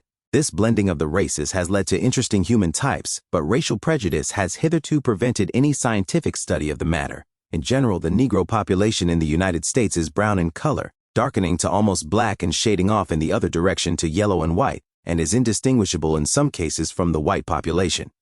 Much has been written of the black man in America, but most of this has been from the point of view of the whites, so that we know of the effect of Negro slavery on the whites, the strife among the whites for and against abolition, and the consequent problem of the Negro so far as the white population is concerned. This chapter, however, is dealing with the matter more from the point of view of the Negro group itself, and seeking to show what slavery meant to them, how they reacted against it, what they did to secure their freedom, and what they are doing with their partial freedom today. The slaves landing from 1619 onward were received by the colonies at first as laborers, on the same plane as other laborers. For a long time there was in law no distinction between the indented white servant from England and the black servant from Africa except in the term of their service. Even here the distinction was not always observed, some of the whites being kept beyond term of their service and Negroes now and then securing their freedom. Gradually the planters realized the advantage of laborers held for life, but they were met by certain moral difficulties. The opposition to slavery had from the first been largely stilled when it was stated that this was a method of converting the heathen to Christianity. The corollary was that when a slave was converted, he became free. Up to 1660 or thereabouts, it seemed accepted in most colonies and in the English West Indies that baptism into a Christian church would free a Negro slave. Masters, therefore, were reluctant in the 17th century to have their slaves receive Christian instruction. Massachusetts first apparently legislated on this matter by enacting in 1641 that slavery should be confined to captives in just wars and such strangers as willingly sell themselves or are sold to us, meaning by strangers apparently heathen, but saying nothing as to the effect of conversion. Connecticut adopted similar legislation in 1650, and Virginia declared in 1661 that Negroes are incapable of making satisfaction for time lost in running away by lengthening their time of services, thus implying that they were slaves for life. Maryland declared in 1663 that Negro slaves should serve durante vita, but it was not until 1667 that Virginia finally plucked up courage to attack the issue squarely and declared by law, baptism doth not alter the condition of the person as to his bondage or freedom, in order that diverse masters freed from this doubt may more carefully endeavor the propagation of Christianity. The transplanting of the Negro from his African clan life to the West Indian plantation was a social revolution. Marriage became geographical and transient, while women and girls were without protection. The private home as a self-protective independent unit did not exist. That powerful institution, the polygamous African home, was almost completely destroyed, and in its place in America arose sexual promiscuity, a weak community life, with common dwelling, meals, and child nurseries. The internal slave trade tended further to weaken natural ties. A small number of favored house servants and artisans were raised above this, had their private homes, came in contact with the culture of the master class, and assimilated much of American civilization.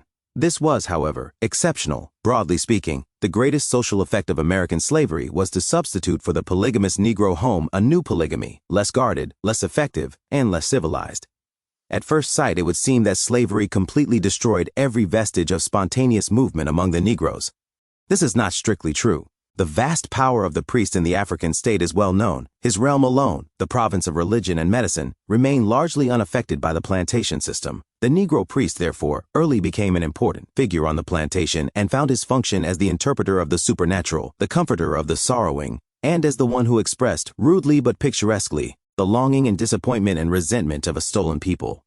From such beginnings arose and spread with marvelous rapidity the Negro Church, the first distinctively Negro American social institution. It was not at first by any means a Christian church, but a mere adaptation of those rites of fetish which in America is termed OBE worship or voodooism. Association and missionary effort soon gave these rites a veneer of Christianity, and gradually, after 2 centuries, the church became Christian, with a simple Calvinistic creed, but with many of the old customs still clinging to the services. It is this historic fact that the Negro church of today bases itself upon the sole surviving social institution of the African fatherland that accounts for its extraordinary growth and vitality. The slave codes at first were really labor codes based on an attempt to re-establish in America the waning feudalism of Europe. The laborers were mainly black and were held for life. Above them came the artisans, free whites with a few blacks, and above them the master class. The feudalism called for the plantation system, and the plantation system as developed in America and particularly in Virginia was at first a feudal domain. On these plantations the master was practically supreme. The slave codes in early days were but moderately harsh, allowing punishment by the master, but restraining him in extreme cases and providing for care of the slaves and of the aged. With the power, however, solely in the bands of the master class, and with the master supreme on his own plantation, his power over the slave was practically what he wished it to be. In some cases, the cruelty was as great as on the worst West Indian plantations. In other cases, the rule was mild and paternal. Up through this American feudalism, the Negro began to rise. He learned in the 18th century the English language. B began to be identified with the Christian church. He mingled his blood to a considerable extent with the master class. The house servants particularly were favored, in some cases receiving education, and the number of free Negroes gradually increased. Present-day students are often puzzled at the apparent contradictions of Southern slavery. One hears, on the one hand, of the staid and gentle patriarchy, the wide and sleepy plantations with lord and retainers, ease and happiness. On the other hand, one hears of barbarous cruelty and unbridled power and wide oppression. Of men, which is the true picture? The answer is simple: both are true. They are not opposite sides of the same shield, they are different shields. They are pictures, on the one hand, of house service in the great country seats and in the towns, and on the other hand of the field laborers who raised the great tobacco, rice, and cotton crops. We have thus not only carelessly mixed pictures of what were really different kinds of slavery, but of that which represented different degrees in the development of the economic system. House service was the older feudal idea of personal retainership, developed in Virginia and Carolina in the 17th and 18th centuries. It had all the advantages and disadvantages of such a system, the advantage of the strong personal tie and disadvantage of unyielding caste distinctions, with the resultant immoralities. At its worst, however, it was a matter primarily of human relationships. Out of this older type of slavery in the northern South there developed, during the 18th and 19th centuries, in the southern South, the type of slavery which corresponds to the modern factory system in its worst conceivable form. It represented production of a staple product on a large scale. Between the owner and laborer were interposed the overseer and the drivers. The slaves were whipped and driven to a mechanical task system. Wide territory was needed, so that at last absentee landlordship was common. It was this latter type of slavery that marked the Cotton Kingdom, and the extension of the area of this system southward and westward marked the aggressive world-conquering visions of the slave barons. On the other hand, it was the milder and far different Virginia house service and the personal retainership of town life in which most white children grew up. It was this that impressed their imaginations, and which they have so vividly portrayed. The Negroes, however, knew the other side, for it was under the harsher, heartless driving of the fields that fully 9/10 of them lived. There early began to be some internal development and growth of self-consciousness among the Negroes. For instance, in New England towns, Negro governors were elected. This was partly an African custom transplanted, and partly an endeavor to put the regulation of the slaves into their own hands. Negroes voted in those days. For instance, in North Carolina, until 1835, the Constitution extended the franchise to every freeman, and when Negroes were disfranchised in 1835, several hundred colored men were deprived of the vote. In fact, as Albert Bushnell Hart says, in the colonies, freed Negroes, like freed indentured white servants, acquired property, founded families, and came into the political community if they had the energy, thrift, and fortune to get the necessary property. The humanitarian movement of the 18th century was active toward Negroes because of the part which they played in the Revolutionary War. Negro regiments and companies were raised in Connecticut and Rhode Island, and a large number of Negroes were members of the Continental armies elsewhere.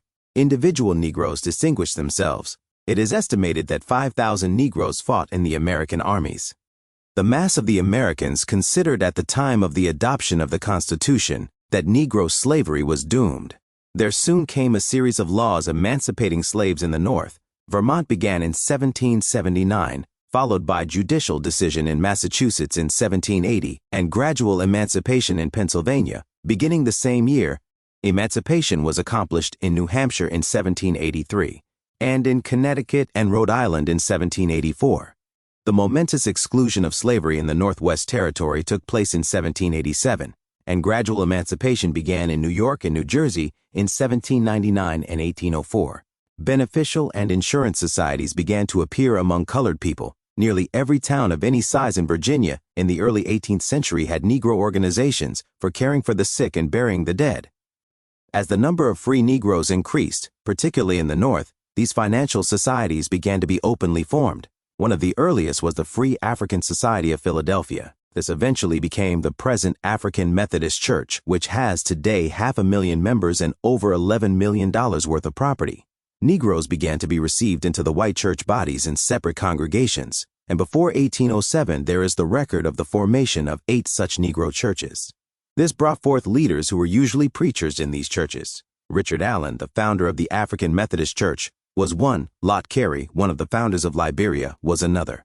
In the South there was John Chavis, who passed through a regular course of studies at what is now Washington and Lee University. He started a school for young white men in North Carolina and had among his pupils a United States Senator, sons of a Chief Justice of North Carolina, a governor of the state, and many others. He was a full-blooded Negro, but a Southern writer says that all accounts agree that John Chavis was a gentleman. He was received socially among the best whites and asked to table. In the War of 1812, 3,300 Negroes helped Jackson win the Battle of New Orleans, and numbers fought in New York State and in the Navy under Perry, Charming, and others. Phyllis Wheatley, a Negro girl, wrote poetry, and the mulatto, Benjamin Banneker, published one of the first American series of almanacs. In fine, it seemed in the early years of the 19th century that slavery in the United States would gradually disappear, and that the Negro would have in time a man's chance. A change came, however, between 1820 and 1830, and it is directly traceable to the Industrial Revolution of the 19th century. Between 1738 and 1830, there had come a remarkable series of inventions which revolutionized the methods of making cloth. This series included the invention of the fly shuttle, the carding machine, the steam engine, and the power loom. The world began to look about for a cheaper and larger supply of fiber for weaving. It was found in the cotton plant, and the southern United States was especially adapted to its culture. The invention of the cotton gin removed the last difficulties. The South now had a crop which could be attended to by unskilled labor and for which there was practically unlimited demand. There was land, and rich land, in plenty. The result was that the cotton crop in the United States increased from 8,000 bales in 1790 to 650,000 bales in 1820, to 2,500,000 bales in 1850, and to 4 million bales in 1860. In this growth one sees the economic foundation of the new slavery in the United States, which rose in the second decade of the 19th century. Manifestly, the fatal procrastination in dealing with slavery in the 18th century received in the 19th century its terrible reward. The change in the attitude toward slavery was manifest in various ways. The South no longer excused slavery, but began to defend it as an economic system. The enforcement of the slave trade laws became notoriously lax, and there was a tendency to make slave codes harsher. This led to retaliation on the part of the Negroes. There had not been in the United States before this many attempts at insurrection. The slaves were distributed over a wide territory, and before they became intelligent enough to cooperate, the chance of emancipation was held before them. Several small insurrections are alluded to in South Carolina early in the 18th century, and one by Cato at Stono in 1740 caused widespread alarm. The Negro plot in New York in 1712 put the city into hysterics. There was no further plotting on any scale until the Haitian Revolt, when Gabriel in Virginia made an abortive attempt. In 1822, a free Negro, Denmark Vesey, in South Carolina, failed in a well-laid plot, and 10 years after that, in 1831, Nat Turner led his insurrection in Virginia and killed 51 persons. The result of this insurrection was to crystallize tendencies toward harshness which the economic revolution was making advisable.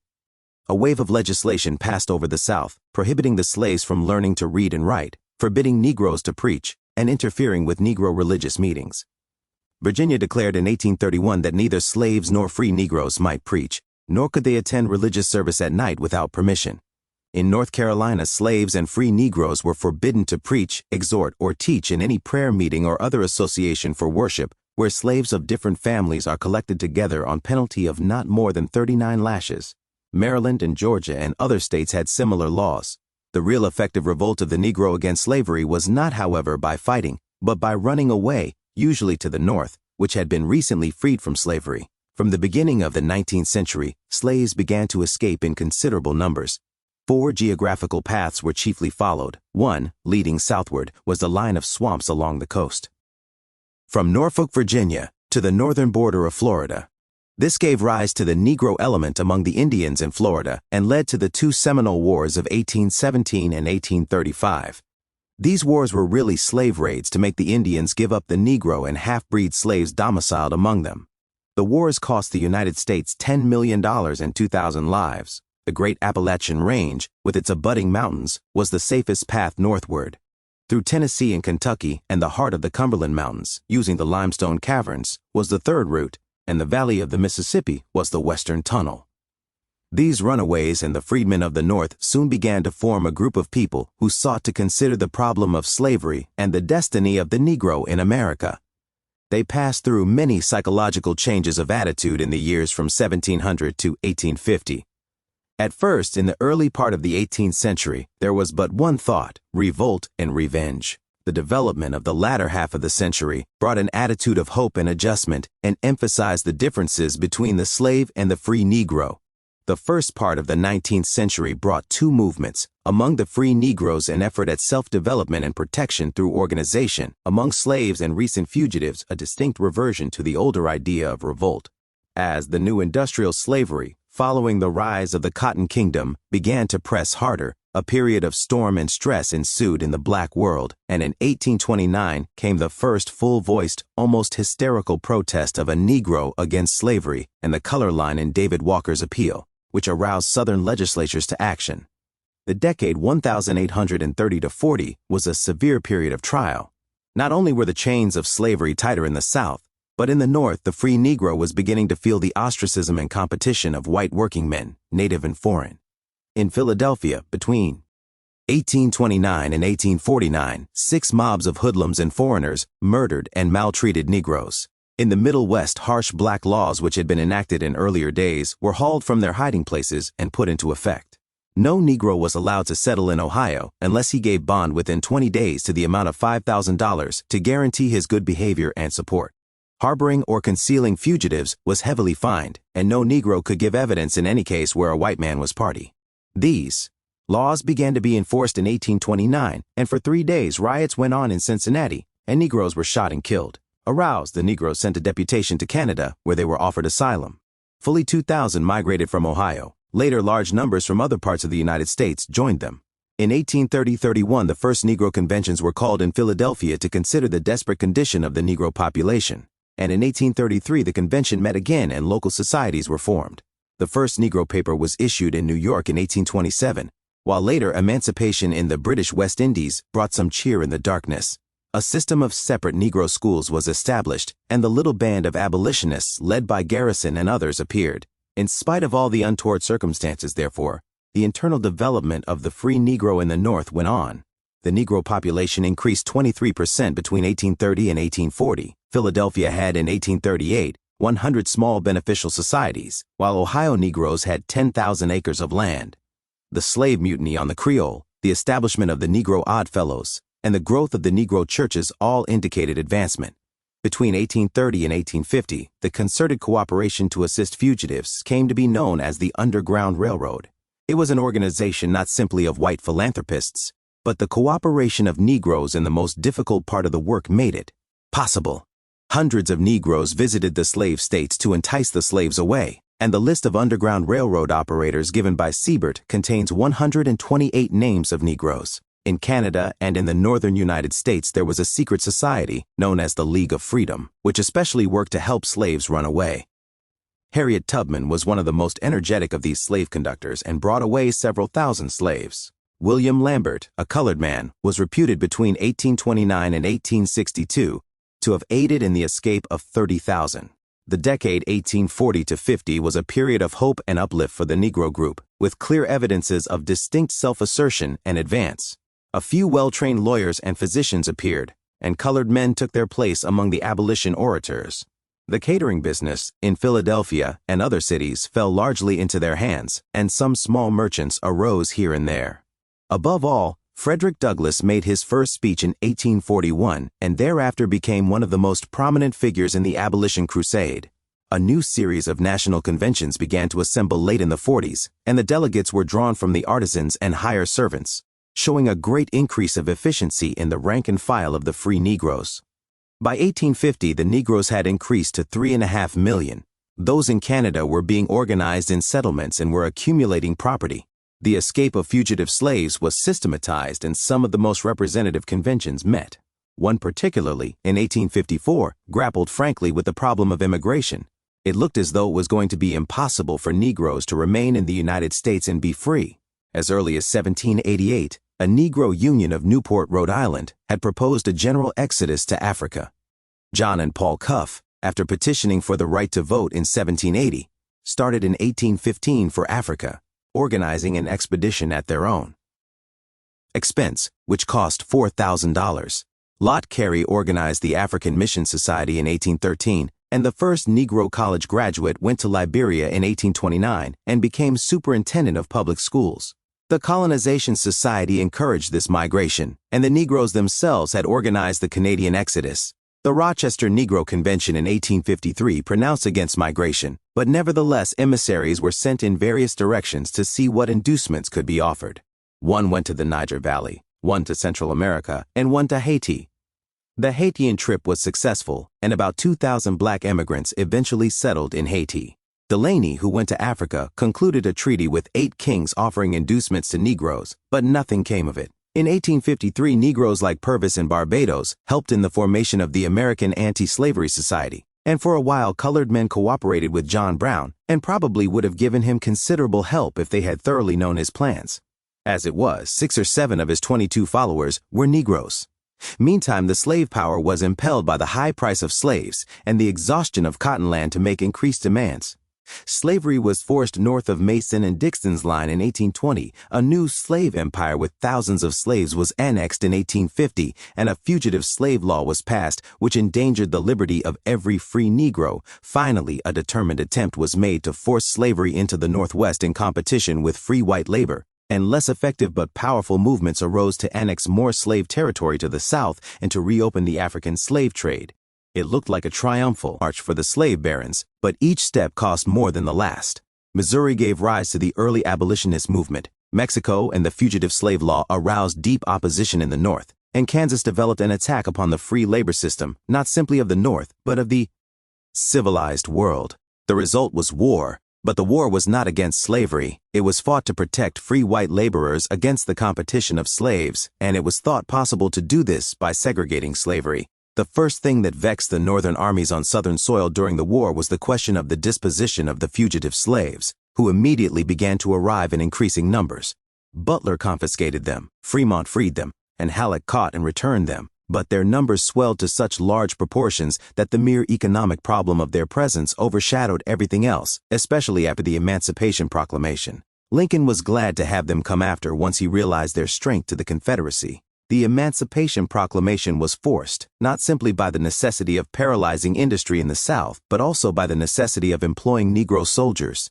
During the first 2 years of the war, no one wanted Negro soldiers. It was declared to be a white man's war. General Hunter tried to raise a regiment in South Carolina, but the War Department disavowed the act. In Louisiana, the Negroes were anxious to enlist, but were held off. In the meantime, the war did not go as well as the North had hoped, and on the 26th of January, 1863, the Secretary of War authorized the governor of Massachusetts to raise 2 regiments of Negro troops. Frederick Douglass and others began the work with enthusiasm, and in the end 187,000 Negroes enlisted in the Northern armies, of whom 70,000 were killed and wounded. The conduct of these troops was exemplary. They were indispensable in camp duties and brave on the field, where they fought in 213 battles.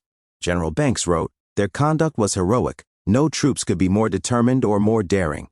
The assault on Fort Wagner, led by 1,000 black soldiers under the white Colonel Shaw, is one of the greatest deeds of desperate bravery on record.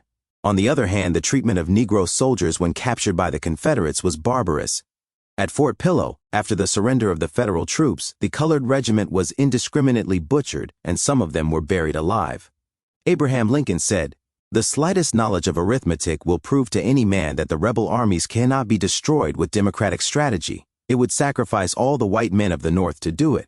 There are now in the service of the United States near 200,000 able-bodied colored men, most of them under arms, defending and acquiring Union territory. Abandon all the posts, now garrisoned by black men. Take 200,000 men from our side and put them in the battlefield or cornfield against us, and we would be compelled to abandon the war in 3 weeks." Emancipation thus came as a war measure to break the power of the Confederacy, preserve the Union, and gain the sympathy of the civilized world. However, 244 years of slavery could not be stopped by edict. There were legal difficulties, the whole slow problem of economic readjustment, and the subtle and far-reaching questions of future race relations. The peculiar circumstances of emancipation forced the legal and political difficulties to the front, and these were so striking that they have since obscured the others in the eyes of students. Quite unexpectedly and without forethought, the nation had emancipated 4 million slaves. Once the deed was done, the majority of the nation was glad and recognized that this was, after all, the only result of a fearful 4 years' war which in any degree justified it. But how was the result to be secured for all time? There were 3 possibilities. 1. To declare the slave free and leave him at the mercy of his former masters. 2. To establish a careful government guardianship designed to guide the slave from legal to real. Economic freedom. 3. To give the Negro the political power to guard himself as well as he could during this development. It is very easy to forget that the United States government tried each one of these in succession and was literally forced to adopt the third, because the first had utterly failed and the second was thought too paternal and especially too costly. To leave the Negroes helpless after a paper edict of emancipation was manifestly impossible. It would have meant that the war had been fought in vain. Carl Schurz, who traversed the South just after the war, said, "A veritable reign of terror prevailed in many parts of the South. The Negro found scant justice in the local courts against the white man. He could look for protection only to the military forces of the United States still garrisoning the states lately in rebellion and to the Freedmen's Bureau. This Freedmen's Bureau was proposed by Charles Sumner. If it had been presented today instead of 50 years ago, it would have been regarded as a proposal far less revolutionary than the state insurance of England and Germany. A half-century ago, however, and in a country which gave the laissez-faire economics their extremist trial, the Freedmen's Bureau struck the whole nation as unthinkable, save as a very temporary expedient and to relieve the more pointed forms of distress following war. Yet the proposals of the Bureau were both simple and sensible. 1. To oversee the making and enforcement of wage contracts for freedmen. 2. To appear in the courts as the freedmen's best friend. 3. To furnish the freedmen with a minimum of land and of capital. 4. To establish schools. 5. To furnish such institutions of relief as hospitals, outdoor relief stations, etc. How a sensible people could expect really to conduct a slave into freedom. With less than this, it is hard to see. Even with such tutelage extending over a period of 2 or 3 decades, the ultimate end had to be enfranchisement and political and social freedom for those freed men who attained a certain set standard. Otherwise, the whole training had neither object nor guarantee. Precisely on this account, the former masters opposed the Freedmen's Bureau with all their influence. They did not want the Negro trained or really freed, and they criticized mercilessly the many mistakes of the new Bureau. The North at first thought to pay for the main cost of the Freedmen's Bureau by confiscating the property of former slave owners, but finding this not in accordance with law, they realized that they were embarking on an enterprise which bade fair to add many millions to the already staggering cost of the war.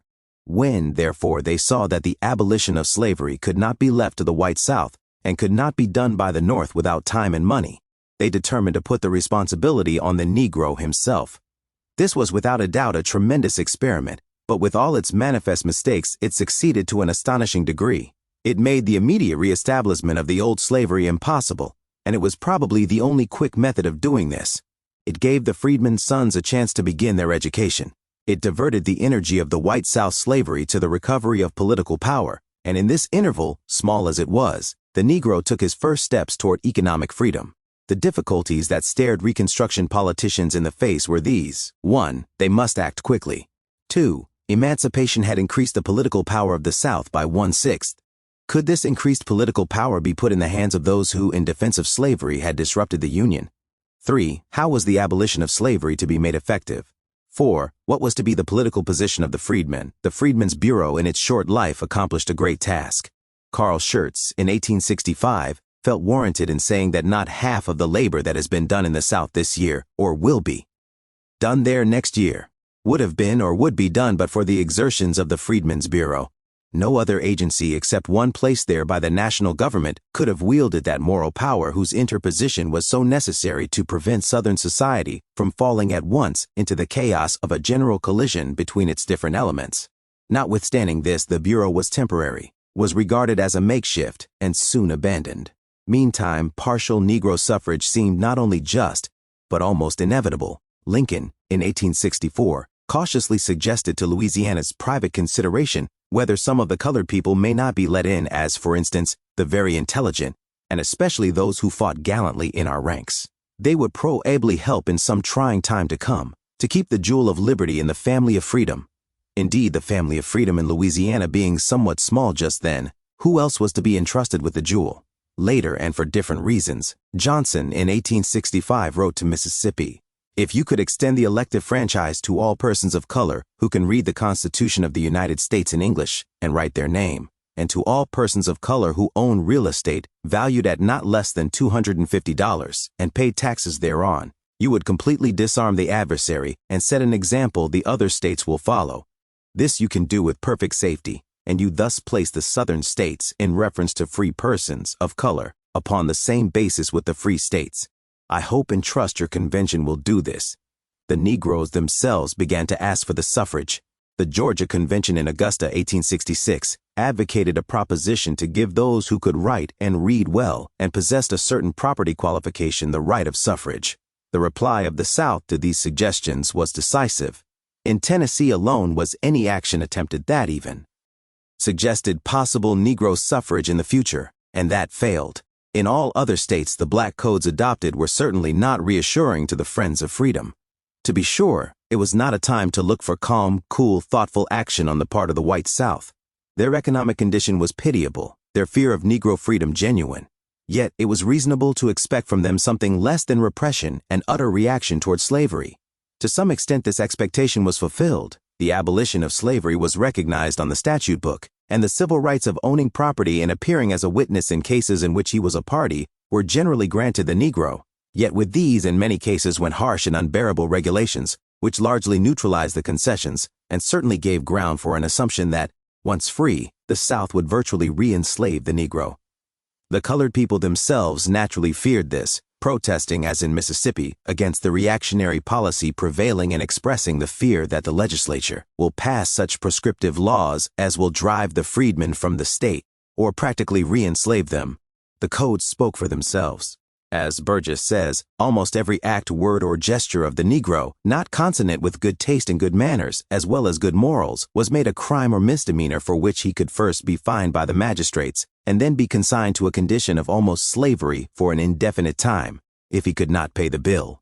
All things considered, it seems probable that, if the South had been permitted to have its way in 1865, the harshness of Negro slavery would have been mitigated so as to make slave trading difficult, and so as to make it possible for a Negro to hold property and appear in some cases in court, but that in most other respects the blacks would have remained in slavery. What could prevent this? A Freedmen's Bureau established for 10, 20, or 40 years, with a careful distribution of land and capital and a system of education for the children, might have prevented such an extension of slavery. But the country would not listen to such a comprehensive plan. A restricted grant of the suffrage voluntarily made by the states would have been a reassuring proof of a desire to treat the freedmen fairly, and would have balanced in part at least the increased political power of the South. There was no such disposition evident. In Louisiana, for instance, under the proposed Reconstruction, not one Negro was allowed to vote, though at that very time the wealthy, intelligent, free-colored people of the state paid taxes on property assessed at $15 million, and many of them were well known for their patriotic zeal and love for the Union. 101. Thus the arguments for universal Negro suffrage from the start were strong and are still strong, and no one would question their strength were it not for the assumption that the experiment failed.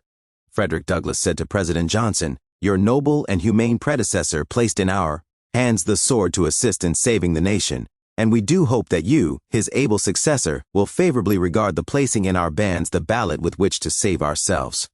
Carl Schurz wrote, "It is idle to say that it will be time to speak of Negro suffrage when the whole colored race will be educated, for the ballot may be necessary to him to secure his education." The granting of full Negro suffrage meant one of two alternatives to the South. One, the uplift of the Negro for sheer self-preservation. This is what Schurz and the saner North expected.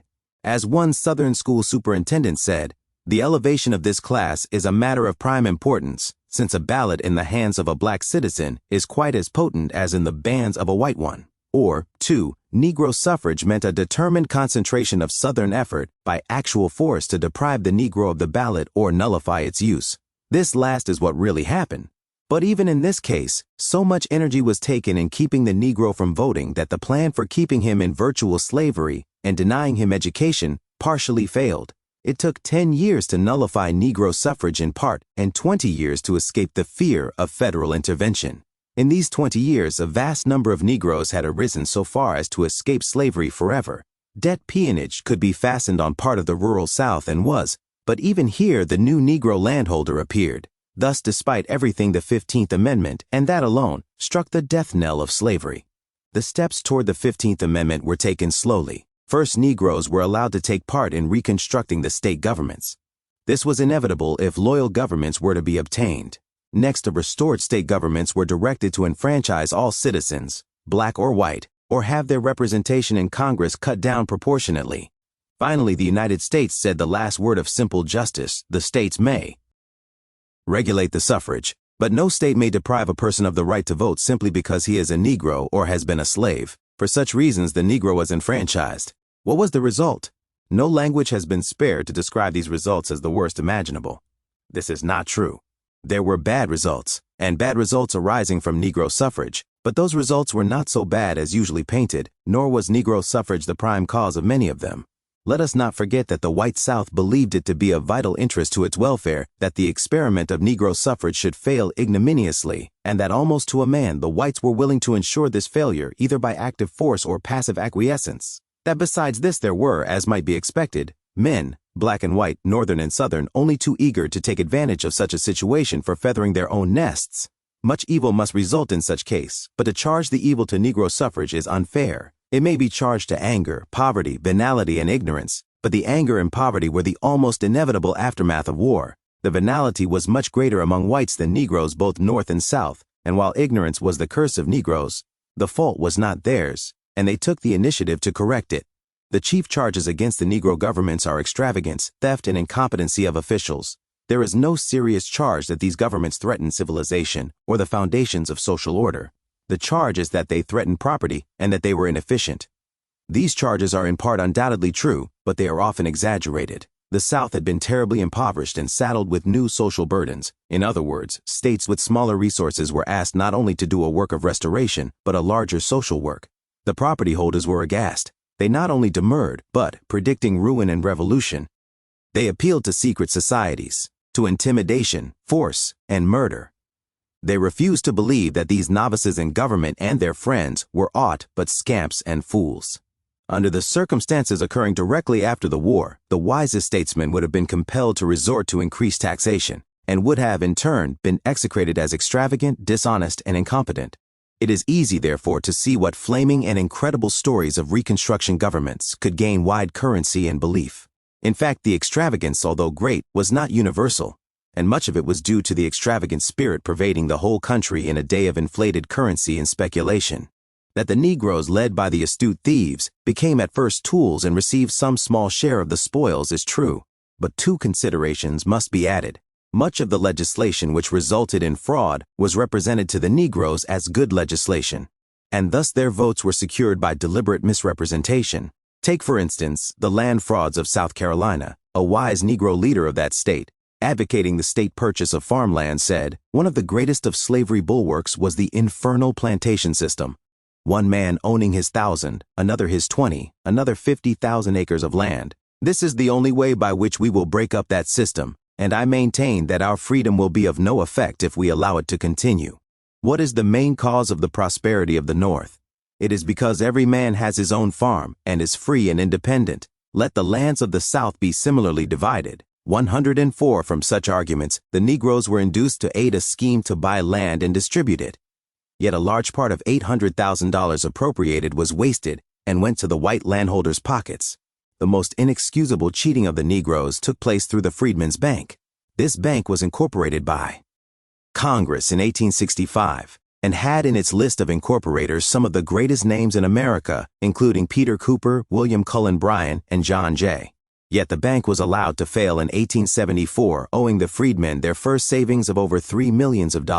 They have never been reimbursed. Many Negroes were undoubtedly venal, but more were ignorant and deceived. The question is, did they show any signs of a disposition to learn to better things? The theory of democratic government is not that the will of the people is always right, but rather that normal human beings of average intelligence will, if given a chance, learn the right and best course by bitter experience. This is precisely what the Negro voters showed indubitable signs of doing. First, they strove for schools to abolish ignorance, and second, a large and growing number of them revolted against the extravagance and stealing that marred the beginning of Reconstruction, and joined with the best elements to institute reform. The greatest stigma on the white South is not that it opposed Negro suffrage and resented theft and incompetence, but that, when it saw the reform movements growing and even in some cases triumphing, and a larger and larger number of black voters learning to vote for honesty and ability, it still preferred a reign of terror to a campaign of education and disfranchised Negroes instead of punishing rascals.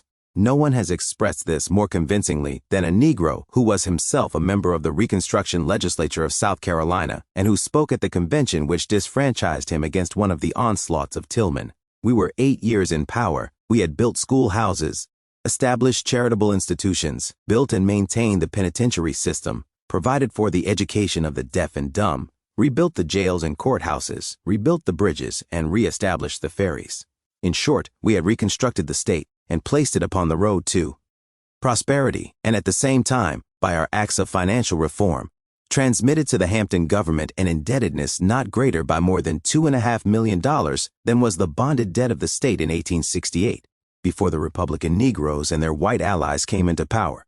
So too, in Louisiana in 1872, and in Mississippi later, the better element of the Republicans triumphed at the polls and, joining with the Democrats, instituted reforms, repudiated the worst extravagance, and started toward better things.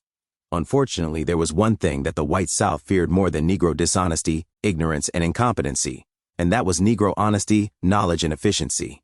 In the midst of all these difficulties, the Negro governments in the South accomplished much of positive good. We may recognize 3 things which Negro rule gave to the South. 1. Democratic government. 2. Free public schools. 3. New social legislation. In general, the words of Judge Albion W. Torgy, a white carpetbagger, are true when he says of the Negro governments, they obeyed the Constitution of the United States and annulled the bonds of states, counties, and cities which had been issued to carry on the war of rebellion and maintain armies in the field against the Union. They instituted a public school system in a realm where public schools had been unknown. They opened a ballot box in the jury box to thousands of white men who had been debarred from them by a lack of earthly possessions. They introduced home rule into the South. They abolished the whipping post, the branding iron, the stocks, and other barbarous forms of punishment which had up to that time prevailed. They reduced capital felonies from about 20 to 2 or 3. In an age of extravagance, they were extravagant in the sums appropriated for public works. In all of that time, no man's rights of persons were invaded under the forms of law. Every Democrat's life, home, fireside, and business were safe. No man obstructed any white man's way to the ballot box, interfered with his freedom of speech, or boycotted him on account of his political faith. A thorough study of the legislation accompanying these constitutions and its changes since shows the comparatively small amount of change in law and government which the overthrow of Negro rule brought about. There were sharp and often hurtful economies introduced, marking the return of property to power. There was a sweeping change of officials, but the main body of Reconstruction legislation stood. The Reconstruction democracy brought forth new leaders and definitely overthrew the old Southern aristocracy. Among these new men were Negroes of worth and ability. John R. Lynch, when Speaker of the Mississippi House of Representatives, was given a public testimonial by Republicans and Democrats, and the leading white paper said, his bearing in office had been so proper, and his rulings in such marked contrast to the partisan conduct of the ignoble whites of his party who have aspired to be leaders of the blacks, that the conservatives cheerfully joined in the testimonial. Of the colored treasurer of South Carolina, the white Governor Chamberlain said, "I have never heard one word or seen one act of Mr. Cardozo's which did not confirm my confidence in his personal integrity and his political honor and zeal for the honest administration of the state government. On every occasion and under all circumstances, he has been against fraud and robbery and in favor of good measures and good men." Jonathan C. Gibbs, a colored man and the first state superintendent of instruction in Florida, was a graduate of Dartmouth. He established the system and brought it to success, dying in harness in 1874. Such men, and there were others, ought not to be forgotten or confounded with other types of colored and white Reconstruction leaders. There is no doubt that the thirst of the black man for knowledge, a thirst which has been too persistent and durable to be mere curiosity or whim, gave birth to the public school system of the South.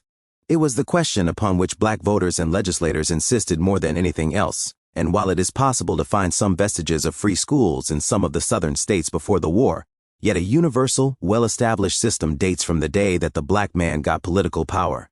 Finally, in legislation covering property, the wider functions of the state, the punishment of crime and the like, it is sufficient to say that the laws on these points established by Reconstruction legislatures were not only different from, and even revolutionary to the laws in the older South, but they were so wise and so well suited to the needs of the New South that in spite of a retrogressive movement following the overthrow of the Negro government, the mass of this legislation, with elaborations and development, still stands on the statute books of the South.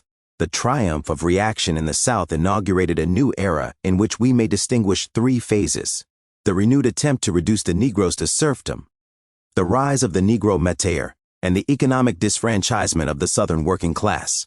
The attempt to replace individual slavery had been frustrated by the Freedmen's Bureau and the 15th Amendment. The disfranchisement of 1876 was followed by the widespread rise of crime peonage. Stringent laws on vagrancy, guardianship, and labor contracts were enacted and large discretion given judge and jury in cases of petty crime. As a result, Negroes were systematically arrested on the slightest pretext, and the labor of convicts leased to private parties. This convict lease system was almost universal in the South until about 1890, when its outrageous abuses and cruelties aroused the whole country. It still survives over wide areas, and is not only responsible for the impression that the Negro is a natural criminal, but also for the inability of the Southern courts to perform their normal functions after so long prostitution to ends far removed from justice. In more normal economic lines, the employers began with the labor contract system. Before the war, they owned labor, land, and subsistence. After the war, they still held the land and subsistence. The laborer was hired, and the subsistence advanced to him while the crop was growing. The fall of the Freedmen's Bureau hindered the transmutation of this system into a modern wage system, and allowed the laborers to be cheated by high interest charges on the subsistence advanced and actual cheating often in book accounts. The black laborers became deeply dissatisfied under this system and began to migrate from the country to the cities, where there was an increasing demand for labor. The employing farmers complained bitterly of the scarcity of labor and of Negro laziness, and secured the enactment of harsher vagrancy and labor contract laws, and statutes against the enticement of laborers. So severe were these laws that it was often impossible for a laborer to stop work without committing a felony. Nevertheless, competition compelled the landholders to offer more inducements to the farmhand. The result was the rise of the black share tenant. The laborer, securing better wages, saved a little capital and began to hire land in parcels of 40 to 80 acres, furnishing his own tools and seed and practically raising his own subsistence. In this way, the whole face of the labor contract in the South was, in the decade 1880 to 90, in process of change from a nominal wage contract to a system of tenantry. The great plantations were apparently broken up into 40 and 80-acre farms with black farmers. To many it seemed that emancipation was accomplished, and the black folk were especially filled with joy and hope.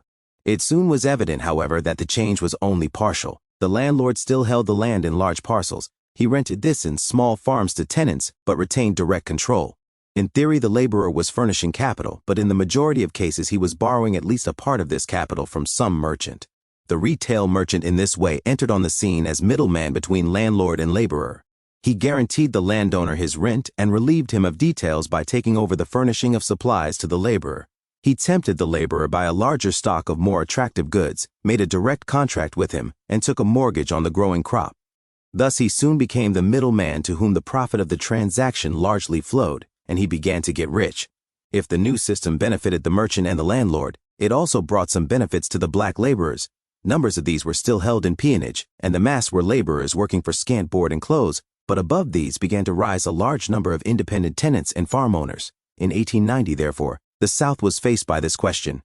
Are we willing to allow the Negro to advance as a free worker, peasant farmer, métayer, and small capitalist, with only such handicaps as naturally impede the poor and ignorant, or is it necessary to erect further artificial barriers to restrain the advance of the Negroes? The answer was clear and unmistakable. The advance of the freedmen had been too rapid, and the South feared it. Every effort must be made to keep the Negro in his place as a servile caste. To this end, the South strove to make the disfranchisement of the Negroes effective and final. Up to this time, disfranchisement was illegal and based on intimidation. The new laws passed between 1890 and 1910 sought on their face to base the right to vote on property and education in such a way as to exclude poor and illiterate Negroes and admit all whites. In fact, they could be administered so as to exclude nearly all Negroes. To this was added a series of laws designed publicly to humiliate and stigmatize Negro blood, as for example, separate railway cars, separate seats in streetcars, and the like. These things were added to the separation in schools and churches, and the denial of redress to seduced colored women, which had long been the custom in the South. All these new enactments meant not simply separation, but subordination, caste, humiliation, and flagrant injustice. To all this was added a series of labor laws making the exploitation of Negro labor more secure. All this legislation had to be accomplished in the face of the labor movement throughout the world, and particularly in the South where it was beginning to enter among the white workers. This was accomplished easily, however, by an appeal to race prejudice. No method of inflaming the darkest passions of men was unused. The lynching mob was given its glut of blood and egged on by purposely exaggerated and often wholly invented tales of crime on the part of perhaps the most peaceful and sweet-tempered race the world has ever known. Under the flame of this outward noise went the more subtle and dangerous work. The election laws passed in. The states where 3/4 of the Negroes live were so ingeniously framed that a black university graduate could be prevented from voting, and the most ignorant white hoodlum could be admitted to the polls. Labor laws were so arranged that imprisonment for debt was possible, and leaving an employer could be made a penitentiary offense. Negroes' schools were cut off with small appropriations or wholly neglected, and a determined effort was made with wide success to see that no Negro had any voice either in the making or the administration of local, state, or national law. The acquiescence of the white labor vote of the South was further ensured by throwing white and black laborers, so far as possible, into rival competing groups and making each feel that the one was the cause of the other's troubles. The neutrality of the white people of the North was secured through their fear for the safety of large investments in the South and through the fatalistic attitude common both in America and Europe toward the possibility of real advance on the part of the darker nations. The reaction of the Negro Americans upon this wholesale and open attempt to reduce them to serfdom has been interesting. Naturally, they began to organize and protest, and in some cases to appeal to the courts. Then, to their astonishment, there arose a colored leader, Mr. Booker T. Washington, who advised them to yield to disfranchisement and caste and wait for greater economic strength and general efficiency before demanding full rights as American citizens. The white South naturally agreed with Mr. Washington, and the white North thought they saw here a chance for peace in the racial conflict and safety for their Southern investments. For a time, the colored people hesitated. They respected Mr. Washington for shrewdness and recognized the wisdom of his homely insistence on thrift and hard work, but gradually they came to see more and more clearly that, stripped of political power and emasculated by caste, they could never gain sufficient economic strength to take their place as modern men. They also realized that any lull in their protests would be taken advantage of by Negro haters to push their caste program. They began, therefore, with renewed persistence to fight for their fundamental rights as American citizens. The struggle tended at first to bitter personal dissension within the group, but wiser counsels and the advice of white friends eventually prevailed and raised it to the broad level of a fight for the fundamental principles of democracy. The launching of the Niagara movement by 29 daring colored men in 1905, followed by the formation of the National Association for the Advancement of Colored People in 1910, marked an epoch in the advance of the Negro. This latter organization, with its monthly organ, The Crisis, is now waging a nationwide fight for justice to Negroes. Other organizations and a number of strong Negro weekly papers are aiding in this fight. What has been the net result of this struggle of half a century? In 1863, there were about 5 million persons of Negro descent in the United States. Of these, 4 million and more were just being released from slavery. These slaves could be bought and sold, could move from place to place only with permission, were forbidden to learn to read or write, and legally could never hold property or marry. 90% were totally illiterate, and only 1 adult in 6 was a nominal Christian. 50 years later, in 1913, there were in the United States 10.25 million persons of Negro descent, an increase of 105%. Legal slavery has been abolished, leaving, however, vestiges in debt slavery, peonage, and the convict lease system. The mass of the freedmen and their sons have 1. Earned a living as free and partially free laborers. 2. Shared the responsibilities of government. 3. Developed the internal organization of their race. 4. Aspired to spiritual self-expression. The Negro was freed as a penniless, landless, naked, ignorant laborer. There were a few free Negroes who owned property in the South, and a larger number who owned property in the North, but 99% of the race in the South were penniless field hands and servants. Today, there are 2.5 million laborers, the majority of whom are efficient wage earners. Above these are more than 1 million servants and tenant farmers. Skilled and semi-skilled workers make another million, and at the top of the economic column are 600,000 owners and managers of farms and businesses, cash tenants, officials, and professional men. This makes a total of 5,192,535 colored breadwinners in 1910. More specifically, these breadwinners include 218,972 farm owners and 319,346 cash farm tenants and managers. There were in all 62,755 miners, 288,141 in the building and hand trades, 28,515 workers in clay, glass, and stone, 41,739 iron and steel workers, 134,102 employees on railways, 62,822 draymen, cab drivers, and liverymen, 133,245 in wholesale and retail trade, 32,170 in the public service, and 69,471 in professional service, including 29,750 teachers, 17,495 clergymen, and 4,546 physicians, dentists, trained nurses, etc.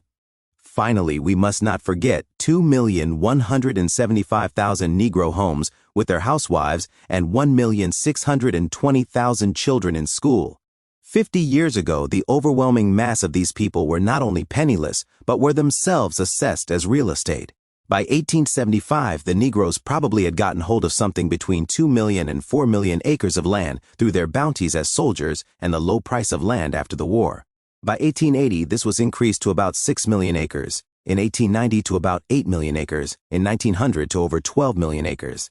In 1910, this land had increased to nearly 20 million acres, a realm as large as Ireland. The 120,738 farms owned by Negroes in 1890 increased to 218,972 in 1910, or 81%. The value of these farms increased from $179,796,639 in 1900 to $440,992,439. Negroes owned in 1910 about 500,000 homes out of a total of 2,175,000. Their total property in 1900 was estimated at $300 million by the American Economic Association.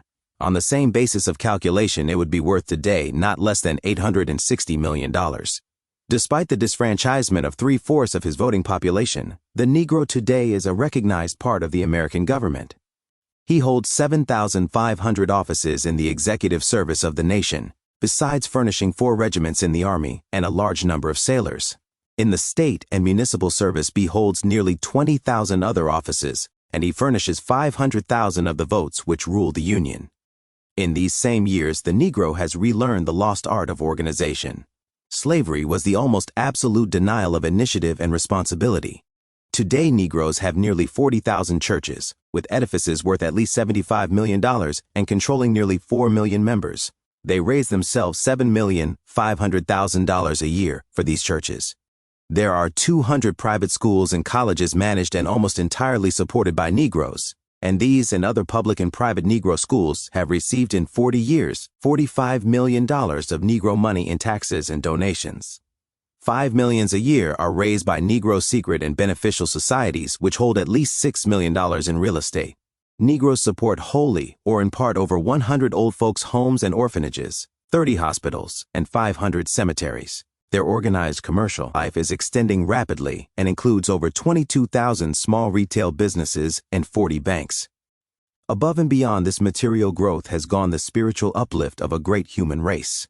From contempt and amusement they have passed to the pity, perplexity, and fear on the part of their neighbors, while within their own souls they have arisen from apathy and timid complaint to open protest and more manly self-assertion, where 9/10 of them could not read or write in 1860. Today over 2/3 can. They have 300 pascals per second in periodicals, and their voice and expression are compelling attention. Already in poetry, literature, music, and painting, the work of Americans of Negro descent has gained notable recognition. Instead of being led and defended by others, as in the past, American Negroes are gaining their own leaders, their own voices, their own ideals. Self-realization is thus coming slowly but surely to another of the world's great races, and they are today girding themselves to fight in the van of progress, not simply for their own rights as men, but for the ideals of the greater world in which they live, the emancipation of women, universal peace, democratic government, the socialization of wealth, and human brotherhood. 12. The Negro problems. It is impossible to separate the population of the world accurately by race, since that is no scientific criterion by which to divide races. If we divide the world, however, roughly into African Negroes and Negroids, European whites, and Asiatic and American brown and yellow peoples, we have approximately 150 million Negroes, 500 million whites, and 900 million yellow and brown peoples. Of the 150 million Negroes, 121 million live in Africa, 27,110,000 in the New World, and 2 million in Asia. What is to be the future relation of the Negro race to the rest of the world? The visitor from Altruria might see here no peculiar problem. He would expect the Negro race to develop along the lines of other human races. In Africa, his economic and political development would restore and eventually outrun the ancient glories of Egypt, Ethiopia, and Yoruba. Overseas, the West Indies would become a new and nobler Africa, built in the very pathway of the new highway of commerce between East and West, the real sea route to India, while in the United States a large part of its citizenship, showing for perhaps centuries their dark descent, but nevertheless equal sharers of and contributors to the civilization of the West, would be the descendants of the wretched victims of the 17th, 18th, and 19th century slave trade. This natural assumption of a stranger finds, however, lodging in the minds of few present-day thinkers. On the contrary, such an outcome is usually dismissed summarily. Most persons have accepted that tacit but clear modern philosophy which assigns to the white race alone the hegemony of the world and assumes that other races, and particularly the Negro race, will either be content to serve the interests of the whites or die out before their all-conquering march. This philosophy is the child of the African slave trade and of the expansion of Europe during the 19th century. The Negro slave trade was the first step in modern world commerce, followed by the modern theory of colonial expansion. Slaves as an article of commerce were shipped as long as the traffic paid. When the Americas had enough black laborers for their immediate demand, the moral action of the 18th century had a chance to make its faint voice heard. The moral repugnance was powerfully reinforced by the revolt of the slaves in the West Indies and South America, and by the fact that North America early began to regard itself as the seat of advanced ideas in politics, religion, and humanity. Finally, European capital began to find better investments than slave shipping and flew to them. These better investments were the fruit of the new industrial revolution of the 19th century. With its factory system, they were also in part the result of the cheapened price of gold and silver brought about by slavery and the slave trade to the New World. Commodities other than gold, and commodities capable of manufacture and exploitation in Europe out of materials furnishable by America, became enhanced in value. The bottom fell out of the commercial slave trade, and its suppression became possible. The middle of the 19th century saw the beginning of the rise of the modern working class. By means of political power, the laborers slowly but surely began to demand a larger share in the profiting industry. In the United States, their demand bade fair to be halted by the competition of slave labor. The labor vote, therefore, first confined slavery to limits in which it could not live, and when the slave power sought to exceed these territorial limits, it was suddenly and unintentionally abolished. As the emancipation of millions of dark workers took place in the West Indies, North and South America, and parts of Africa at this time, it was natural to assume that the uplift of this working class lay along the same paths with that of European and American whites.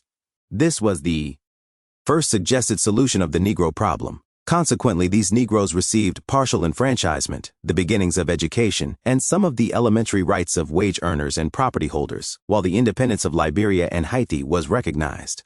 However, long before they were strong enough to assert the rights thus granted or to gather intelligence enough for proper group leadership, the new colonialism of the later 19th and 20th centuries began to dawn. The new colonial theory transferred the reign of commercial privilege and extraordinary profit from the exploitation of the European working class to the exploitation of backward races under the political domination of Europe. For the purpose of carrying out this idea, the European and white American working class was practically invited to share in this new exploitation, and particularly were flattered by popular appeals to their inherent superiority to Dagos, Chinks, Japs, and niggers. This tendency was strengthened by the fact that the new colonial expansion centered in Africa.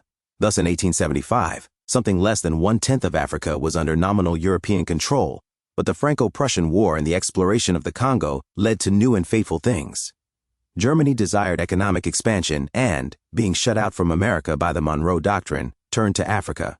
France, humiliated in war, dreamed of an African empire from the Atlantic to the Red Sea. Italy became ambitious for Tripoli and Abyssinia. Great Britain began to take new interest in her African realm, but found herself largely checkmated by the jealousy of all Europe. Portugal sought to make good her ancient claim to the larger part of the whole southern peninsula. It was Leopold of Belgium who started to make the exploration and civilization of Africa an international movement. This project failed, and the Congo Free State became in time simply a Belgian colony. While the project was under discussion, the international scramble for Africa began. As a result, the Berlin Conference and subsequent wars and treaties gave Great Britain control of 2,101,411 square miles of African territory, in addition to Egypt and the Egyptian Sudan with 1,600,000 square miles. This includes South Africa, Bechuanaland and Rhodesia, East Africa, Uganda and Zanzibar, Nigeria, and British West Africa. The French hold 4,106,950 square miles, including nearly all North Africa, except Tripoli, west of the Niger Valley and Libyan Desert, and touching the Atlantic at 4 points. To this is added the island of Madagascar. The Germans have 910,150 square miles, principally in Southeast and Southwest Africa and the Cameroon. The Portuguese retain 787,500 square miles in Southeast and Southwest Africa. The Belgians have 900,000 square miles, while Liberia, 43,000 square miles, and Abyssinia, 350,000 square miles, are independent. The Italians have about 600,000 square miles and the Spanish less than 100,000 square miles. This partition of Africa brought revision of the ideas of Negro uplift. Why was it necessary, the European investors argued, to push a continent of black workers along the paths of social uplift by education, trades unionism, property holding, and the electoral franchise when the workers desired no change and the rate of European profit would suffer? There quickly arose then the second suggestion for settling the Negro problem. It called for the virtual enslavement of natives in certain industries, as rubber and ivory collecting in the Belgian Congo, cocoa raising in Portuguese Angola, and diamond mining in South Africa. This new slavery or forced labor was stoutly defended as a necessary foundation for implanting modern industry in a barbarous land. But its likeness to slavery was too clear, and it has been modified, but not wholly abolished. The third attempted solution of the Negro sought the result of the second by less direct methods. Negroes in Africa, the West Indies, and America were to be forced to work by land monopoly, taxation, and little or no education. In this way, a docile industrial class working for low wages and not intelligent enough to unite in labor unions was to be developed. The peonage systems in parts of the United States and the labor systems of many of the African colonies of Great Britain and Germany illustrate this phase of solution. It is also illustrated in many of the West Indian islands where we have a predominant Negro population, and this population freed from slavery and partially enfranchised. Land and capital, however, have for the most part been so managed and monopolized that the black peasantry have been reduced to straits to earn a living in one of the richest parts of the world. The problem is now going to be intensified when the world's commerce begins to sweep through the Panama Canal.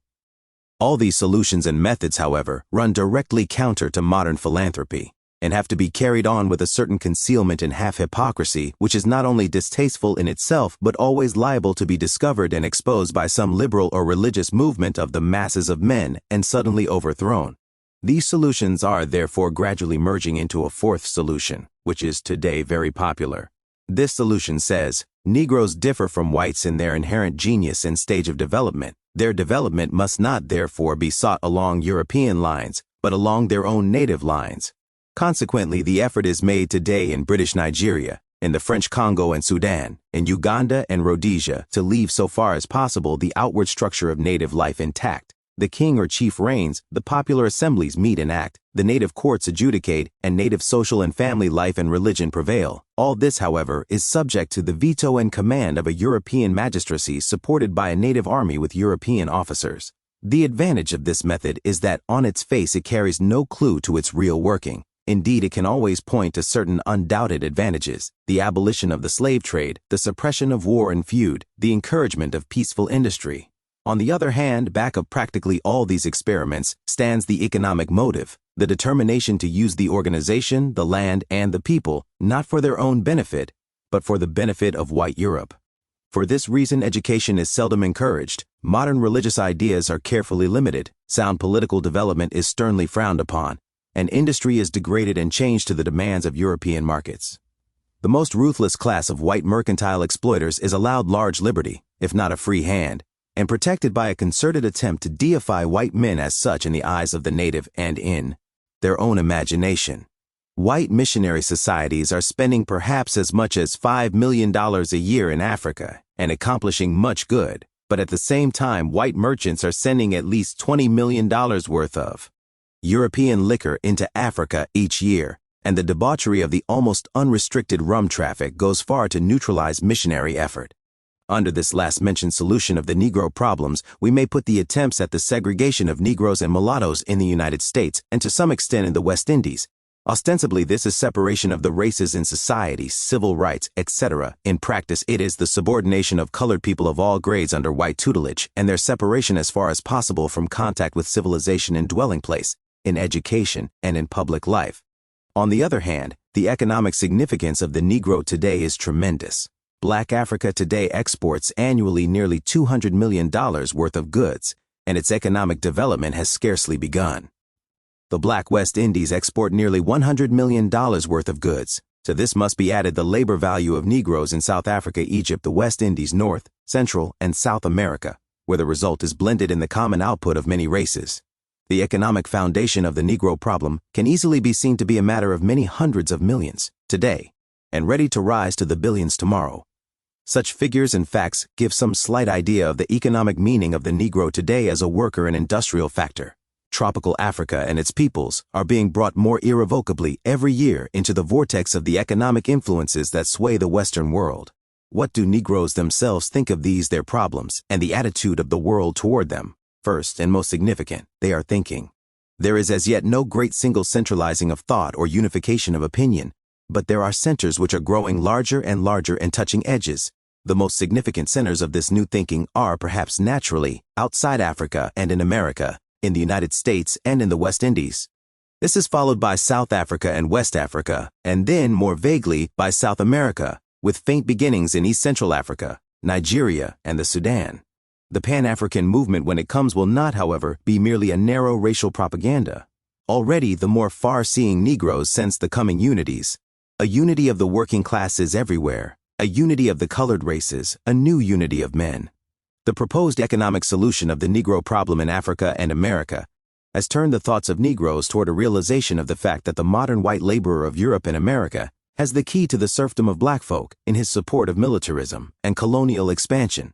He is beginning to say to these working men that, so long as black laborers are slaves, white laborers cannot be free. Already there are signs in South Africa and the United States of the beginning of understanding between the two classes.